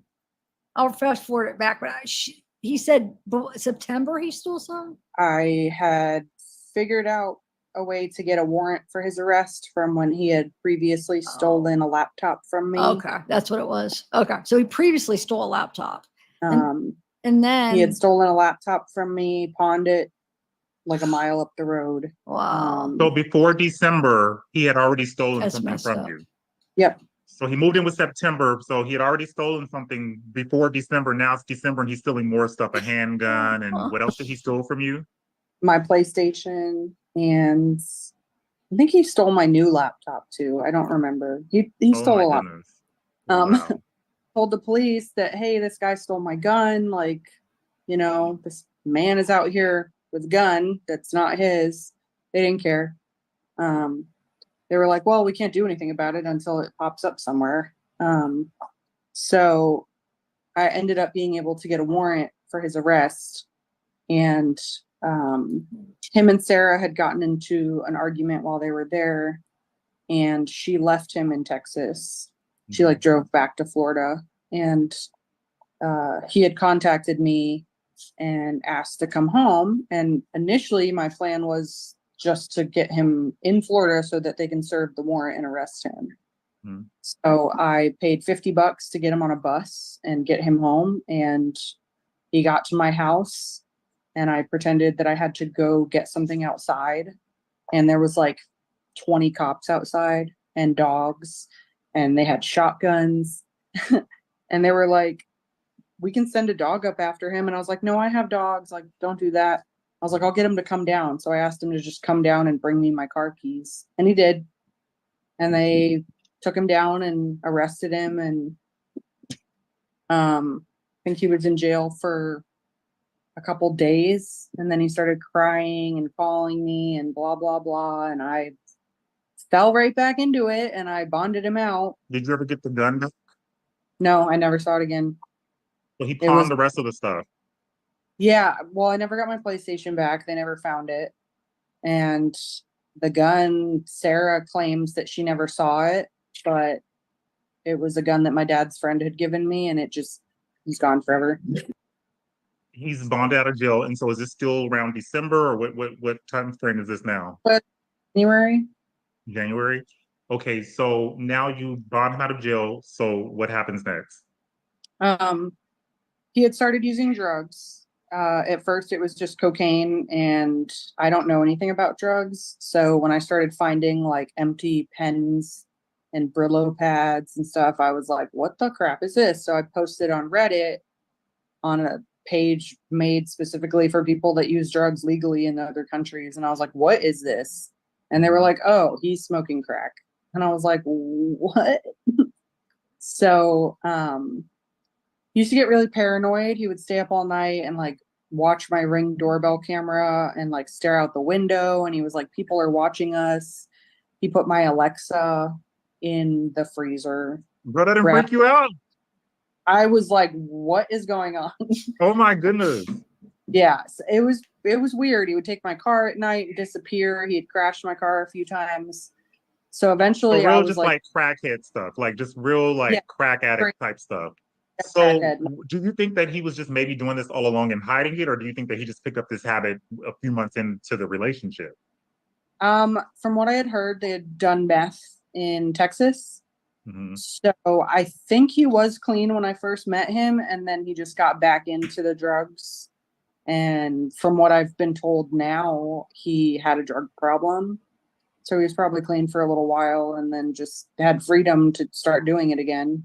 You know, he would steal my stuff and pawn it and then use the money to buy drugs, I guess. But you and him never did drugs together, or he felt like maybe he had to hide that from you because that was not something you were into? Is that how was the deal? He used to like snort coke or whatever he was doing, but he would tell me not to look at him when he did it. Like, I don't know if he was embarrassed or he knew I wasn't into that, but he would be like, don't watch me. And I'm like, what? Like, this is weird. Oh, so eventually, wow. ultimatum. How often was this? He he was doing it quite a bit towards the end, and I was done. I was like, I can't do this. Like, you have got to leave my house or go to a rehab. Like, we're not doing this anymore. So finally on February 18th, which was the day before my birthday, he agreed to go to a rehab, and there was one in Boynton Beach that we were going to go to. And we drove all the way down there, which is like 30 minutes from my house. And we parked outside, and he chickened out, and he was like, I can't do it. And I was like, okay, like, you have to do something. You're not coming back to my house. So I sat and I called a bunch of other rehabs. None of them would take, I don't think he had insurance. So they wouldn't take him without insurance. And he said, let's just go back to your house and we'll figure something out. And I really didn't want to, but we got back to my house, and he suddenly said that he had a rehab to go to in the Keys, and I just had to get him there. And I was like, that's 3.5 hours away. Like, that's far. That didn't ring any alarm bells? No, I was just like, whatever, get this dude out of my house. I don't care. So I had asked my mom for money because I didn't get paid till the next day. And I was like, I need money to, I didn't want to tell her that I was driving him to the Keys to go to a rehab, but she at this point was over him and over all of the heartbreaks that he had put me through. So she was like, I'm not helping you, give him money. I'm like, no.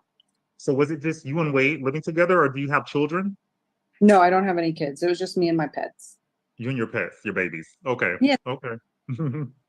So your mother says no, she's not going to give you money to get him to the Keys. So then what happens? So we go back to my house, and he says that we should pawn my laptop, the one that he had already pawned.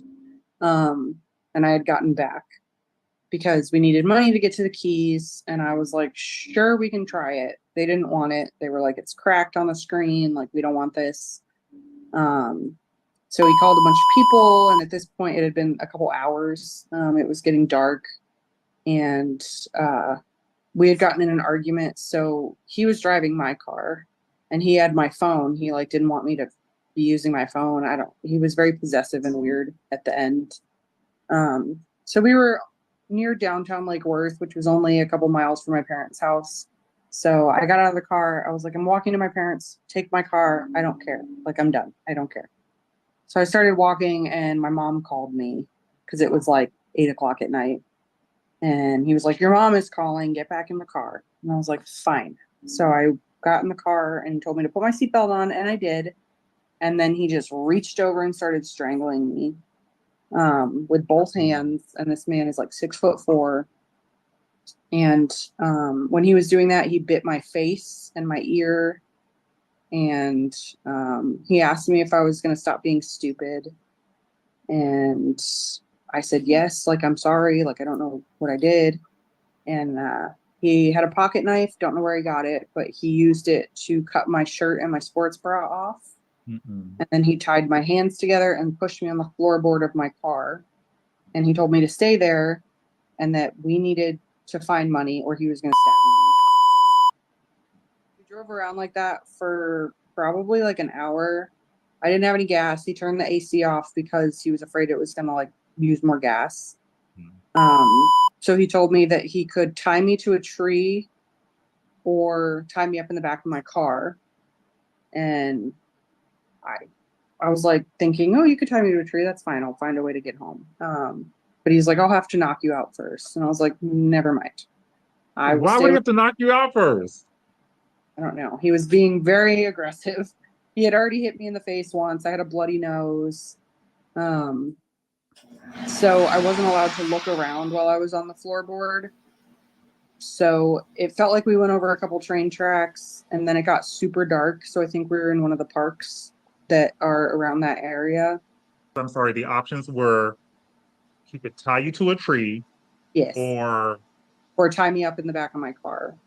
Okay, and which did you choose to do? My car. Because you didn't want to get knocked out. Yeah, I was like, I'm not trying to make light of it. It's so asinine. Like, yeah, you know what I mean?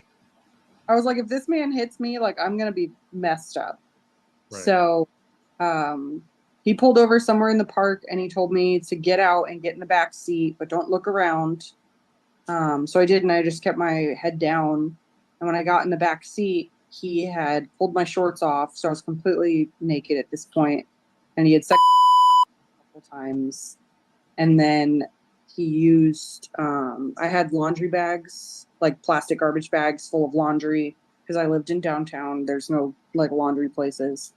So I was going to go do laundry at my parents' house. So he used the laundry bags to tie my feet together. And then he came around the other side and tied a t-shirt and leggings around my eyes and my mouth, and then tied my arms together as well. And he had slammed the door on the passenger side where my feet were, slammed my foot, broke my foot. I was screaming like, and then he just piled dirty laundry on top of me and drove off. And he sold my phone to somebody for $50 and what I assume was more drugs. They found weed in my car when they searched it. So he got money. He went to McDonald's and got like food and drinks while I was tied up in the back of the car, covered in laundry. Like, I just remember thinking, my family's not going to find me and it's my birthday. Like, they're never going to find my body. Like, no one knows where I am. No one knows anything.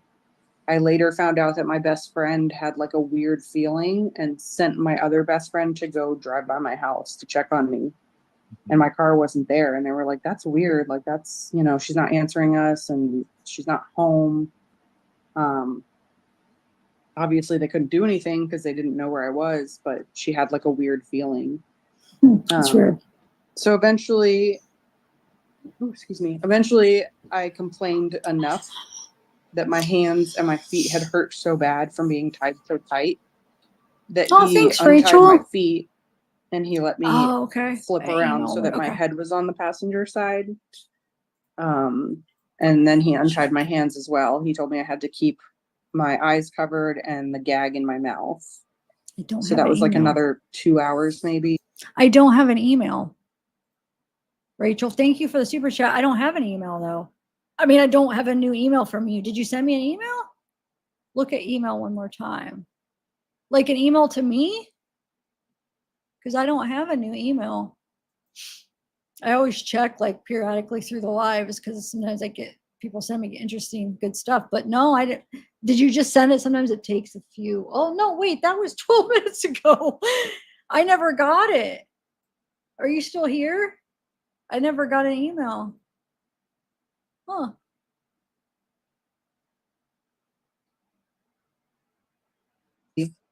And then eventually he Foot is undid. broken during all of this. Like, he slammed your foot in the car door. Oh yeah. Oh my goodness. My face was busted. My lip was busted and bleeding. And when he took the gag out of my mouth and he saw what he did to me, he started crying. He was like, look at your face. Like, I can't believe I did that to you. I'm so sorry. Wait, he told you to look at your face, that he can't believe what he did to you. Yeah. And I couldn't see what I looked like, but I could feel that I had like crusted blood on my face. Oh my And goodness. to like placate him and make light of it. And I was like, oh, it's okay. I look like a Kardashian now. Like, I could feel like my lip is so messed up. And he reached back and he was trying to hold my hand.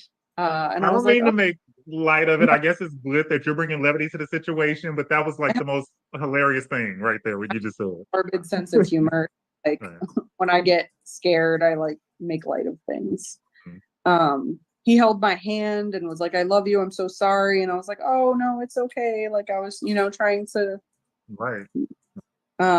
When we got down to the keys, I had told him that I really had to go to the bathroom. So he pulled over next to a place called Sundowners and they were closed because it was like 2 a.m. He let me get out and pee in their parking lot.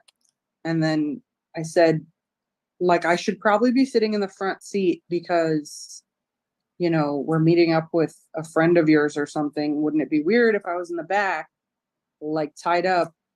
And he was like, you're right. Put some clothes on.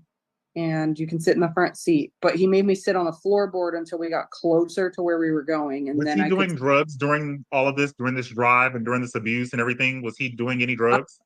I'm not sure. I didn't smell anything, but I was also like under piles of laundry. Right. It would not surprise me because they found a bag of weed in my car. I don't smoke even weed. But I'm sure he was doing something harder because Yeah, weed is not going to make you. yeah. So when we got down there, he told me not to look at the person that he was going to go with because of my face. And we got down to this gas station and there was a girl there. And he said, like, get in the driver's seat. And he grabbed his backpack and went left. And he handed me my keys. And he just left with this girl named Courtney. Did the girl see you at all? I made eye contact with her. She swears up and down that it was a bright gas station and she saw my face and that there was no blood. There was nothing on my face. But that gas station closes at 9. Ooh, sorry. That gas station closes at 9 p.m. So obviously it wasn't bright. It's in the Keys. They don't have big gas stations down there. She is one of the women, the only girlfriend of his that he has not hit. And she's fighting to save him. She all of a sudden is like, Team Wade, save his life. You know, we all make bad decisions. We all want love. You know, most normal human beings want love. And you took a chance, and you just took a chance on someone who turned out to be a monster. Yeah. And the girl Sarah that he dated was like supermodel beautiful, and he still hit her. So it doesn't matter what you look like, you know. If you were vulnerable, he didn't care. Do you think that Wade is inherently evil, or do you think that all of the rage is just caused by the drugs? I don't know. I think there's evil in there but I think it comes from whatever mental issues he has going on, and the drugs probably exacerbate it. But I think, lots of people do drugs and don't. I don't know what that beeping is. I don't know why he has that beeping in there. I'm confused because it's not like words. Seems like he's trying to beep out. I'm a little bit confused. That's not coming from me. I don't know. It's coming from this video. I'm a little bit confused. Sorry. It's kind of annoying. Does anybody know why there's that beeping in there? Because it doesn't sound like it's bleeping out like something she's saying. So you're left at this gas station, and then what happens? I drove home. I knew how to get home from the Keys because I lived down there. So a lot of people ask why I didn't stop it. You just like why I didn't stop at a gas station, anything. And I'm thinking, we live in Florida. If a girl that's barefoot, covered in blood, walks into a gas station asking for help, they're going to be like, oh, she does drugs. So I just drove home, and I drove home like 100 miles an hour thinking I live in Florida. I'll get pulled over, and nothing. And so it takes you like how long to get home from the Keys? Like 2 hours because I was driving so fast. Mm-hmm. So I got to my mom's house, and I used their back door key, got in the back, went in their room, and I woke them up. And at first my mom was like, what did you do? You get in a fight with your boyfriend? And then she turned on the light and she saw what my face looked like. And so we called the police, and they met us at my house. They sent a CSI to go through my car, and one of them drove me to the hospital where I had the done. I gave a statement. They took photos. And then I went back home, and the detective in charge seemed like he was very helpful at first. Then, men I love. He seemed like he was very helpful at first, and then after a day or two, he just started changing. He was like, like, because I had reached out to Wade. I was like, why did you do this to me? Like, why? What is wrong with you? And I later learned that it is like a trauma bond and battered women syndrome, where, you know, your brain is not really there. People reach out to their assailants all the time. All the people with the calls and stuff that are coming out, they're like, well, why'd you talk to him? And I'm like, if you listen to the way my voice is, or you read the emails, all I wanted for was him to admit what he did. That's it. I could tell when you were talking to him on the jail calls that that's what you were doing. Like, people were like, well, why are you talking to him? I'm like, clearly this girl is trying to get him to admit to something. And even he knew it. Something that irritated me about those calls is that he was like very arrogant. Like, I don't know exactly what you were saying, like verbatim, but it was something to the extent of, oh, you're trying to seduce someone else or something to that extent. And he was like, oh, I don't have to try. So it's almost like he knows that he's attractive. So he's like, oh, I don't have to try. They just Yeah, do it. exactly. That's how he is too. And when I had brought up that he had cheated on me a bunch of times, he's like, well, I was only with like 3 girls. And I'm like, are you serious? But he will not still admit it to this day. He will not. And it, Do you think that maybe for you it was more traumatic because you're being intimate with this person who you want it to work and you want it to be something real, but this person is just being promiscuous the whole time and just sleeping with people. So to him, it's kind of like nothing. And so it's more hurtful to you. Do you think that that's what it is? I think back then, yes, because I thought I loved him and I felt so broken about it. But looking back, I did not love him. I think it was lust. You know, I had this attractive man, and it like everything that he did to me does not hurt me as much as. Can we stop, please? Sorry, he's an idiot. Hey, No worries. knock it off. Everyone's like, you're so obsessed with him, like he broke your heart, but it's not him, it's the whole justice system. I could care less about him. It's the fact that this police officer didn't help me, and they got DNA from him, they got a statement from him. This officer, had everything, and even in his report he wrote that I had ligature marks on my arms, I had bite marks on my face, handprints around my neck, and then in the same report he put that he didn't have enough evidence to arrest him. Was that because you called Wade? I think that's part of the reason is he's like, oh, well, you must not be afraid of him. And I'm like, that's not how that works. Like, I still would like to press charges. And he was like, well, I interviewed him and he said you were into that kind of thing. You were into BDSM. And I was like, there's a difference between that and what he did to my face. He sold my phone. He, I love getting my phone sold and my face bashed in. Like, that's exactly what I love. Think, and this is not me judging, I'm just saying that the world has all kind of ideas. Do you think it was because of your physical appearance, like tattoos and stuff, that he just automatically assumed that you were into that sort of thing, the detective? Probably. I didn't have as many tattoos, but yeah, I mean, I had tattoos and like more of an alternative look, so probably. But I mean, Beeps make no called sense. and had an internal investigation I opened don't against get it. the officer, and he did get in trouble. He got demoted from detective to back road patrol, and he was put on like 120 hours of leave, which is not enough to me. I don't think it Was Wade into BDSM? No, Did he not like with it?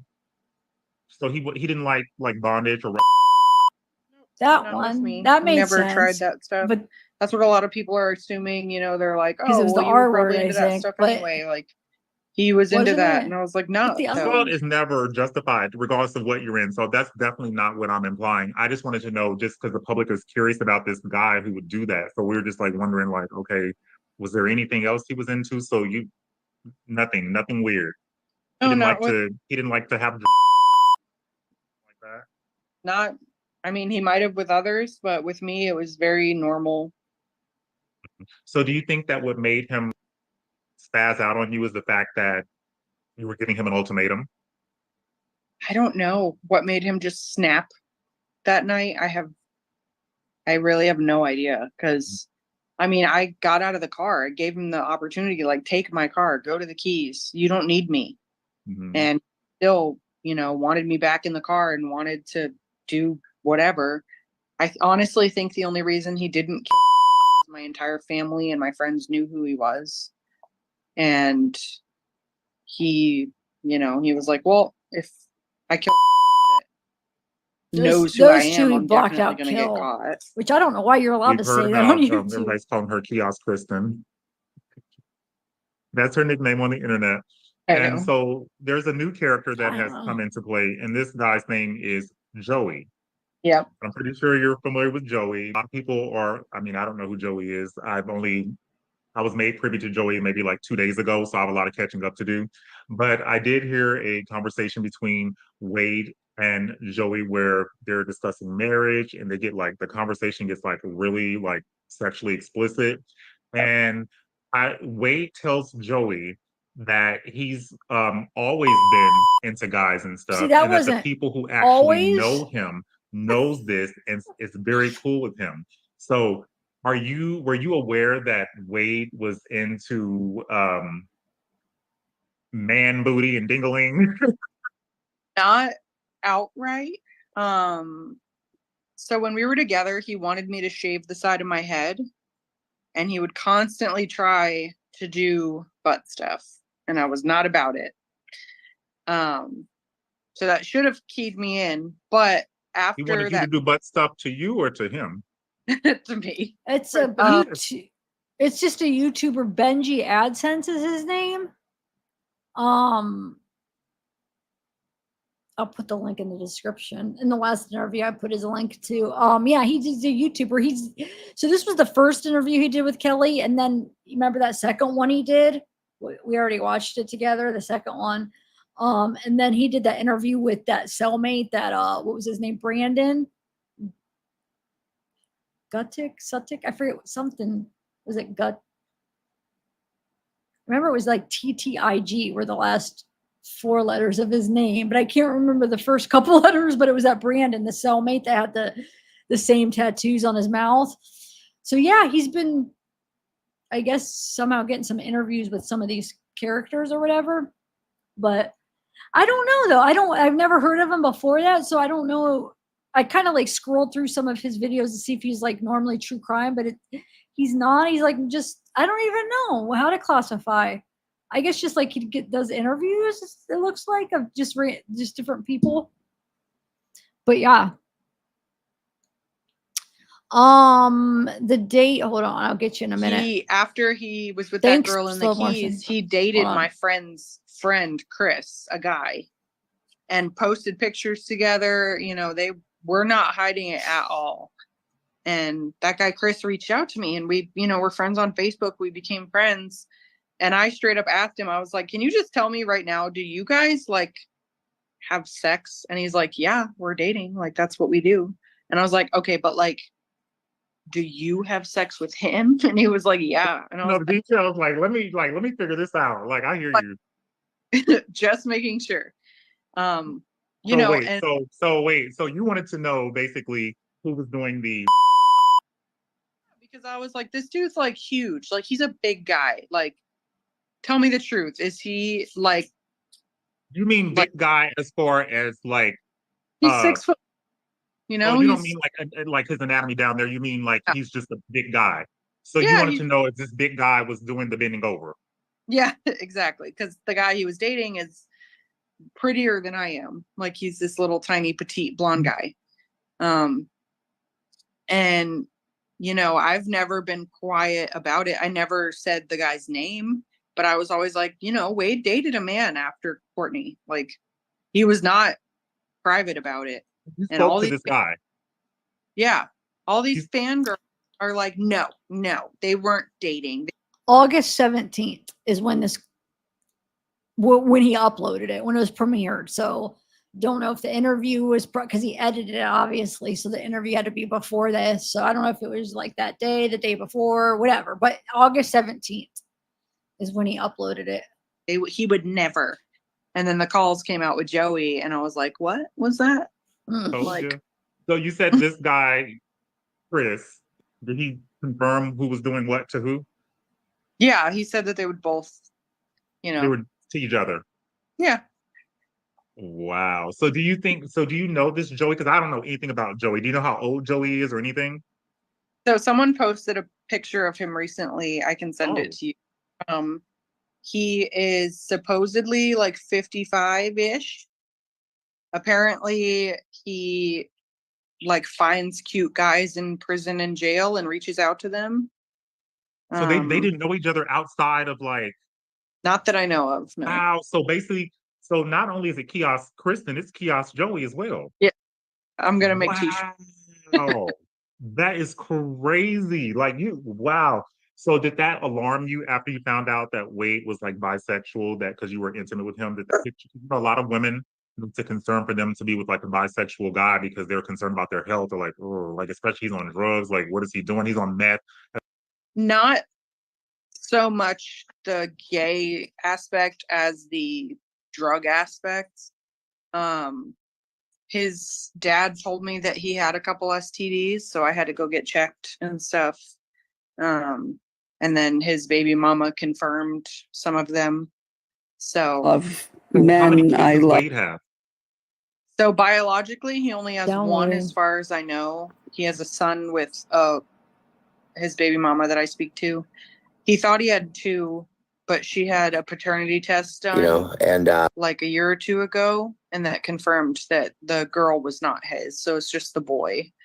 There's been a couple women that have come out and been like, "Oh, he's the father of my child too," but all the like documents that they've provided are very obviously like Photoshop. Right.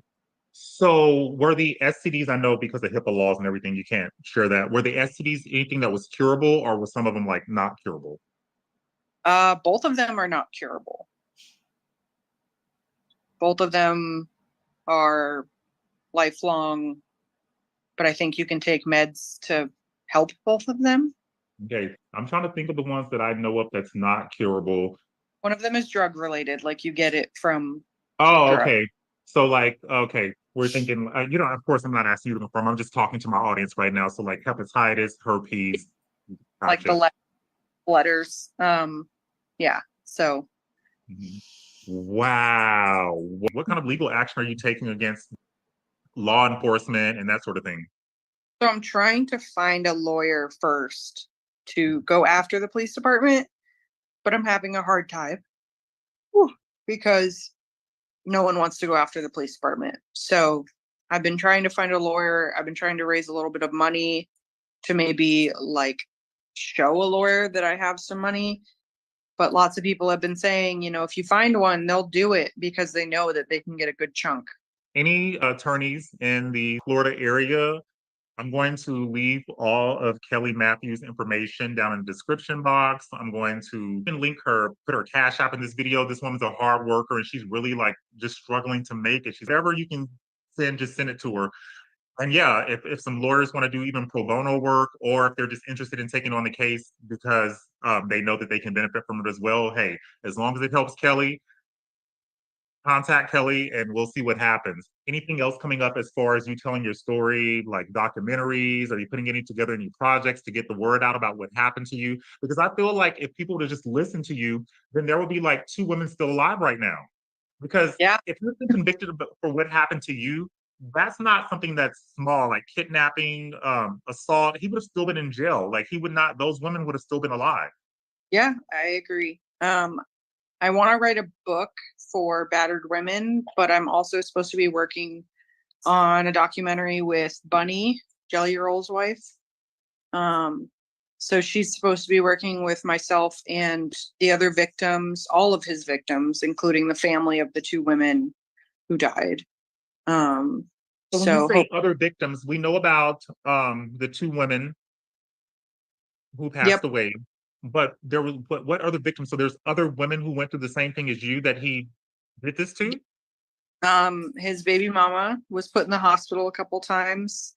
Mila, the woman that was on the West Coast with him. Chris, the man that he dated, he tried too? Tried to stab him. Yeah, so there's a lot of us that are going to be in this documentary.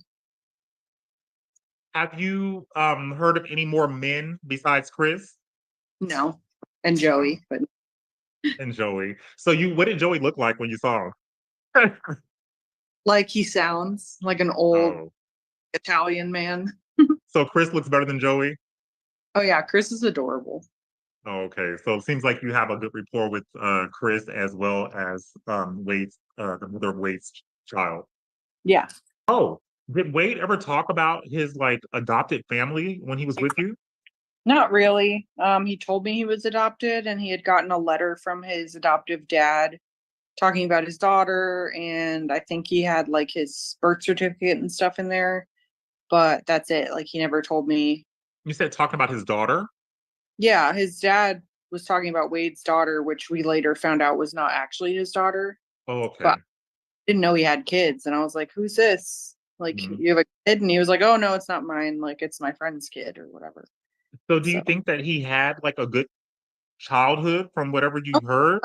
Absolutely. They are wealthy and they sent him to college and he had good schooling and doctors, and there was no reason for him to be this way. Mhm. Now, I do know that his father mentioned that his mother had like some mental health issues and stuff like that. Can't believe that his parents is only like a couple years older than me. That's like so wild. Oh yeah. But like when I was like, I'm like, wow, they're like literally only like 3 or 4 years older than me. That's crazy. So but has he ever met his biological mom? Yeah. No, I think they probably have hung out a few times because he was saying that he would like go party with her sometimes. Mhm.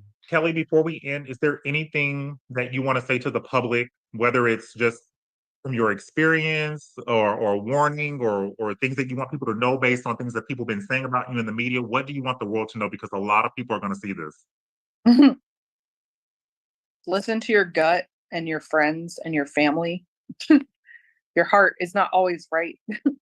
um and I don't know. All those women simping over him, it's disgusting, but we'll find out the verdict on the 27th and I cannot wait. Are you hoping for? Yes.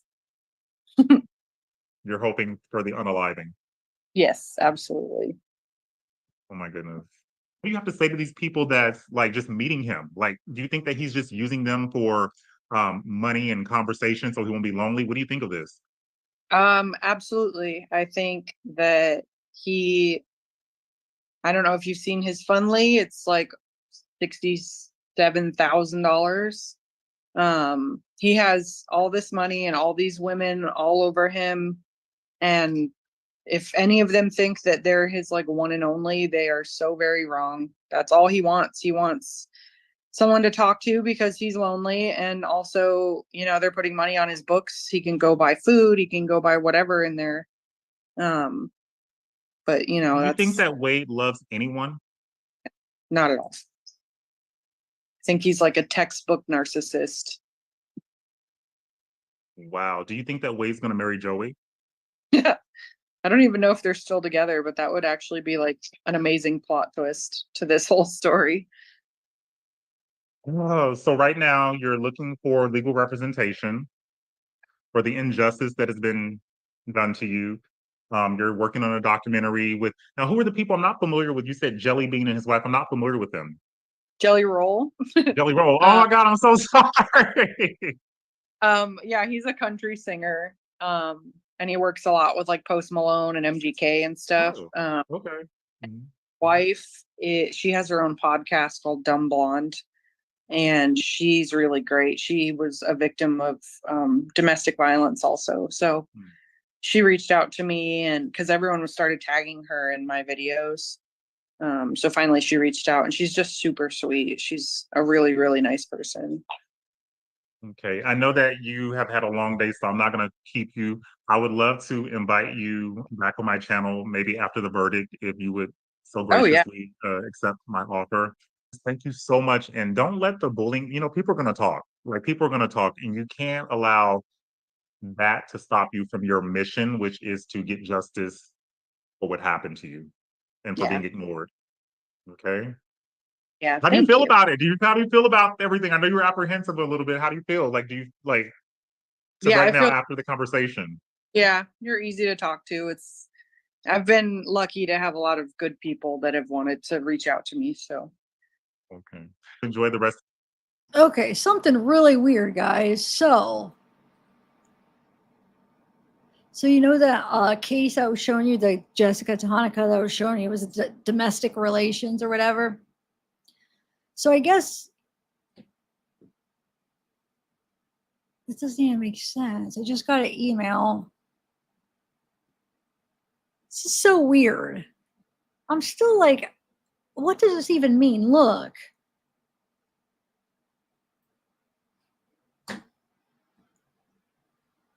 I'm sorry, I just saw this. I'm just trying, it makes absolutely no sense. All right, look. Lewis just sent me this. I didn't even think to look up Kelly Matthews because of this, but I guess you probably just were looking it up and it happened to match, right? So look, hold on, I know I keep saying that. I'm trying to like make sense what this would even mean, because it makes absolutely no freaking sense. Hold on one second. All right, so if you type in, you could even take these all out and do domestic, because that's what it's under still. But if you type in Kelly Matthews, okay, it's the same case number. And it is the same case number as, this is the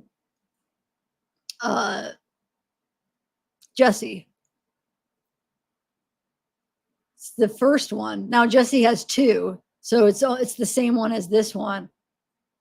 03221. Look, 41. I have no idea what the heck. So Kelly's involved in one of these. Has she spoke out or said anything? Oh wait, I didn't have my screen shared. Shoot, this whole time I didn't have my, oh my Lord. Anyway, this is Kelly's. This is, did I have it shared? Hold on a second.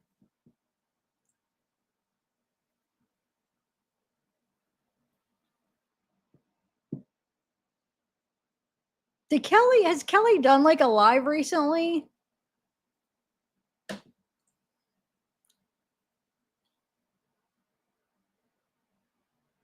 I don't know, but domestic relation is not, I looked under even in Florida what domestic relation, and it doesn't say anything. It says divorce, annulment, property, child stuff, even marriage. So that's why I don't understand how Kelly and, look, this is Jesse's and this one's Kelly's. I don't understand how they could have, they're together. I don't know. That's why, does anybody seen Kelly recently? Because I'm sure she likes to tell, like, say what's going on. I want to know what the heck's going on. How do they have the same case number on one of them? Now, Jesse also has two of them, so one of them's not. But this one is involving Kelly, which does not make sense for what it is. Yeah, we know that. That's how she gave herself away, who she was, her full name. That's where it all came from, from the cease and desist, because she's his she's Wade's power of attorney. So yeah, but that was like last week, but this is, I don't know. That's weird. I don't get it. Was I sharing my screen when I searched or not? Did you guys see me putting Kelly's name or not?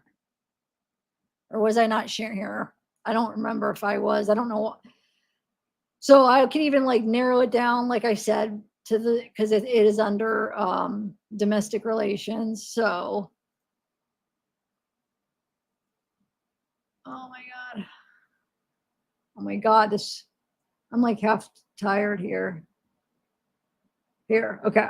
If you do Kelly,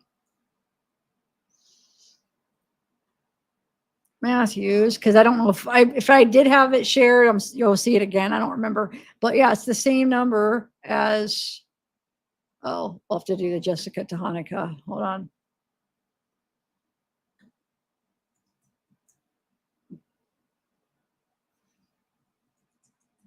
And I have them all checked, but like here, I'll just do I mean, you guys can check. It only comes up if you do it domestic relations. You guys could check that out for yourself, but I don't feel like going through everyone, but I went through all of them just to see. But look, same freaking number, Kelly, as her. And if you want to go in and do like, if you guys want to see Kelly Matthews, all of the stuff that comes up, I could keep all checked and you'll see she does have other stuff. So if I keep it all, Jessica doesn't though. Jessica only has those two, even if you, or Jesse, I don't know why I keep calling it, it's Jesse. So like if I keep them all checked, it'll go on to all of them. And then you'll see she has more than that, but that's one of them up here. Then she has a state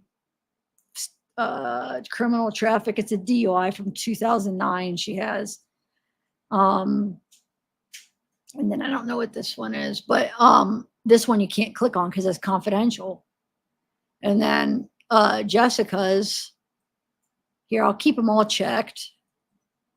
Or Jesse. Why do I keep saying Jesse? Jesse. It's Jesse. It's not even short for Jessica. Okay. But those are the only two that come up for her, even if you check them all, because that's all she has is the domestic relation ones.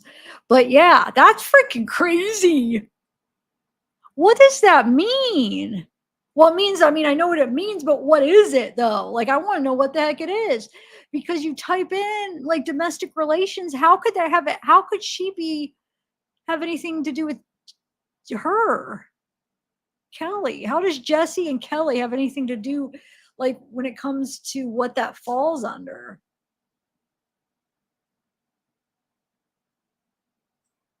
No, just the ones I've been going through all of them. That's crazy. I don't know. I guess we'll find out. There's something going on. There's something.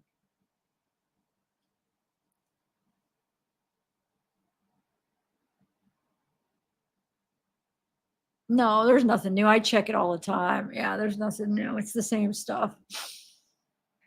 The same old stuff. The newest stuff were those letters, but I read them all. We read them all a couple lives ago. That was the newest stuff. I don't know. I guess we'll have to wait because it's confidential. You can't click on it. So it's not like we're not going to be able to figure it out until somebody says something. But it's definitely under domestic relations. There, if you type in any of those other ones, nothing comes up. So it falls under that category. But I just don't understand how Kelly and her can be together under that category. Does anybody have any thoughts on that? Let me see what you guys are saying.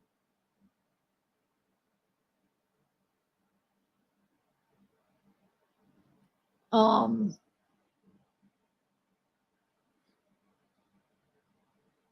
that wouldn't be under domestic relations. I already did. Mila doesn't have any. I've checked everybody. Yeah, she doesn't. Anything interesting? No, she doesn't have anything in here. Hers are in another county. Yeah, I don't know. That's weird. Let me see. Hold on. Let me see something. Let me look up something real quick. There's two. So we know now one Kelly's involved. There's another one. So Jesse has two. There are two different case numbers. Okay. So only one of those is the same as Kelly's. The other one is, I don't know. Let me see something though.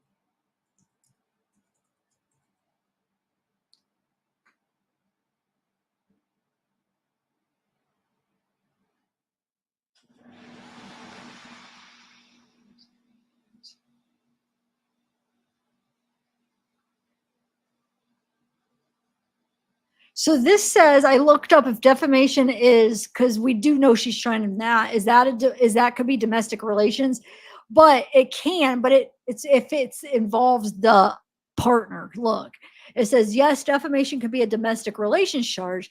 Defamation is a tort or civil wrong that can occur if in domestic relations cases such as divorce or child custody battles. I don't get how Kelly could be in anything that's domestic relations. This is weird, because that would be like if she was in a couple with her and then she defamed her. Wait a minute. Because if she's Wade's power of attorney, she's acting on his behalf. Kelly was in a relationship with Wade. Could it be that?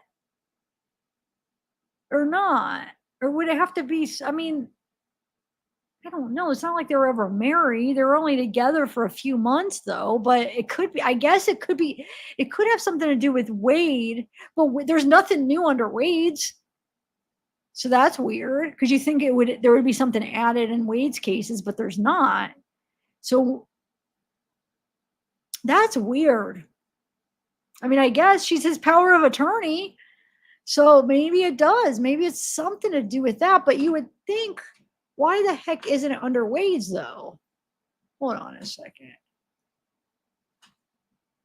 Guess we're just going to have to freaking wait. I got too many windows up. Hold on a second. Oh, my Lord. What's this? I also have a couple more videos I might save for tomorrow that somebody sent me of lives, because I'm kind of getting tired. But and I wanted to read a couple more of those articles about, I don't know why is anybody still interested in the psychology behind it? I don't know why that stuff is interesting to me. All right. Let me see something really quick. This is pretty interesting. This is like a soap opera. It just doesn't end. There's like something, there's always something like going on or something to look into. It's crazy.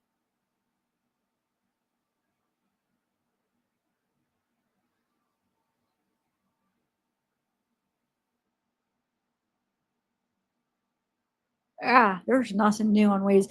So, and that's, you guys, what was I gonna say? Wow, I just lost that thought. I had it so intensely. I was like, and then it just, oh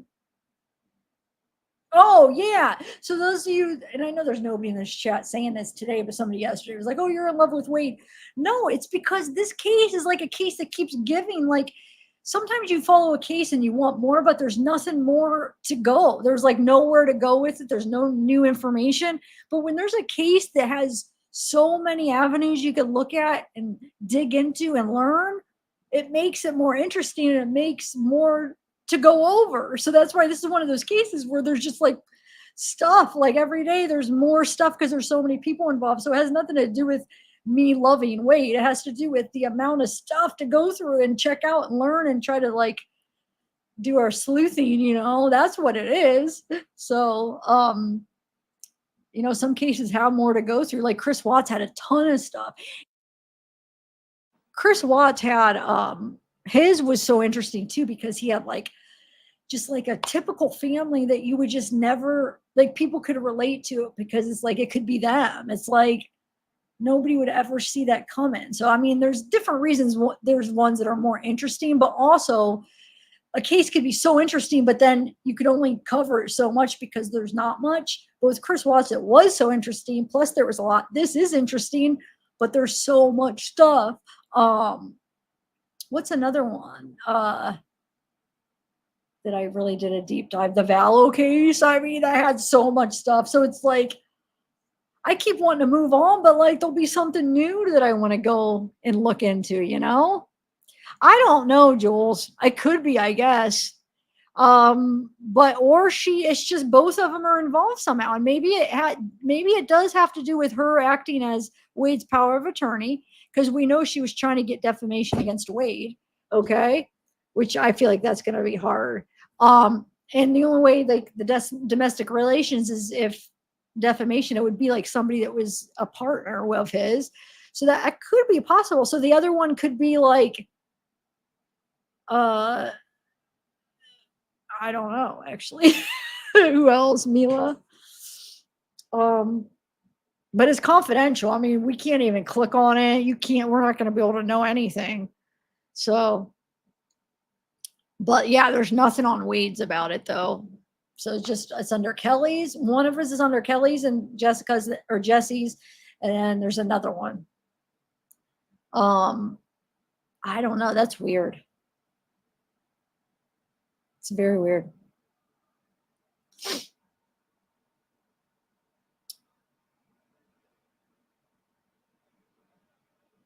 I think the core stuff you're seeing is something other than the, okay, you just left us hanging. Oh, wait, no, you did. Where's the rest of it? Other than the what? Okay, that's the sucky place to stop a sentence. Talk about leave us hanging. I don't know what, okay. Laura, I hope you just accidentally hit. I've done this a lot too, where I accidentally hit enter because usually enter, you could drop down into the next thing, the next line, but with live chat, you hit enter and I've done it so many times where I wasn't ready to freaking send it and it sends before I'm ready. That's probably what happened. Oh, defamation. Wait. What? Now I forget what the first part. I think the core stuff you're seeing is something other than the. Well, originally I thought so too. Did you see the beginning of it? That's what I was saying. But my point that I thought for sure it said domestic relations. So I thought divorce. I thought either she was getting a divorce or child custody, annulment, marriage to Wade, like any of those things I read off. What could be domestic relations? But then all of a sudden now Kelly's name is attached to it. That's why I looked up defamation. That's the only reason I looked that up. To see if defamation could ever be domestic relations. And it can only if, well, you saw what I said, what I read. So no, I mean, that's the only reason I'm looking into that area. Because I mean, how can Kelly be a part of it too if it's not? I don't know. Yeah, I don't know what it is. But let me see. Let's see, domestic.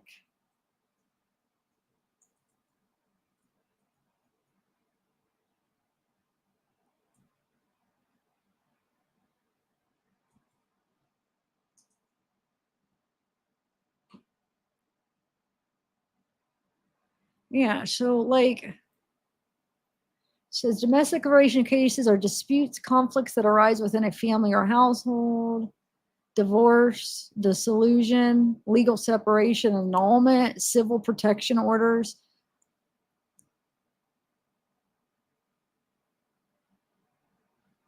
Huh.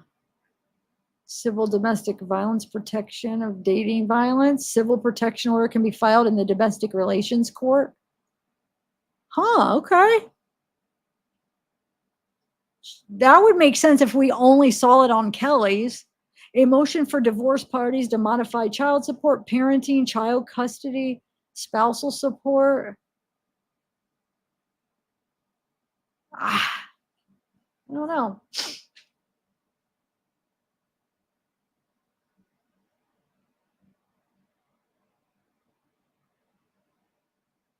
Yeah, no, it could be. But Sarah, why is Kelly on there though? Why is Kelly mixed with that? Unless if Kelly, wait, hold on. But why would it be under domestic relations? That's what is throwing me off. Because what I was thinking is like, what if it is charges against her, like Kelly's charging her or for the GoFundMe? Well, that wouldn't make sense for Kelly to be involved. But either way, why would it be under domestic? Unless if they just made a mistake on that one. But I don't know. We're not going to really. Yes, she does. Yeah. Oh, are you just making a statement or a question? Yeah, she does have power. Well, like she's claiming from the cease and desist. So yeah, I think so.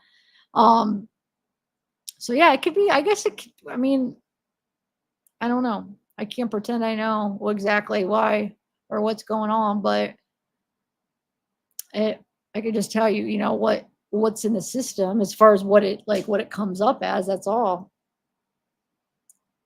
Oh, anyway. I guess we'll have to wait.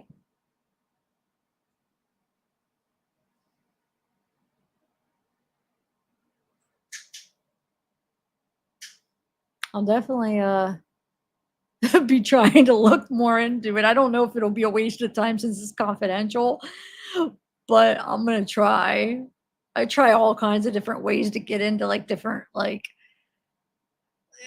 information for courts, or you know what I'm saying? I mean, not anything illegal, just but different avenues to get stuff. But I don't know. I don't know if any avenue. I think either any way we go, since it's confidential, I don't think I'm gonna be able to get any more information. But I'm gonna see what I could do, because that's gonna be driving me nuts. See, I want to know this, the challenge of wanting to freaking know what it is, and the curiosity is so bad. And it's just I'm so curious what it is. I'll just freaking try all kinds of things.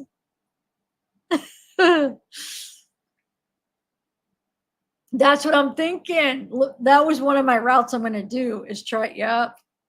Is try to see who's connected to the other case. That's what I'm going to be doing tonight. I'm going to try to think of anybody I could try to see if I can get the other connection to the other case. And then if I could find another connection and there's some kind of similarity between okay, Kelly's connected to this and this person's connected to this, and it's similarity, and it might tell the story a little bit more. You know what I'm saying? What it is. Does that make sense? But who knows? I mean, it might be somebody I don't know of, or I don't know.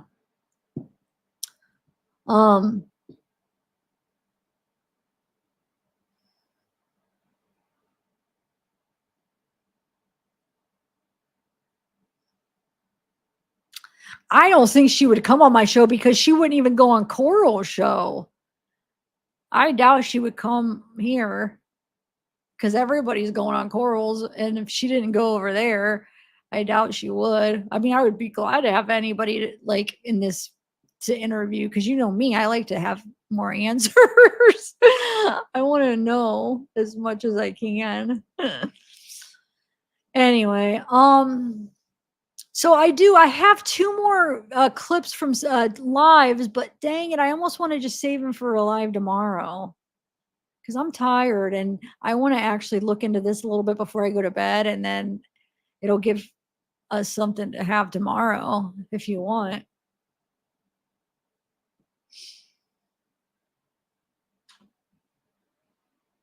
Because the 2 clips, I think they're going to be another 45 minutes. I don't know. What do you guys want to do? Oh, but before, I kind of wanted to read one more article of that. Are you guys interested? I don't know. That's the stuff. I kind of love that kind of stuff, the psychology stuff. Oh, I have 3 more clips because I wanted to do that April one too. So I'll have 3 more clips. And then who knows, by tomorrow I might have more stuff.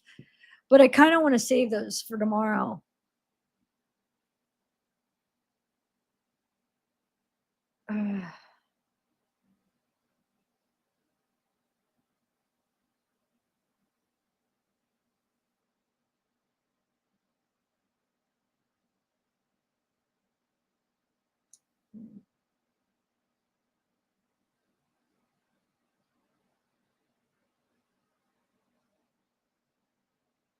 Oh, thank you, Laura. That's a cool compliment. And somebody else did a nice compliment. Where did it go? Where'd it go? Dang it. Oh, Stardust. Thanks, Stardust. Read me to sleep. All right, yeah, I'll read another article and then I'm going to call it a night. I'll save the clips for tomorrow. Is that all right? So we have a nice Sunday live or what?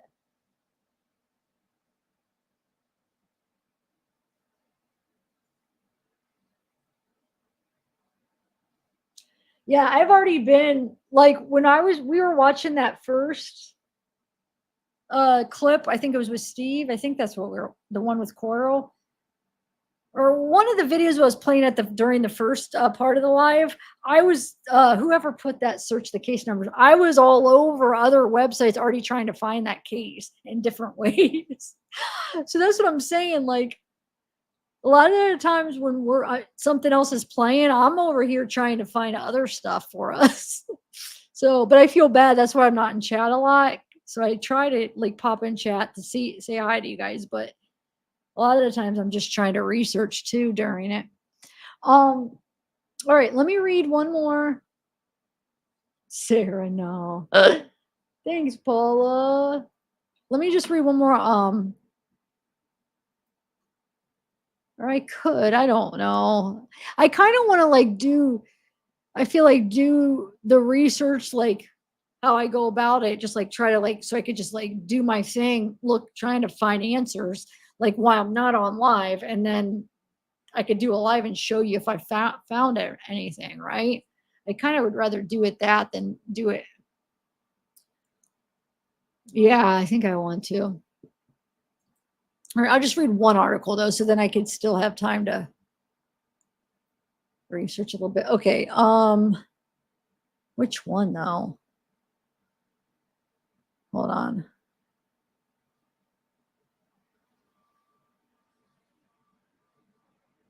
Let me find which one. What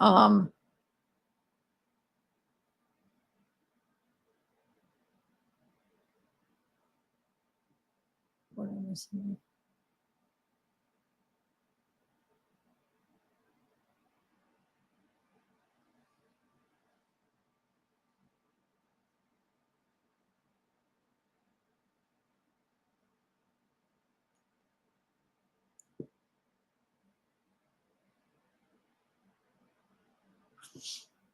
I'm trying to decide which one to read. I'm getting another email too. It's like every new email, there's.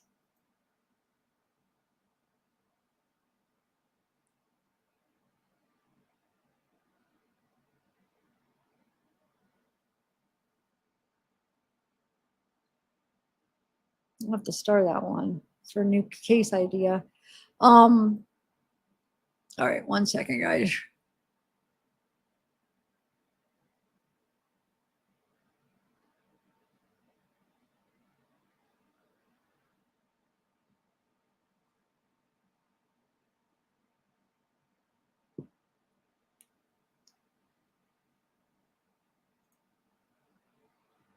I guess I'll do this one.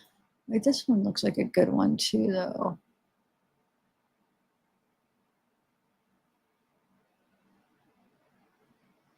This one's kind of interesting here. I think this is the one that, if it's the one I'm thinking of, it has some interesting things. I think it's the one I'm thinking of. I have like a bunch pulled up, so I try to skim them real. Oh.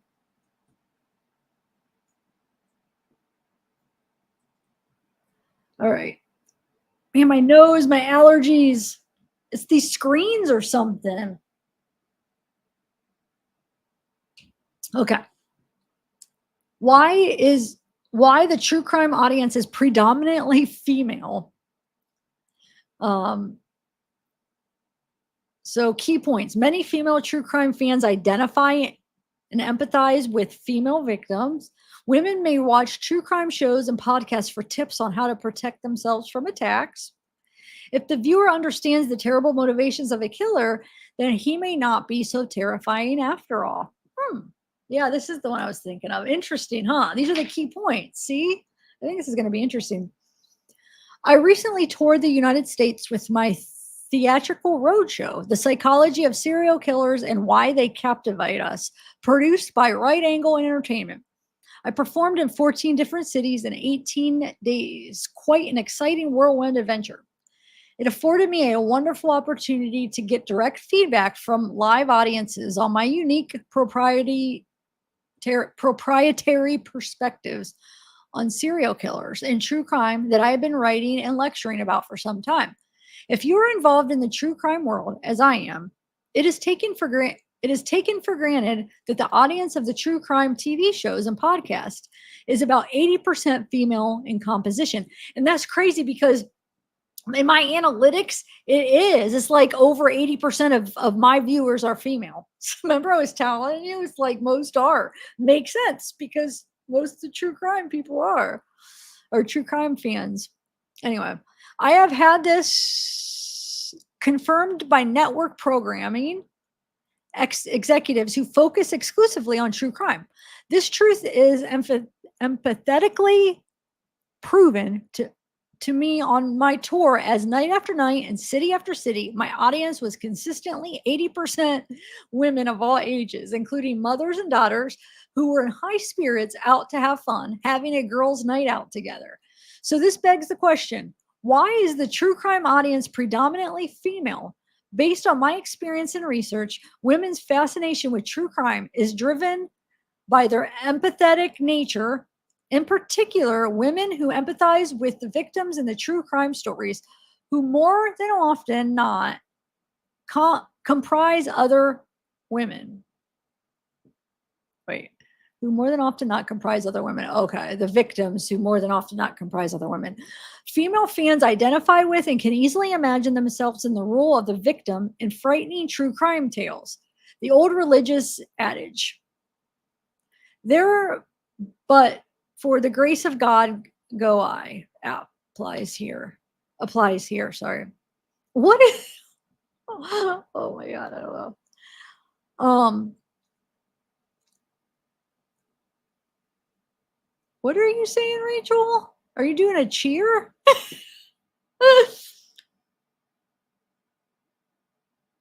Wait, what? Oh, it is? Hold on, let me look. What?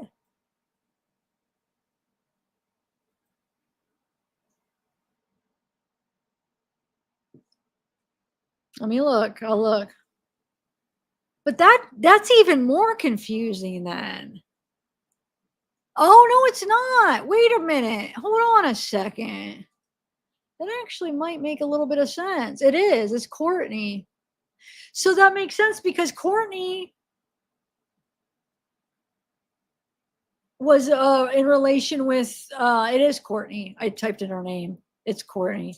So Courtney was in relation to, was like supposedly, you know, with Wade, but only like a week. So this just has to be the fact that Jessica or Jesse, why do I want to keep saying Jesse? Jesse was acting as Wade's power of attorney. It has to be. It can't be against her, could it?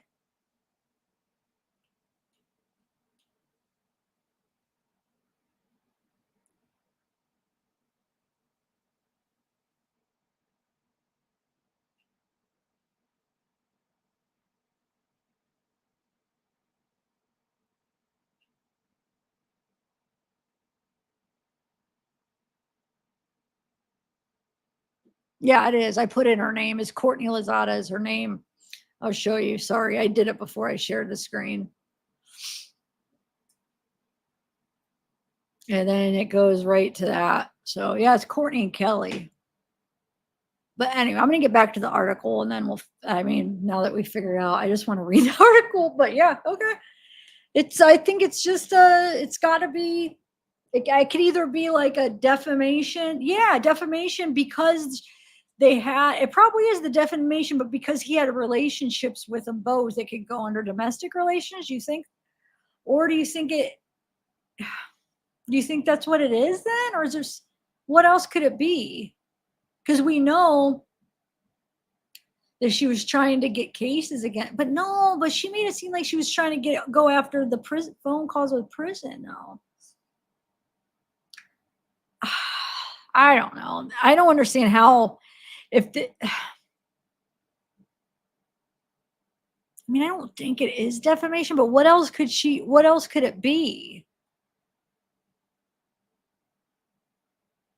I guess it could be them going against Jesse, because we don't know who's the who. Like, who's going to be like the defendant? Like who's against who? Because this doesn't tell us. It just has what name, like that their name is involved somehow. So like wonder who did. So we don't know. Protection order?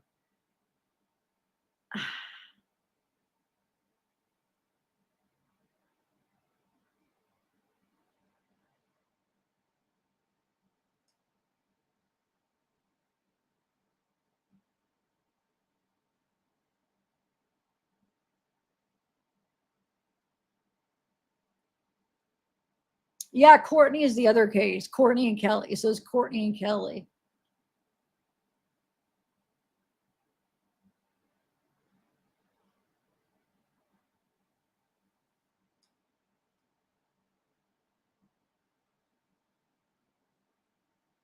No, that's the weird thing is well, we don't know exactly, but supposedly everybody was saying Kelly or Jesse's from New York. So, and it doesn't sound like she is from Florida from even the phone calls and from what how they were saying. So that's why I do think maybe chances are it is just because she's his power of attorney, but then why isn't his name? It's not, it does not come up under his. So why? So I don't know. I mean, we're just gonna have to wait, really, because we don't even know who's filing against who. We don't know if it's against Jesse or is it against Kelly and Courtney. Like, what's like? We don't even know what the heck's going on. All we know is it's under domestic relations. It involves one of them involves Jesse and Kelly, and one involves Jesse and Courtney. That's all we know. Like, and it's confidential. The judge is even confidential.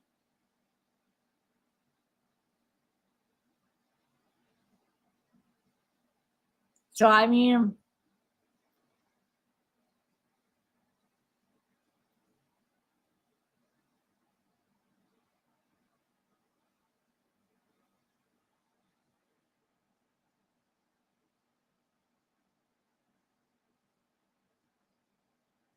wow.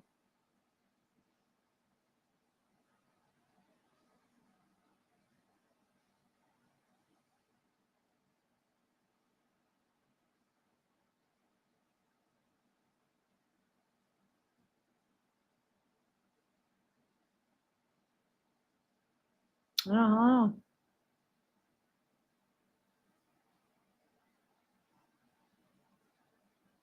I'm just thinking.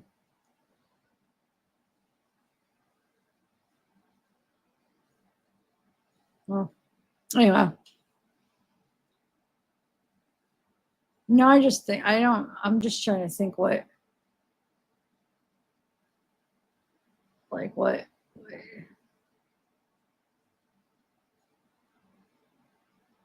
I mean, I guess if she was his power of attorney, but still Wade would still, his name should be in it. You know, that's what doesn't make sense. So if it's just, are they filing against her?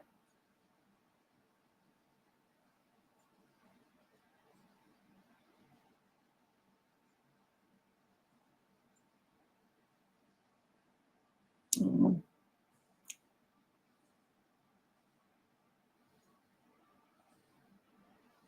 Well, that's the thing, Lewis. We don't know. It could have been her filing something against Jesse. We don't even know which way, like who did what, to be honest.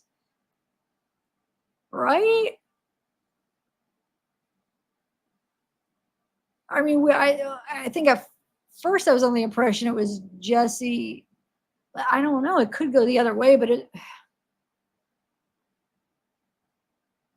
has to be Jesse filing it against them, because otherwise, if it has something to do with the whole GoFundMe, that wouldn't be under domestic relations. I don't think, and I don't think it would. No, I don't think it is that. Yeah, I think it's got to be the other way around. So, well, wait, why would, okay, if this is against Wade, this doesn't make sense. if this is defamation against Wade, why would they be going against Courtney? Because Courtney's never said anything mean about Wade or bad. That wouldn't even make sense. It's got to be, yeah, maybe it is against Jesse, you know? But wait, Kelly hasn't really said anything about Jesse then. You know what I'm saying? Have you heard Kelly like talk crap about Jesse? I don't think. It was more about Wade. And have you heard Courtney talk crap about Wade? No, it was more about Jesse. So this is just a mess. None of them would have a strong enough case for it to win. I don't think it can't be defamation. Because that don't even make sense. I don't know.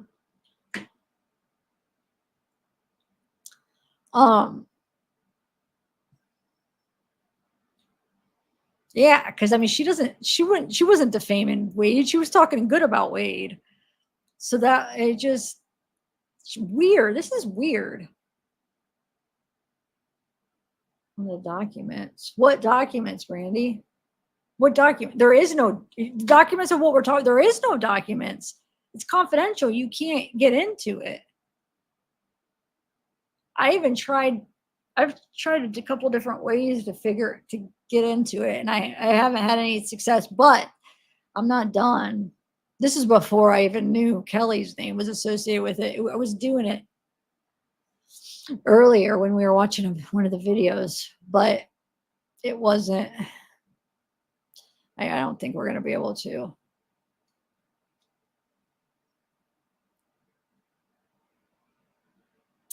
Lauren, I don't know, but I don't know. Yeah. I'm just going to read that article because I feel like I'm just going to go back and forth. We don't really, yeah, I mean, there's no answers right now. So, oh,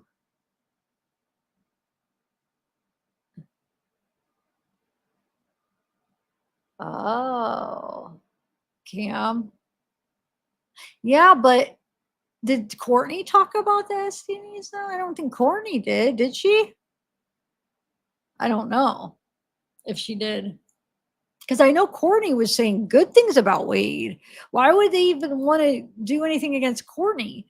She's only said good things, how Wade's like a good guy. And she's like actually supports Wade. She doesn't support Jesse now, but she's still supporting Wade. So why would, you know what I'm saying? Why would they go against her? There's other people that you would think they would go after if that's what it was before they would go after Corey. If it's against Wade, you know?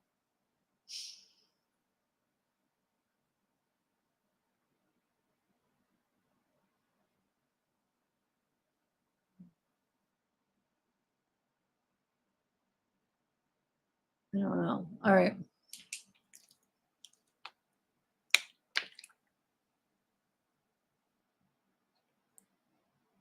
Did you see that one guy? I kept seeing his videos and I never click on him. Like he has it looks like, he has a bunch of tattoos on his face. It looks like he's does Wade impressions, which that's what I thought. Like I would see it on TikTok, but I never clicked on it because I'm like, I just want facts, But today, I don't know. I was doing something else and I was like, I'll just put it on in the background. I didn't know. And it was the one he did, but he was pretending to be Diddy, and then Diddy and Wade, like they're in the same jail. It was kind of made me laugh though. Oh, really, Lewis? Whoa.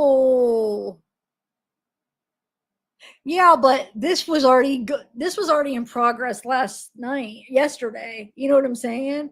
Oh, unless if that's why they were fighting. I don't know.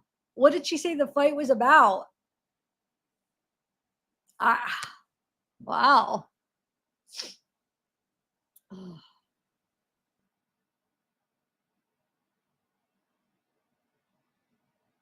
Oh. Yeah.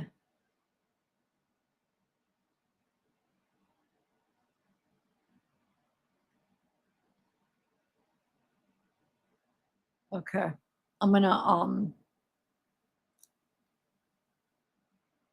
shut who up? Me? You want to shut me up? Then I'll just end the live. I'm confused. To shut her up too, so she stops responding. Oh, are you talking about Courtney? I don't know. I have no idea what you're talking about. Oh, I see. To PO, it sounds like she filed for defamation because I already read that. Never mind. That's the one I originally read. Yeah, sorry. I'm tired.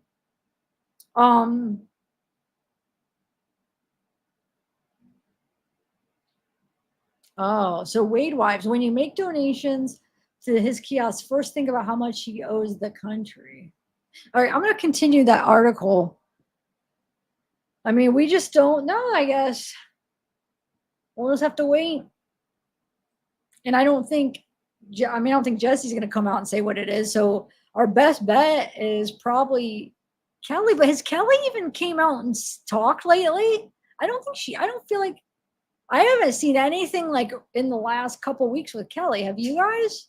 Oh, besides that one TikTok where she was reading those messages from Wade. I guess that's the last thing I saw on hers. So I don't know. And Courtney, in a few days, I haven't seen. Usually somebody will have some clips of their lives. Yeah, it's been a few days, huh? Oh no, somebody said that she was. Never mind, Lewis. So you said when was she complaining, or when was there a fight? Was that today or yesterday? You said. I haven't seen anything about that. I thought she just flipped on because she doesn't like Jesse. I thought she still supported Wade though. I don't know if she's completely flipped. I heard somebody say that, and then I saw that the live, and she wasn't. So I don't know. Like somebody thought that she did, and then there was a live after that, and it seemed like she was still Team Wade because after that it was when she did the message from Wade, and it was about like Wade's. Remember the message he wrote about Jesse and stuff to Courtney. So. And somebody had said before that she had flipped. So I don't know. It's hard to tell. Oh, okay. I said that today in today's live. Dang it.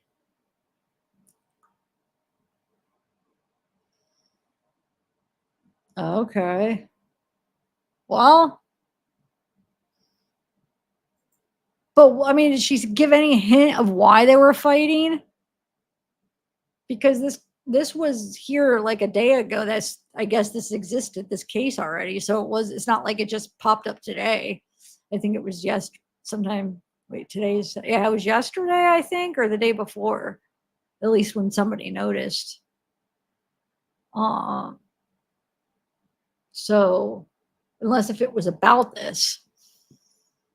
Oh, is it? Good. It's a lot. Some people hate it because I feel like some people don't really like me. They just come for the content, which is fine. But so those people don't like the wind downs, but the people that actually like hanging out with me seem to like the wind down. So, oh, really good. Oh, Yana, do you like the new sign I put up?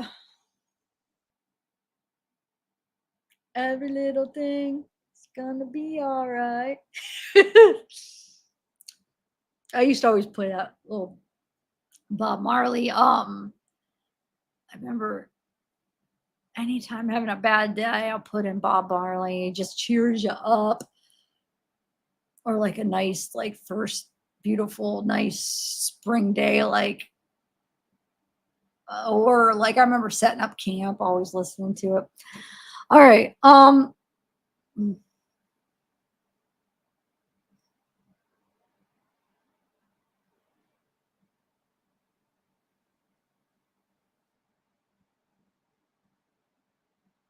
Yeah, the new sign right here. I hung it up today. I had it for a little bit, but I just hung it up.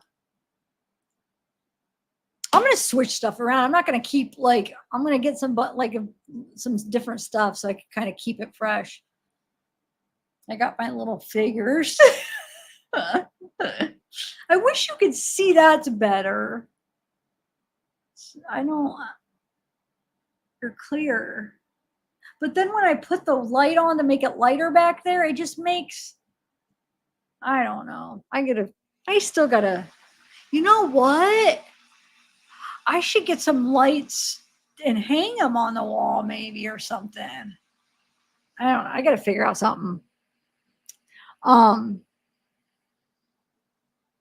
Sean, you're gonna yes, those are good too. Those are good too. The Wonderful World makes me almost like emotional. Like makes me kind of like teary eyed when I hear that. I don't know why. It's very like something about like his voice and like the I don't know, but no, yeah, it's good. I don't know. I got it for a Christmas gift. It was someone online that does them. I don't know. It was a gift, so I don't really know. Isn't it cute? It's from Step Brothers. Did you know that? Like the movie where it's me and Zeke. It's not a real, obviously, Zeke's not sitting there with his arms up on me. All right. Thanks, Dasha. Dasha. All right, I'm gonna finish that, and then I'm gonna end it. But let me finish that article because it's good, right? All right, where is it at though? Here it is.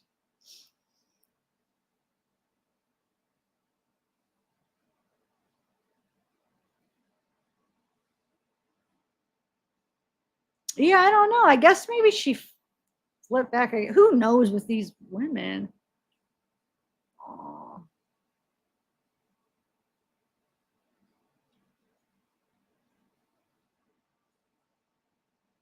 I said that too. Has anyone seen her blink in a while? Who? Am I like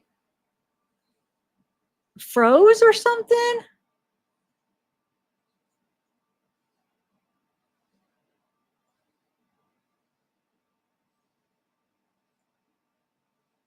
Well, like I'm just like I'll sit there if I'm reading something.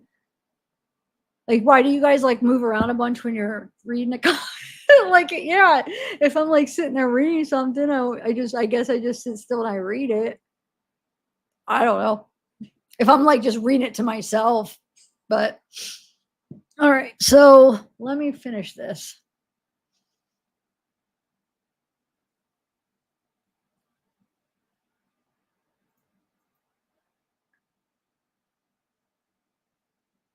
Thunderbird puppets. Oh, thanks, Lauren.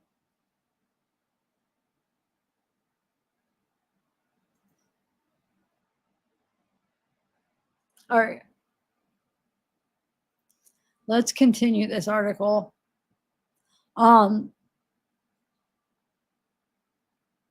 So, however, the empathy that female fans manifest is not limited to the victims. It is my observation that women strongly emphasize with and seek to understand the motivations of the perpetrators.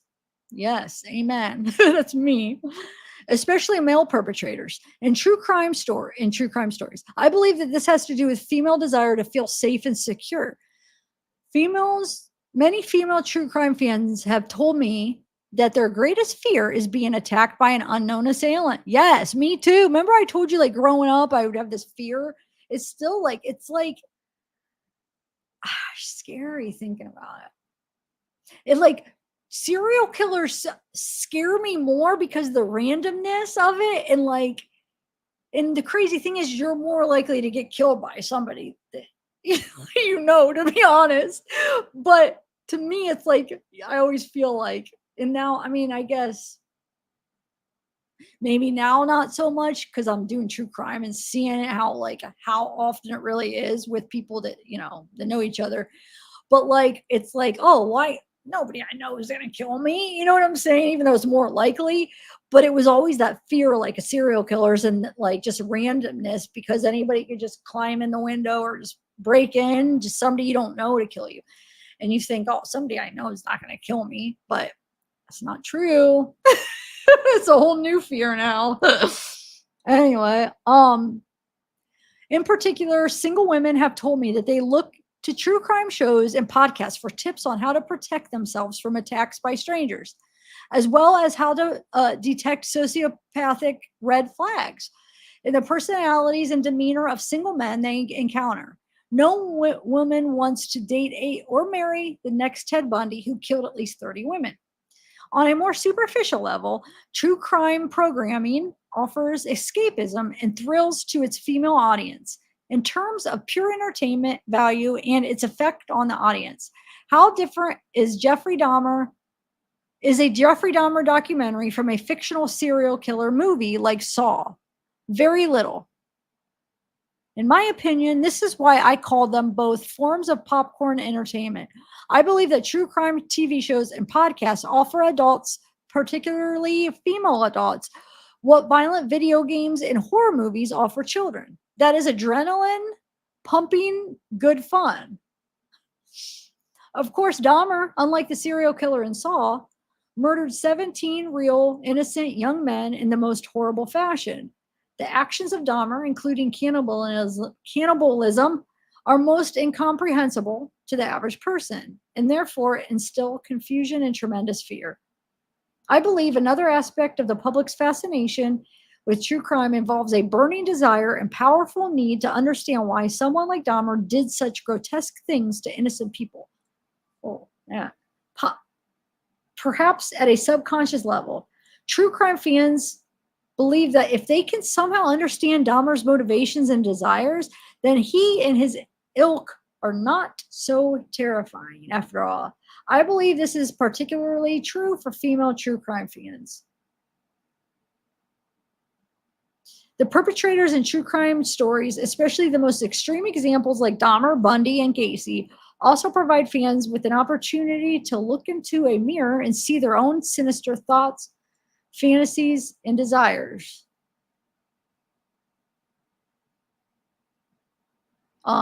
True crime fans might say, I hate my boss, I want to kill them, but they don't really do it. Bundy, Gacy, and company, on the other hand, actually do it. This begs true crime fans to consider what they might do themselves under extreme duress. True crime morality provide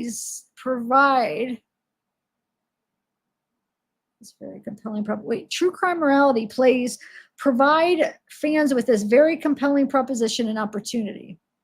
Finally, I believe there are contradictory forces at play in the true crime universe that particularly entice female fans due to their empathetic nature.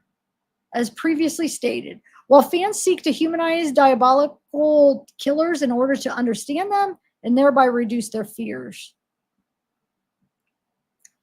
I believe they also consciously seek to dehumanize them in order to draw a distinct line in sand between good and evil, human and monster.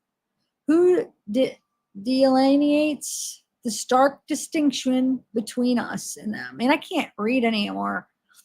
I'm starting to not be able to pronounce things when I get tired. I'm going to finish it, but dang it, I could feel it.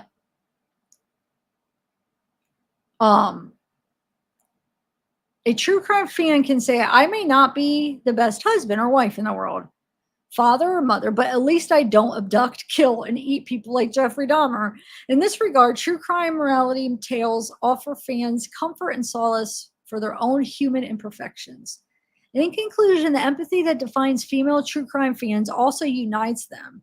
On the road, I observed clearly that my serial killer theatrical show provided these fans with an opportunity to explore their fascination with true crime and manifest their empathy together in a community of like-minded sisters.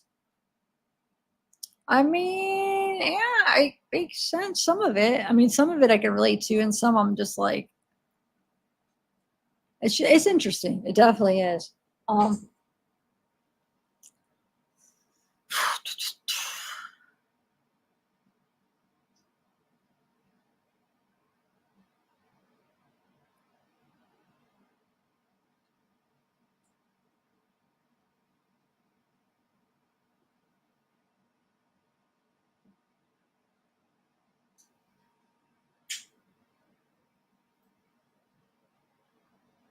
All right, guys, I probably should end it. I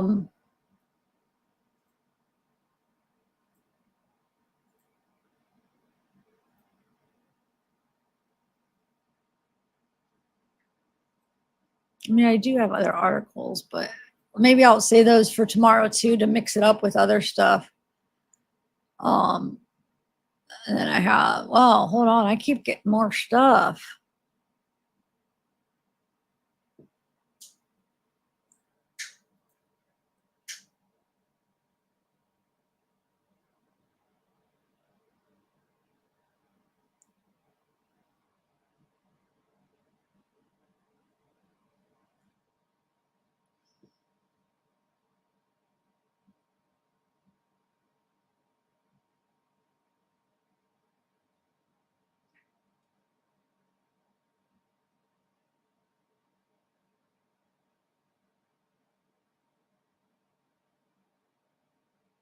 Huh. No. All right, guys. Well, let me know if you guys find any more information. Oh, thanks, Darth. How are you?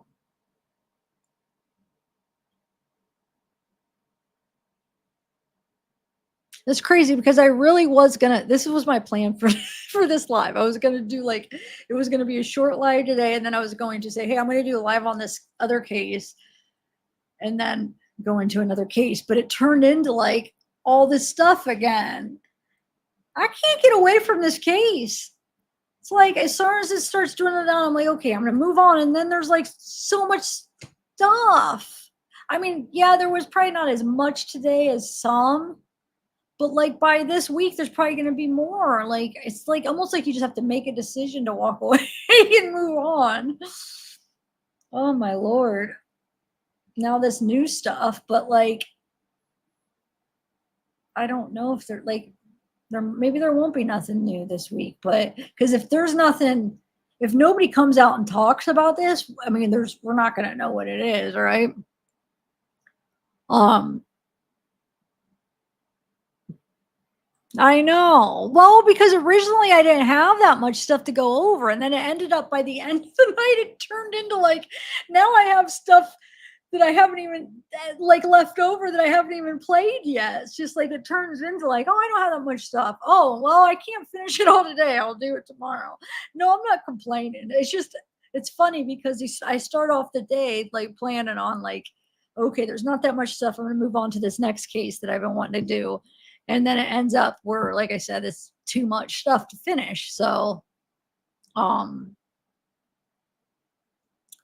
I just do feel bad because there's some of my other viewers that aren't covering the case that I've been covering this case for, or they're not watching this case or, into this case. And I've been doing this case for like, what, a couple months or at least a month.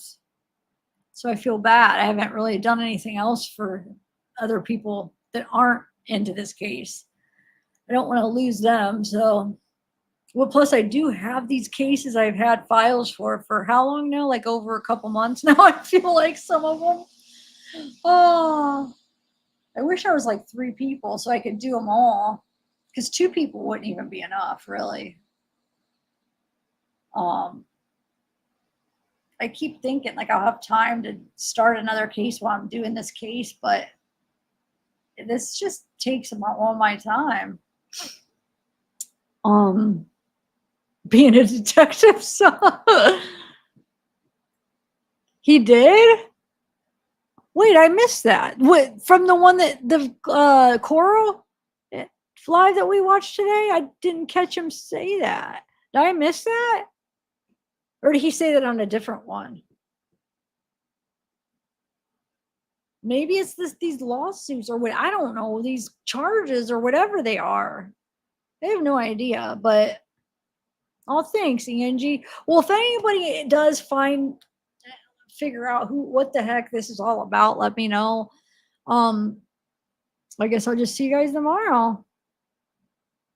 I wish I could multiply. I know, I wish I could multiply so many times. I really do. I would probably want like at least 4 of me. I have somebody doing my editing. somebody doing the research, somebody doing the lives, and then an extra person to go do whatever, have fun, no work, just go hang out with Zeke, go get my exercising done, all my like other life done. That'd be awesome. Yeah, I did. I finished the article. What do you mean? I finished it, silly. So far, I finished it. Didn't I? Yeah, this is the end. What do you mean? Where do you see more? That's all of it, silly.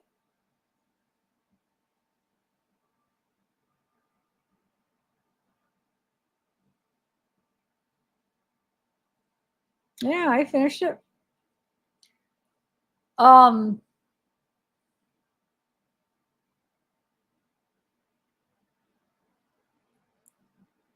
don't even know how to get a hold of Steve, really. It seems like the only place that everybody wants to go on is that Coral's TikTok. It seems like that's where everybody goes. I don't know. I don't feel like he would come on here for some reason. But I mean, he'd be more than welcome.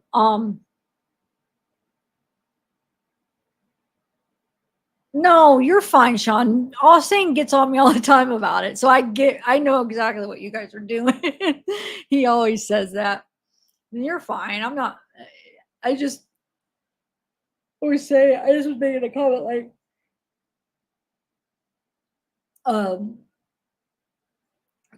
is it that weird that if I'm like reading, I'm standing still though? Or is it just because you guys are actually viewing me, which it just looks funny? But if you guys are probably sitting here reading something to yourself, you probably would look the same way as in reality, I bet. Maybe not. And I am a moveable, like I move a lot, but like if I'm just like trying to read something to figure it out, I might just stand still and read it. But since you guys are viewing me doing it, and probably not a lot of people maybe that are making videos, they just sit and like read something, maybe, I don't know. But no, you're fine. Alsane's always making jokes about it.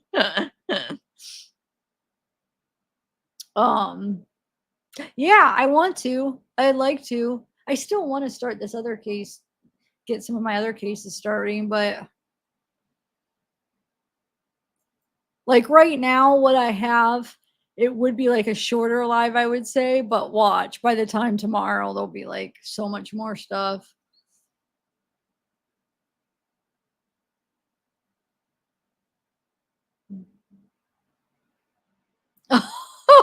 Okay. I stop because I'm reading. So, oh, wait, though. Sometimes I'm stopping because I'm thinking too. That might be what it is too. Like I do have OCD. Like a lot of people use that term, like they use it loosely. Like everybody says they have it, but I actually really do have OCD. So, I have like the intrusive thoughts. It's like the internal. It's more internal with me. So I feel like I control it pretty good on my lives. Like in person, I think you guys, I feel like you would notice more. I don't know, maybe not, but I do feel like if somebody was like with me every day, I mean, you would definitely know, you go to people, like you would know I have it, but it's like internal. So that might be what you see. Cause sometimes I can't control it as good on my life. So sometimes I do sit there and I think it's like, it's when I'm sitting there having one of those things, but I try to control it. So I feel like I'm pretty good, but I probably do have moments that I do it. So that might be something too. But also I feel like sometimes I'm just reading a message that I could be like sitting still reading. So I don't know which ones. You're probably seeing both. So I'm probably like pause on both times. But I don't know. So maybe I do it more often because of both, like reading and when I think. But I feel like I control it pretty good on lives. I don't know how. Like when I get into it, I like force myself because I just know I could do it, figure out everything after the live. So I'm live. So I feel like I'm pretty good. But I'm not perfect. So of course I'm sure I have moments.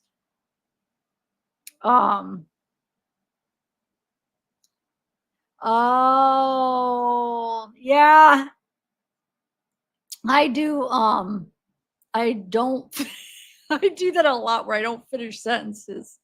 A lot of the times, like my mom, oh my God, she was just getting on me. Not getting on me, but it's just like, so a lot of the times, and I'll talk really fast too if I'm like really into something or passionate. And a lot of times, like my mind is going so freaking fast that I don't finish. So it's like my mom and brother were talking about it. Just when was it? 2 weeks ago when he was here, I think.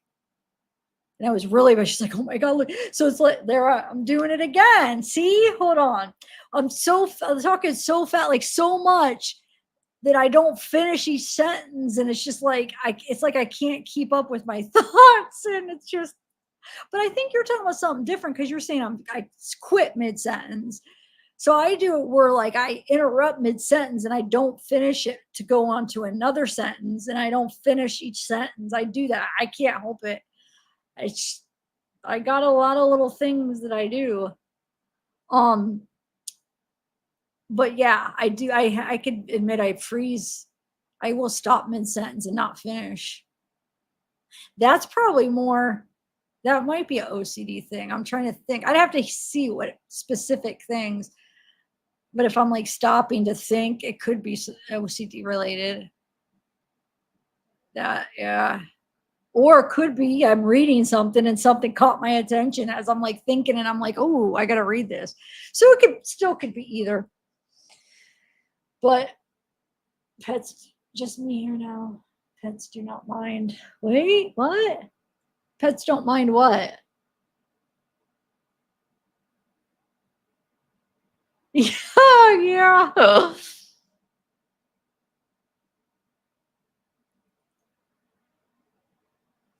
No, like organized in what way? No, not.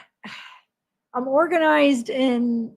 No, I mean, I don't know. No, I mean, maybe certain things, but not everything. But I think we're all like, we have our own system. But no, I wouldn't. No, I wouldn't consider, like, if you're asking if I'd be considered generally like if I'm an organized person. No, I'm not. I'm very disorganized. But I'm not like a slob or anything, so I don't want you to think I'm a dirty or slob, but no, I would not consider myself organized. No. Can't you tell? Not at all. And my thoughts are disorganized. That's my mind's disorganized. No, I'm not organized. But it works for me. I don't know. Are you talking about the concert of Wade? Okay. That I already played that. Is that what you're talking about? The clip of him at the concert? I know you said it a couple times. Are you talking about the concert one? Why? Because why do I feel like that was on the Chelsea? So it had something to, or is it something else? But I'm not like really pressed just because there's because it's not about me. Like, I know some people, I guarantee there's still some people, oh yeah, she's obsessed with him. No, it's not. So I'm not really that pressed to look at him. But is there something interesting? And the reason, like, I've had comments like when I put pictures in my like pre-records, but people, I mean, you guys do realize I do voiceovers, and if you go back through any of my videos of voiceovers, I'm always just trying to put pictures of whether it be the person that committed the murder or the victims, depending on what the video's about. So it has nothing to do with me. Like, somebody said something about like thirst. What is that? Thirst traps or something? It's like, no, I'm just filling in visuals to go with the case the case is Wade Wilson. So I'm just finding visuals. I do like to find new ones to fill in, the visual that I need for like when I do voiceovers. So it has nothing to do with me, thirst trap or whatever. I do it with all, like, you could go back with Chad Daybell. Do I think Chad Daybell's, you know what I'm saying? Or Paul Ferguson, or you know what I'm saying? It's just to fill in because I do voiceover, so I need something to fill in the visual parts. But yeah, I don't know. Okay, what is it? concert are you talking about? Can Dance? Who's Can Dance? Wait a cereal, calm down. Okay, Can Dance, wait a cereal, calm down. Wait, what? What?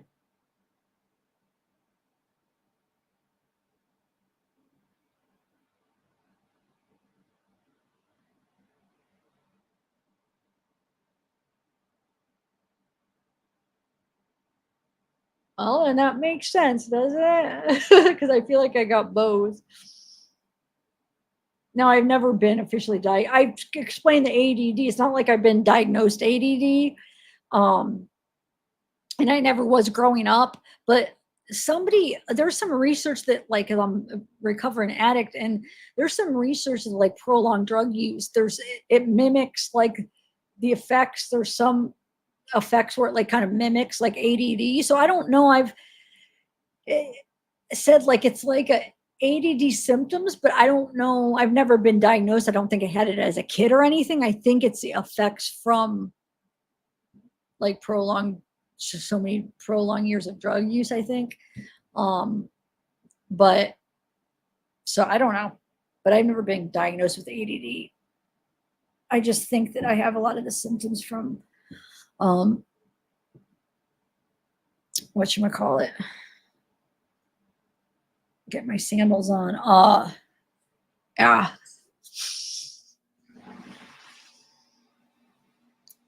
But yeah, OCD I have. But yeah, that makes sense. You're saying OCD part of ADHD is not organized. Well, that would make sense, right?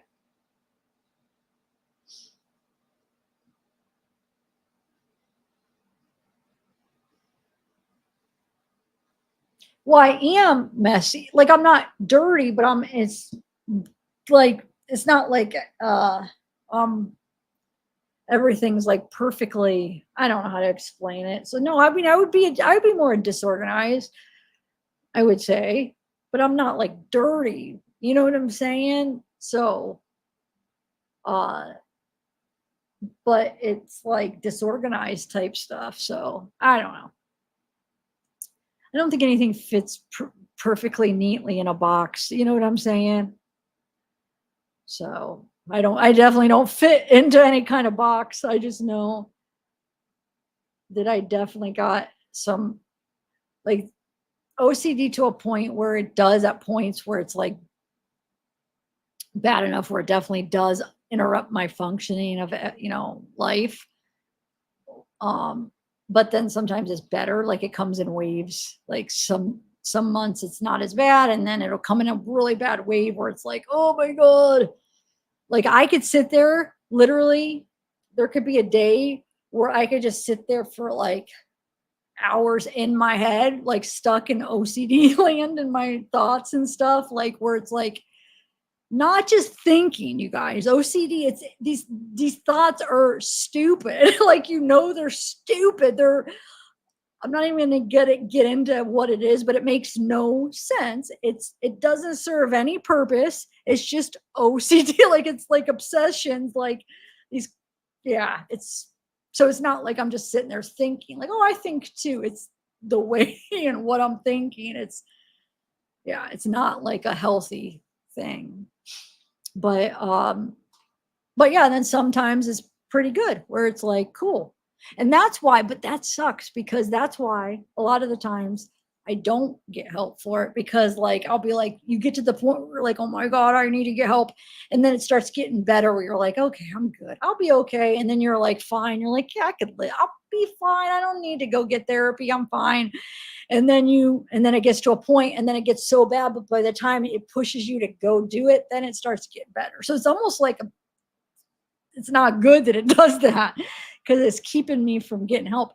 But it did get to a point where, ask Juliet, she's like, was like, you need to go like get some therapy for it. So it got to a point where I tried, and then I lost my insurance, and the one therapy I wanted to get, she said she would do it, and then she was taking forever to get to it, and then I lost my therapy, or I lost my insurance, so I never got to it, it was I can't think right now. It was a certain specific type of therapy for OCD that I looked into, and that's the one I wanted. I wanted to do that. And she said she would. Like, I actually searched for a therapist that did that. And I based my freaking searches for therapists that specialized in this special kind of therapy. She was one of them. And before I set it up, I said, do you do this therapy? This is what I want. Oh, yes, yes, yes. Saw her for what?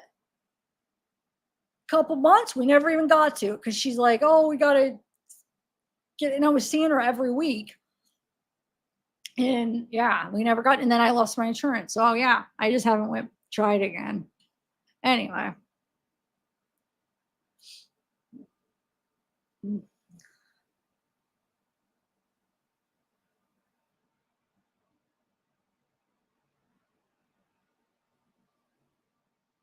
I didn't even describe it though. I didn't even describe in details. Integrity. Because, I mean, yeah, I didn't even describe what I do in my head.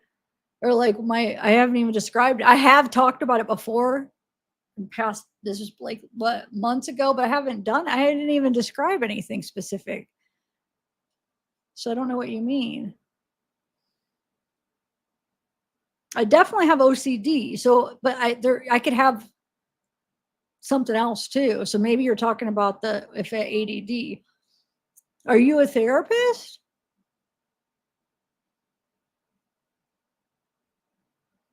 Are you a psychiatrist or psychologist?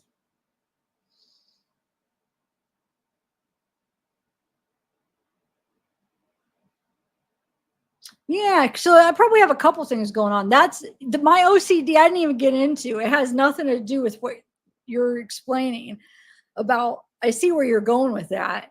No, like you don't even know I have OCD. I've been diagnosed. My therapist. Yeah, I have the OCD. I know I have. Now the ADD, I have some symptoms that mimic ADD. I don't know. I've never been diagnosed with ADD, but I do feel like since I know what the symptoms are, and I feel like I do have symptoms that mimic it. Would I be diagnosed AD? I don't know. OCD, 100%. So, but you know what I'm saying? People could have different things and not everything fits perfectly, you know, especially with like, it's tricky because like there's so many things that overlap each other with disorders. It's, yeah. Yes, thank you. It's not black and white.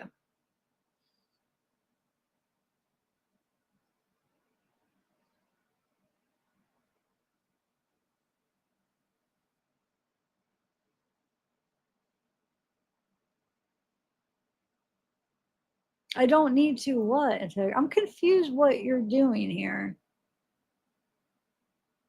I don't know. I'm just going to trust what I know. Cause I mean, I also know, that's what my degree is in psychology. And I also, obviously, since I have OCD, I look into it more. Wait, so I don't need to describe it, but you know exactly what it is. When I control my OCD on here, it's internal, so you wouldn't even be able to, you wouldn't be able to see it unless if I describe it.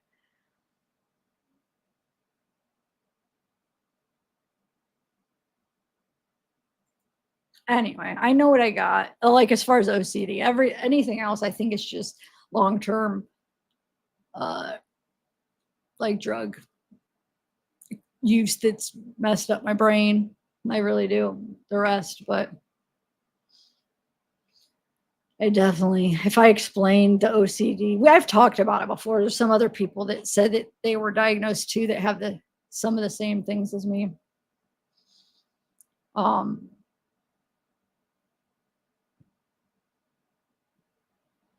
But I'm not talking about ADHD. I'm talking about OCD. That's the one I know I have, integrity.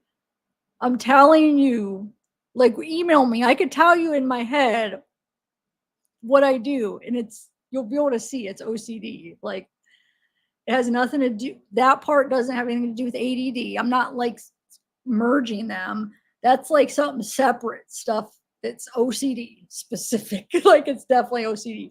The ADD is something that I think because of some of my things that I have. So maybe the ADD part, that thing that you're seeing that is more noticeable on what I do here, maybe that's what you're saying. Yeah. But the OCD, I'm telling you, I wish I was lying. Yes. The obsessive thoughts. Oh my Lord. Yes. It's OCD. I mean, I know it is, so I don't want to even debate it. Now, ADD, you could tell me. I don't know. I don't know if I do, but definitely OCD. And definitely I have symptoms that do relate, like that seem like they would be ADD, but I don't know. I do think it could just be mimicking something that I did to my brain from drug exposure, you know? So, oh, well, like I said, nothing fits in the boxes. It's more like what you're going to do to function and be okay and get through day to day in a healthy way. Right. You know? And that's why, you know, eventually I would like to get some therapy. It's just, gosh, I don't have insurance right now. And it's just so expensive. And that's why it was like she was taking forever to get to the, like what I wanted to do. And it's like, dude, now that I don't have insurance, like I'm not going to sit here and pay every week when we're just like doing something that I did not want to do. Like it was taking forever. It's like, I can't afford this, you know. There is another backup. It was the place that I originally reached out to for the therapy. And then I chose her. I chose this other person. She promised we'd do that. And then after I lost the insurance and she wasn't doing that, I reached back out to the other people who were like, yeah, 100%. Because I was thinking about still just paying out of the pocket. And then I started getting a little bit okay for the month, you know, I started being on my like uphill where it was like, or downhill, however you want to look at it, where it's like, okay, I'm getting better. So I'll be good for a little bit. And I just never did it. But if I do get really bad again, that's who I'll probably reach out to. And it might be worth just trying to pay as much as I can. Because it does. It takes up, when it gets bad, it takes up a lot of my time. Like it wastes a lot of hours of my life. So sucks.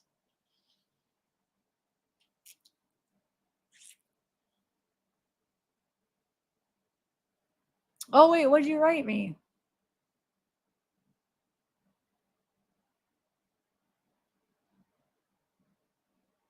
Okay. Yeah. Obsessive behavioral issue. I know everybody's trying to diagnose me. I'm just going to stick to like the people I've talked to, just because, I mean, it's a lot when everybody's pulling, but thank you. That's awesome that everybody, yeah, it's awesome. Everyone helps. But I know like everybody, you know, has a different viewpoint, different take on it. So, but the bottom line is really what you're going to do about it. A label's a label, but it's like, how are you going to treat it? I mean, I guess label it and you treat it appropriately, but I just feel like it doesn't matter right now. Like, especially with the ADD, because I'm not in a place where I could actually do anything to treat that anyway. Now OCD, that's a different story. And I got to back up.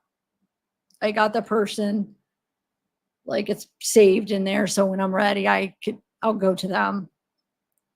But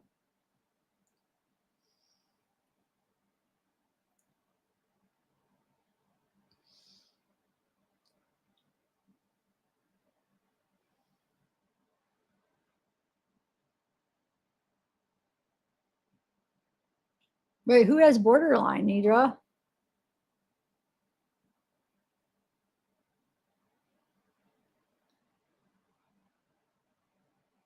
Oh, why are you apologizing to Austin? Is Austin okay? Austin Stardust.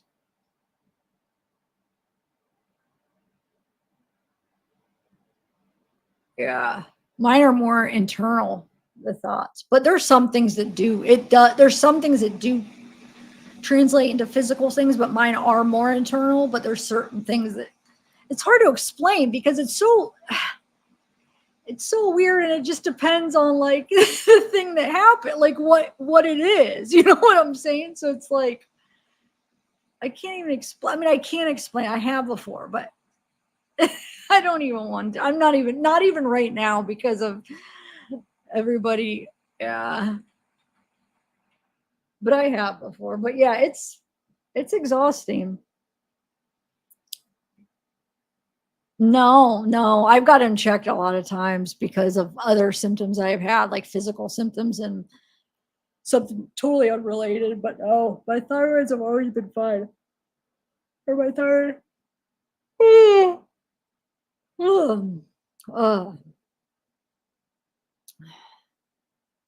But I'm all right. I get by. I'm happy. I really am. I think I'm so used to it that it was like I just get by. I'm got used to it. But I think it's like when I was with Juliet, like when it became a thing where there's somebody else involved that it was like affecting, where it's like, whoa, like you need to get help. Like when it was affecting, then it's not like that way. That sounds really bad. It's not like, but like when somebody else sees it and it's like, whoa, then it's like you want to, okay, I'll do it because it's affecting somebody else. But like when it's just me, then it's just like, oh, I get by and I just kind of like let it go. But so eventually it might come to a point where I would maybe for somebody else if it was, something that was coming between it, because it will. It's like I'll be in my head, but like if I'm with somebody, of course they're gonna see that. I could be like mid-sentence, like mid-thought, and then they think that it's something that they did wrong because I'll just stop. And like, here's the thing, it'll be a thought where they can't interrupt it because if they interrupt it, it screws it all up and I have to redo it.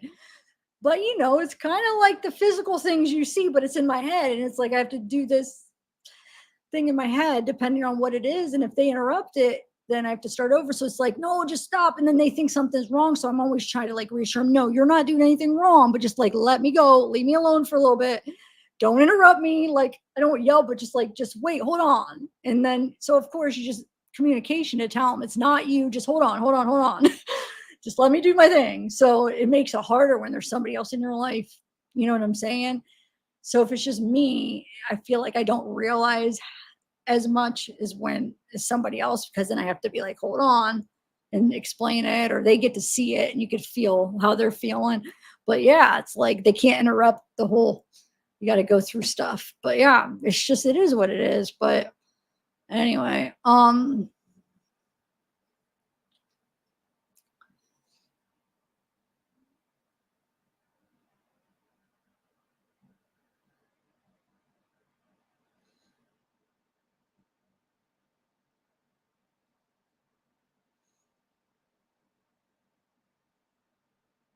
I know, but I'm not even ashamed of anything you're saying. Integrity means all, but I know what I have is OCD.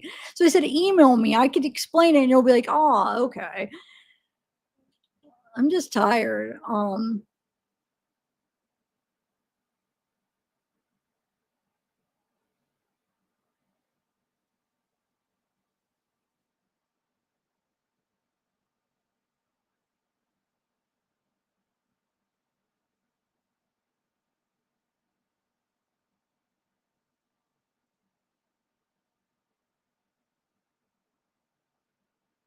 I try to tell Integrity I'm not organized. I said, no, I'm not organized. Obviously, I don't see how you can't see I'm not an organized person. I'm very scattered on everything. So that's what I'm kind of getting frustrated is you're asking me something and I'm telling you, but you're saying the opposite of what I'm telling you. I said, no, I'm not organized. No, I'm not. And the reason I had to think about it is because everybody thinks they have this organization in their head where they know, but then it's like, no, I'm not generally, where somebody would be like, no, you're very disorganized. My thoughts, no, I'm not organized. I wouldn't be what anybody would come and be like, you're really organized. No, not at all.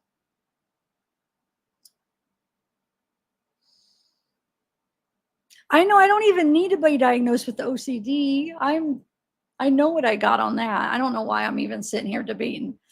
Now the ADD, who cares? I'm not going to ever get treatment for certain reasons for that anyway. So, oh well, if I have it or I don't, the symptoms are the same. It's the OCD that I would get treatment for. So anyway, I'm going to go.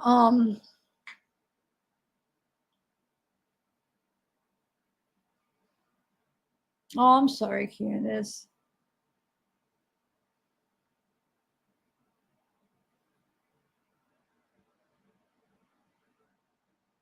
Oh, yeah?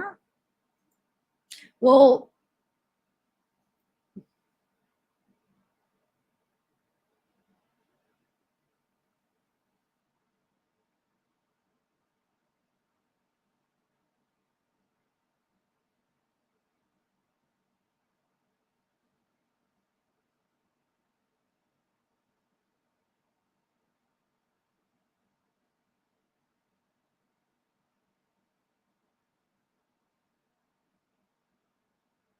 wait, who thinks they did something wrong?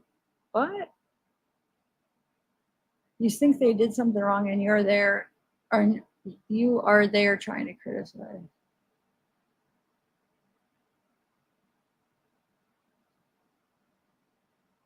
I don't know.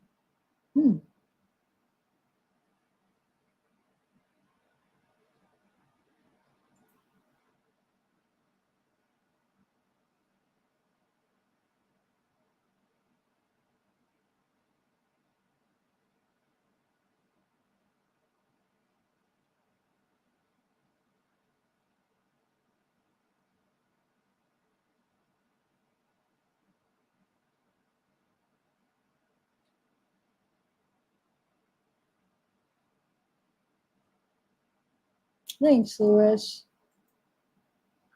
Oh,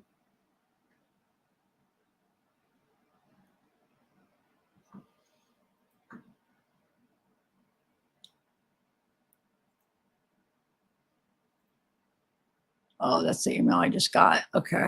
All right, I'm gonna go, guys. I don't know why this turned into diagnosing me, but I don't need it, guys. I like to share my issue. Like sometimes I share my struggles with everybody because people relate. A lot of people relate when I share my OCD or drug addiction past. I can't even put together sentences here.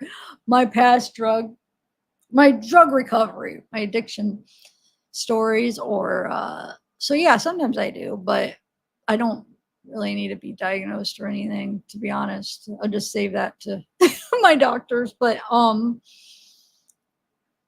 thanks anyway.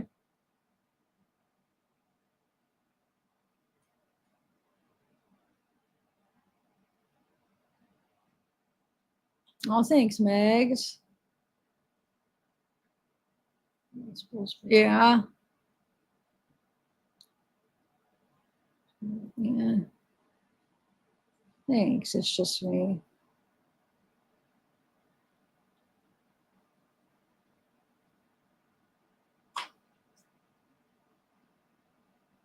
It keeps it's showing like a new email, but then I go and it's not.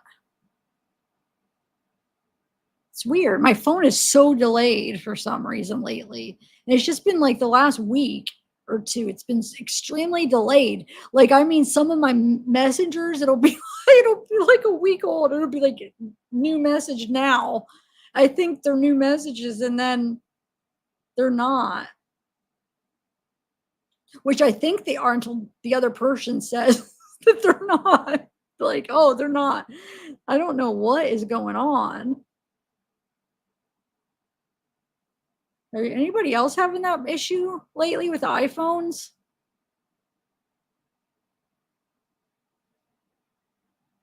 I'm tired.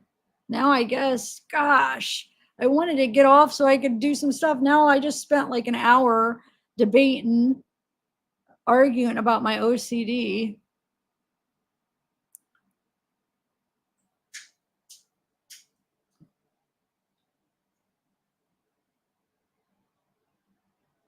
Here we go. Yes, people, I just had to show you that you don't have to be organized to be OCD. Yes, people with obsessive compulsive disorder can be messy or untidy. Not all people with OCD are organized or neat. OCD is a mental disorder that manifests in a variety of ways. And not everyone with OCD will have the same obsessions and compulsions. And I have the obsessions or my obsessive thoughts, 100%. Like if you would hear my thoughts, I mean, it's classic OCD.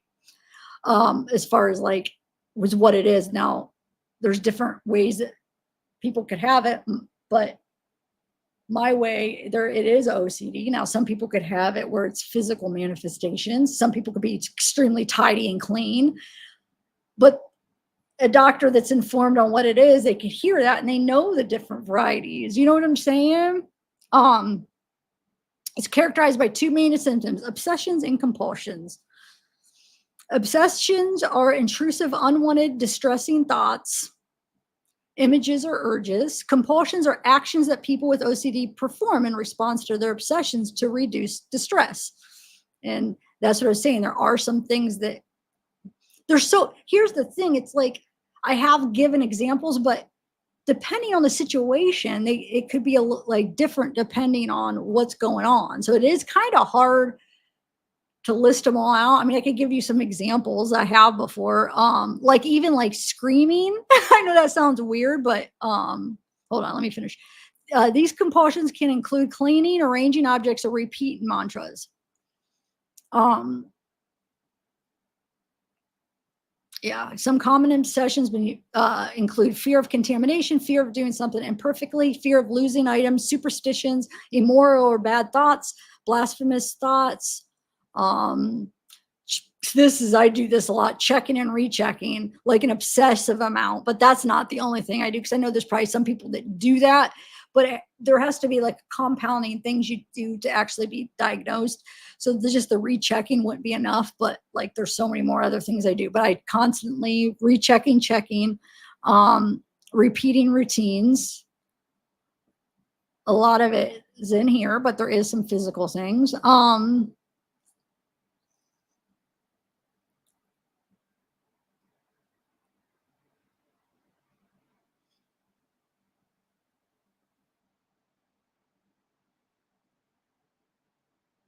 I just had to, because I mean, I feel like it made me seem like I was I just show you that, no, you don't have to be tidy or clean.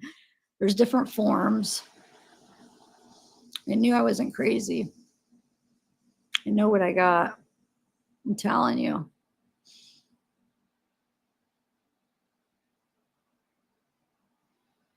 I'm telling you.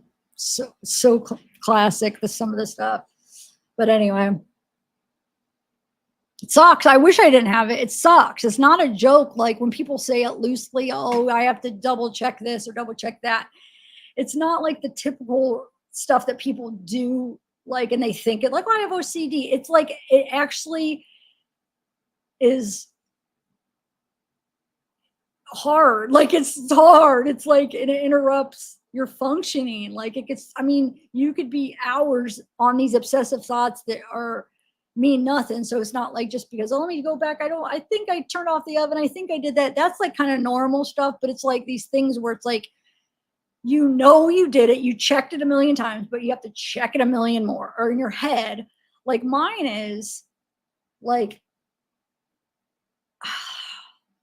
yeah, we'll get into it another time. Maybe we'll have like a OCD or like mental illness night live, and I could tell you some of mine. And like, I know there's going to be a lot of you guys that have it too, because every time I talk about it, everybody's like, oh, yeah, I have it too. But it's not, it's like, it really is, it gets really bad sometimes, but,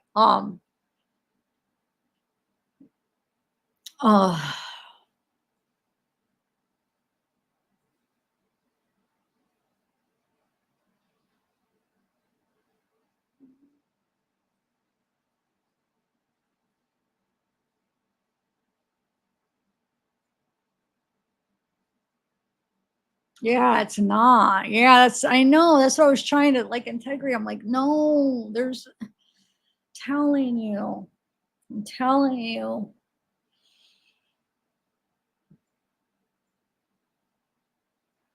I have to like go through things in my head over and over and different little variations of different things. And if somebody interrupts it, I have to start over. I mean, it's just classic OCD crap. It sucks, but it's what it is. That's just one form. Like sometimes it's like to a point where it's like, I'll have to, like do some, I don't know. It's all, this is actually, some of it's a little bit embarrassing thinking about it. You guys ever think I'm a weirdo? Like some of the stuff where you have to like, I don't know, like the physical stuff that you have to do. Because it makes no sense. And in your head, like, I'm smart. I know it just, like, you know that it's not. Like, you know that that's not a thing. Or, like, you know, but you don't. Like, it's like your brain, like, I know better, but your brain will not let you not do it. So you're like, I know I don't have to do this over and over. I know I don't got to do this or that, but like I feel like your brain just is like, you have to. It doesn't give you a choice. You just have to. And it's just like a waste of time, but you got to do it. It sucks.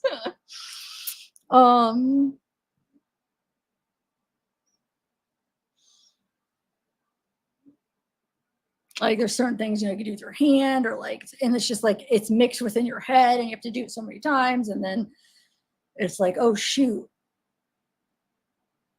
Like now, like I have to do it like this because that wasn't right, or that person did that, and you have to do it over like this way. It's just all, it's kind of specific. That's why it's like, it's hard to say what I do unless if it happens. But it's like I do like scenarios where you have to do like a bunch of different ways that something happened. Like it's either in the past or something that's going to happen. The ones that really get me is something that already happened. Can't change it. I can't change it, but I have to sit there and go over scenarios in my head of ways that if I would have done it that way, the outcomes, but with variations on each little thing. And I can't change it. Like, it's like, what is the point? It already happened, but it's just like, it'll drive you nuts. And you're like, oh, I should have, if I would have done this, that's just one little part. Or, I'm just giving you some examples. I mean, it's OCD. It sucks. It's embarrassing because it's stupid. And like, if you were to spend enough time with me, you would see it and you'd be like, I'm in my head a lot. It sucks, but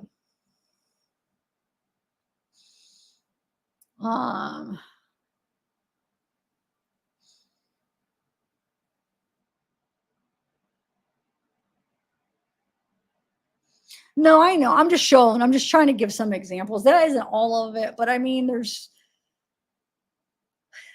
it's hard to explain what you do in your head. It's not normal. I mean, it's not like some people like, I mean, hours. Like I could be doing it for hours, like for one little thing. And then if somebody comes, it's like, I have to like do it over. I mean, so I could be like sitting there for hours, you know, for one scenario or whatever, for one little obsession I got to do. And then I don't know. It's not always about like past things. I'm just kind of trying to give you an example. I don't know. I'd have to write them down as they happen. It's just like so specific as life goes on. There are certain things, and it'll just stop you in the middle of your life. And you know, it sucks.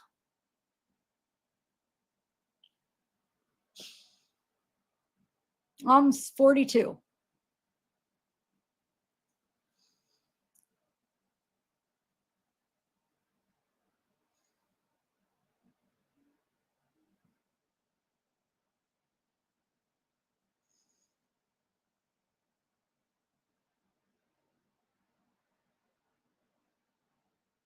Yeah, but it's more than that. Okay. Yeah, because that's probably like more normal stuff. See, it's it's not, it's more than just like regrets and like thinking about the past. It's these obsessions like that. See, I'm making it seem like I'm probably like not describing it good enough for me. I'm almost embarrassed. And it's hard because it's a thought in your head, but it's not like just the typical, like, oh, I should have done that. It's like these things that like, just from day to day. I'll try to make a journal and like I'll show you, even in one day. It probably would still be a lot, but like one day for me on a good day, you guys would probably be like, oh, like, whoa. But like to me, that's normal. And then of course a bad day, I mean, bye. Like, but yeah.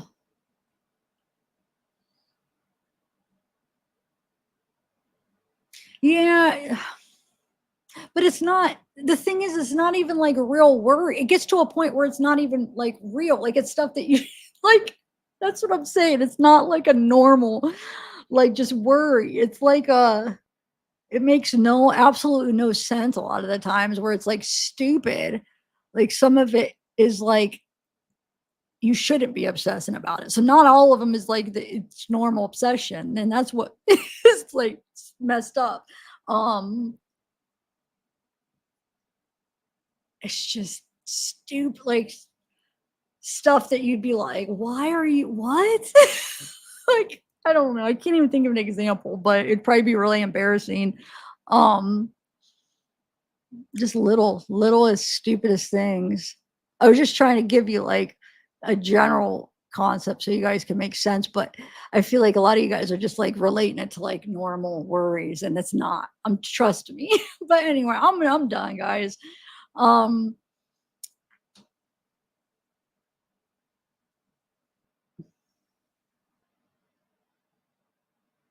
Yeah, they're not.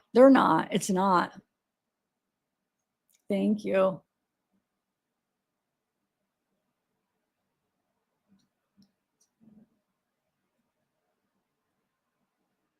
If you want to call anything to the end of the spectrum, I can't argue.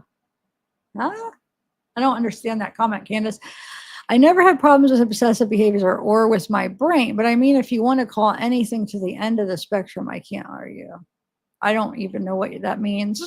I mean, that last part, I don't know what that last part means. If you want to call.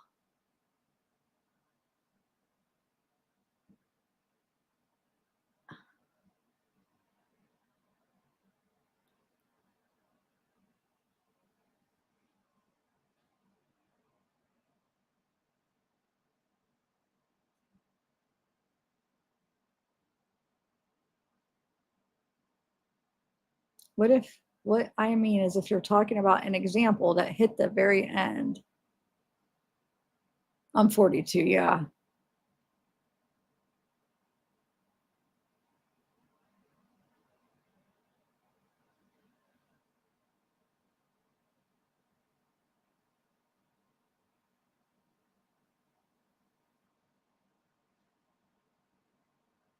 But see, I don't like integrity. It's more than that too. There's a lot. I mean, it consists of a lot, I feel like. There is like a thing with it have to do with like an equal like balance too, like both sides. There's things that, yeah. I don't know. I really would have to take notes, but I would almost be embarrassed I guarantee if I would go through and try to like take notes through the day, I don't even think I'd want to share it. Like the specific things, I'd probably be too embarrassed. Like, I don't think I could, because those are like internal like thoughts that would just make me very vulnerable, I feel like, because they're stupid. Like, I'm a very open person, but I'm going to try. I'm going to see. And then I want to see if I would, if I would want to share them. I feel like I'm not going to want to. I don't know. I'm going to try to make a note of it. It might actually be good for me too. That could be just to actually have a whole record of it. But here's the thing. Am I going to really, as the day goes on, am I going to be motivated enough to like write them down? I don't know. I'll be like, oh, I'll just do it tomorrow. I don't know. Maybe I will. That could actually be interesting though. It could be a good project. But you know what? Another project that I had that I thought would be awesome, and it would be freaking awesome, and I never did it my whole life. I've been wanting to do it for 20 years. And I even in high school, actually since high school, I wanted to do it because my friend Denise got me a dream book for like a birthday or Christmas or whatever. And like, so it was like a cool little, looking book. And then like, as you wake up, you're supposed to, write your dream. I've been wanting to do that. And then even like when I was in Colorado, I get a journal, like specifically, I'm like, this is going to be for my dreams. like, you know how you forget, like when you first wake up, that's when you remember your dreams. And I was like, oh, how awesome if every day when I actually remember what the dream is and I write it down, like how awesome I'd have a book of like all my dreams, right? Do you think I know? Because you wake up and you're like, oh, I'll just do it tomorrow. Like, when do you really feel like when you wake up and you like to write them down? I never did it, but how cool would that be? Like, that'd be so freaking awesome to have a. Has anybody ever did that? I'm sure there's people that did that, but anybody in here like actually took like, let's say, a year's worth of your dreams, like as you woke up every time you dreamt and wrote it down? Anybody done that?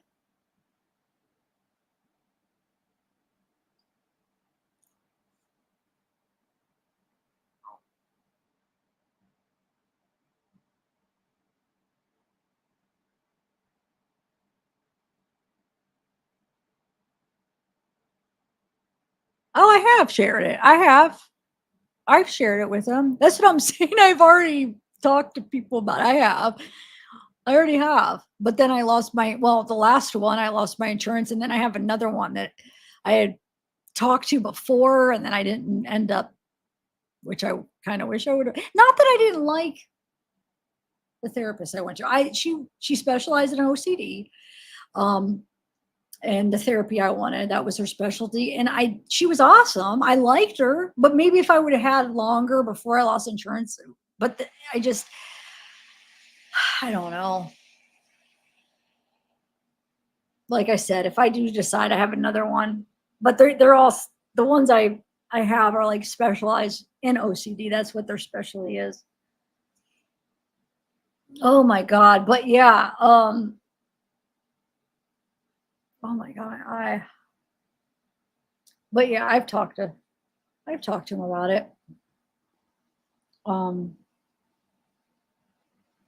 I like to share with you guys too.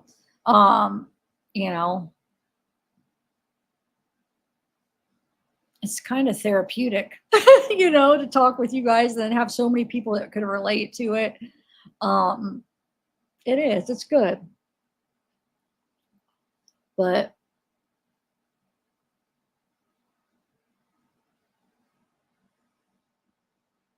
yeah, no, I think I do too. But I mean, my OCD is what affects my day-to-day life the most. That it that's what interrupts my, like, if I would say like the function of day-to-day, like OCD is what bothers me more than, I don't know if I have ADD, but the ADD like symptoms that I seem to have, those don't affect or bother me as much as my OCD stuff. So like if I were to pick, I definitely would rather get my OCD treated.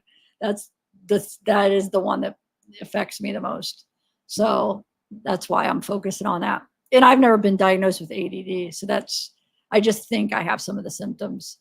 It seems like I have it, but I feel like it's from years of drug use. Like I did a little bit of research on like it can mimic, like some of the long-term effects of drug use could mimic like ADD symptoms. And I think that's what's going on with me with the ADD part, because I never had it, you know, growing up or anything. But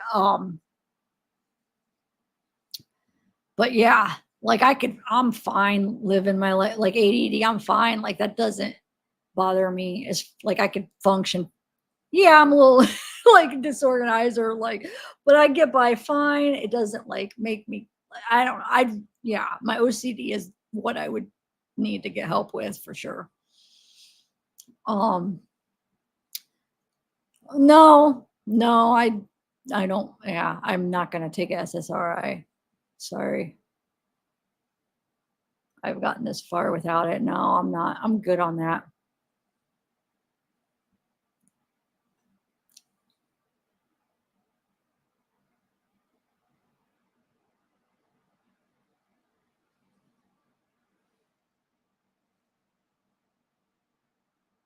So wait, what is going on, Nidra? Oh, okay. What meds are you on?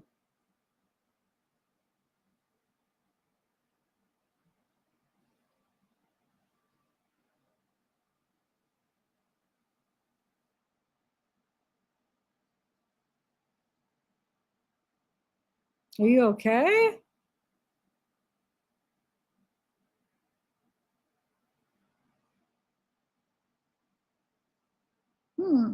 Oh, yeah. Sorry, I haven't been reading a lot of chat. Now I feel like you guys have been. I'm sorry, I'm not ignoring you.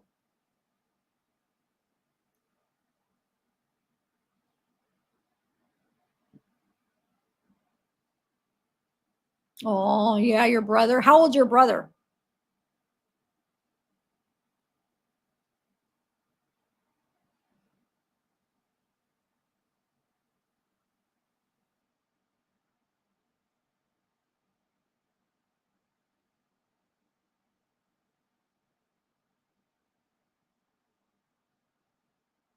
Oh, you leaving, Rachel? Okay. Off to let my hyperactivity calm. Okay. Yeah, I know. I've been wanting to, I got to do that. What am I doing? It's already 3. And I'm like, still, I wanted to look into like the Courtney and Kelly stuff. Dang it. Well, no, this is fun. I'm hanging out with you guys talking. It's crazy how fast time goes, like on my lives, dude. I've almost been live for 7 hours, and normally I would do the timestamps, but I don't feel like, I almost just feel like going to bed, guys. I should do timestamps for people, because no, like, people are gonna look at 7 hours without timestamps. Nobody's gonna watch it without timestamps. But then I feel like, I hope people are utilizing my timestamps, because I spend a lot of time every night doing them. I do them very detailed. I think if people knew about them, they for sure would use them. But I don't know if people like see them. If a lot of people know to look in the pin comment. Do you guys know about the chapters? Like how videos have, well, us creators have to do it. Like I have to put in each timestamp for the chapters. They don't just automatically go. So like I go in after my lives and go through my live and see what I do in each. Like I do them like I do like screenshots, then I do like specific things for each thing, but like I do the chapters too. So I just hope people know about that. I tried to show in last live because it's helpful.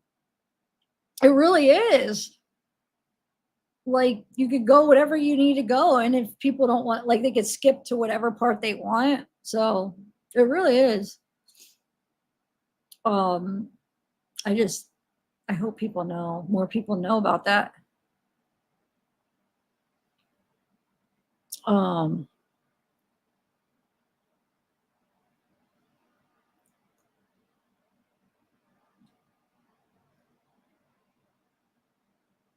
know. But here's the thing. If I don't do timestamps now, it's almost pointless to do them tomorrow, because a lot of the times with my lives, most of the views are like, most people watch it well, no, tomorrow people might watch it too. But by the time I get up and do the timestamps, I don't know. I feel like most people watch the video usually with like the first couple days, and then at least with like these long lives. Now pre-records, if it's like, body cams or something, those people rewatch years later, but lives like this, you'd be rare to have somebody watch it like years down the road. I understand 7. I mean,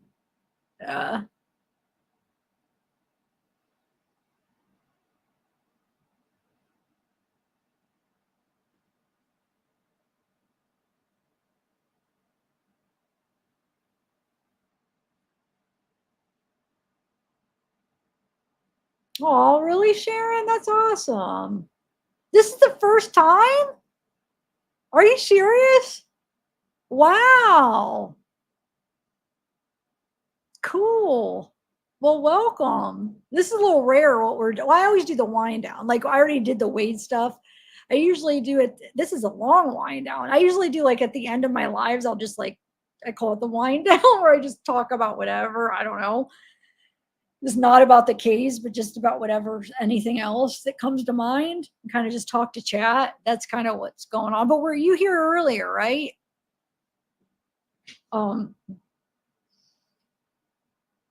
Yeah, I still actually have a little bit of coffee. Usually that's rare. It looks all gross because I do the froth and then it gets dry. Like, I don't know.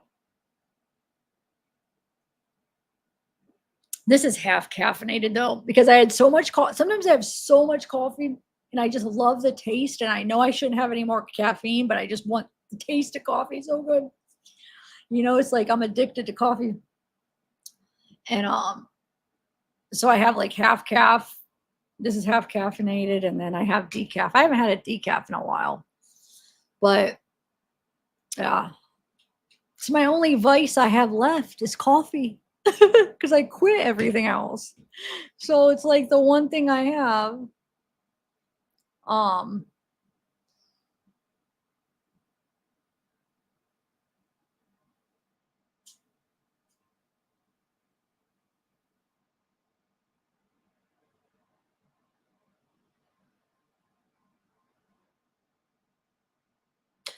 It depends, Sharon. You know, the weird thing is, I have times where I could be drinking a cup of coffee and pass out. I can't even stay awake.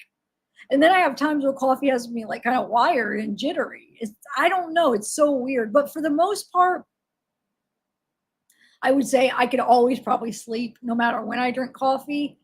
But there's some rare times it'll get me jittery. But a lot of the times it does wake me up. But then if I lay down, I could sleep. But some days, like a lot of times, like I'll just be like falling asleep at my desk because I'm trying to drink coffee. Like I'm drinking coffee and pass it out. So yeah, it's not like, you know, some people are like, oh my God, I can't drink it past 6 or I'm up all night. No, no, I just drink it at 3:08 in the morning. I could go brush my teeth and go pass out right now. I sleep fine.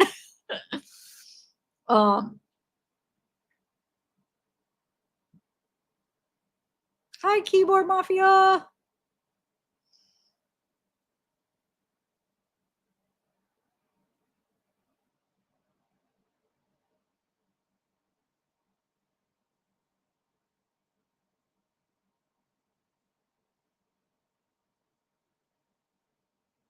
Aw. Going through some. Oh, wow. Aw. I hope you're all right. Dang. Oh, Nidra, I hope you're all right too. I was trying to scroll up to find your comments, but I am like so tired. I couldn't. I don't know. I must have been kept scrolling past them or something. I'm just tired. I feel like dude, the last maybe even 2 weeks, but for sure the last week. Oh my God, I could not get in bed like looking forward to sleeping, I should say, because I do stay up late, but like every night it's like, oh my God, I can't wait to sleep. Like I've never been so looking forward to sleep like this past week. You know, because some night, like there's some weeks just like I just want to work. And like I don't want to sleep. No, I don't want to sleep. But man, this week I'm like, oh, I cannot wait to sleep. Oh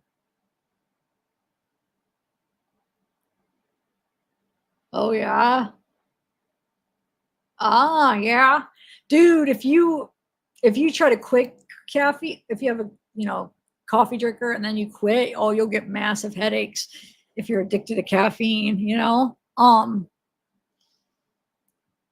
That sucks. Suffer from migraines, huh?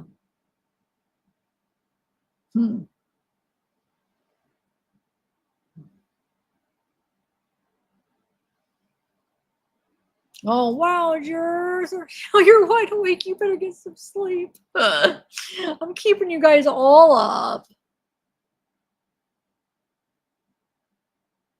There'll be there will be those random times though that I'll be jittery. I'll be like, oh my God, I'm so wired. Wonder why that is.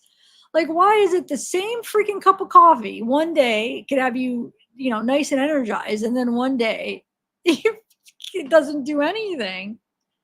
Regardless, I mean, the taste, and it's almost like a mental thing. It's like, even if I don't know how much it really, I mean, it does obviously wake you up a little bit, at least for sure, but it's like that mental thing where it's like you feel like it's, I don't know, maybe you need it more than you do. Like, She's like, oh, I haven't had my coffee yet today. I'm not awake. But is it really like really waking you up? That's what you need to actually really wake up? Is it, or is it in your head? I don't know. Mental is huge. I mean, there's so many things that,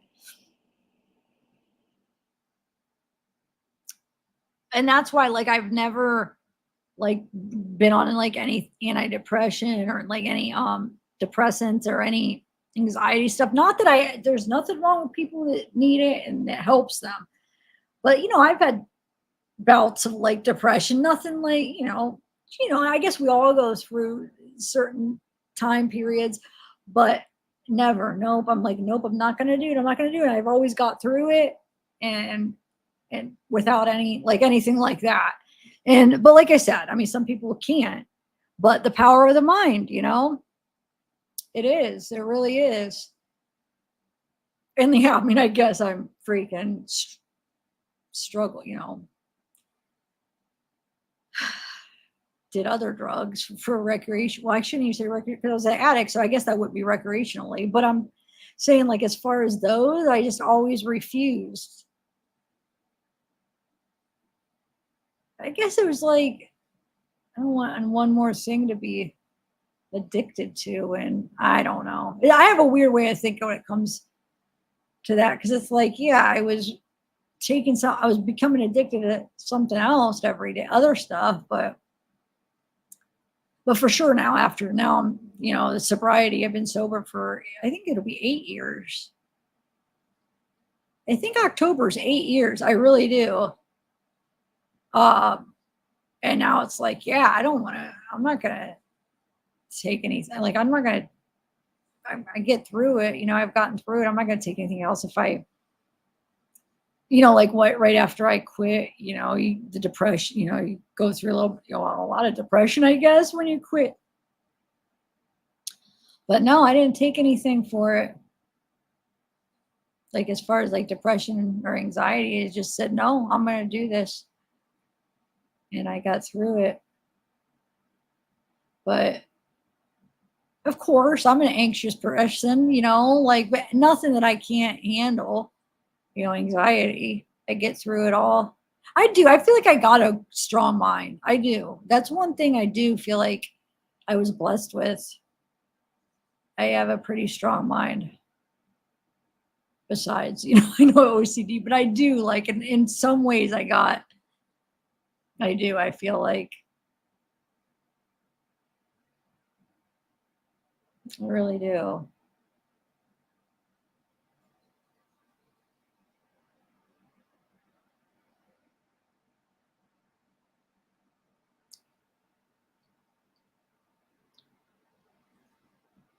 Wait, what are you talking about? What I'm saying? What are you, huh? You said you said I'm talking about what I'm saying.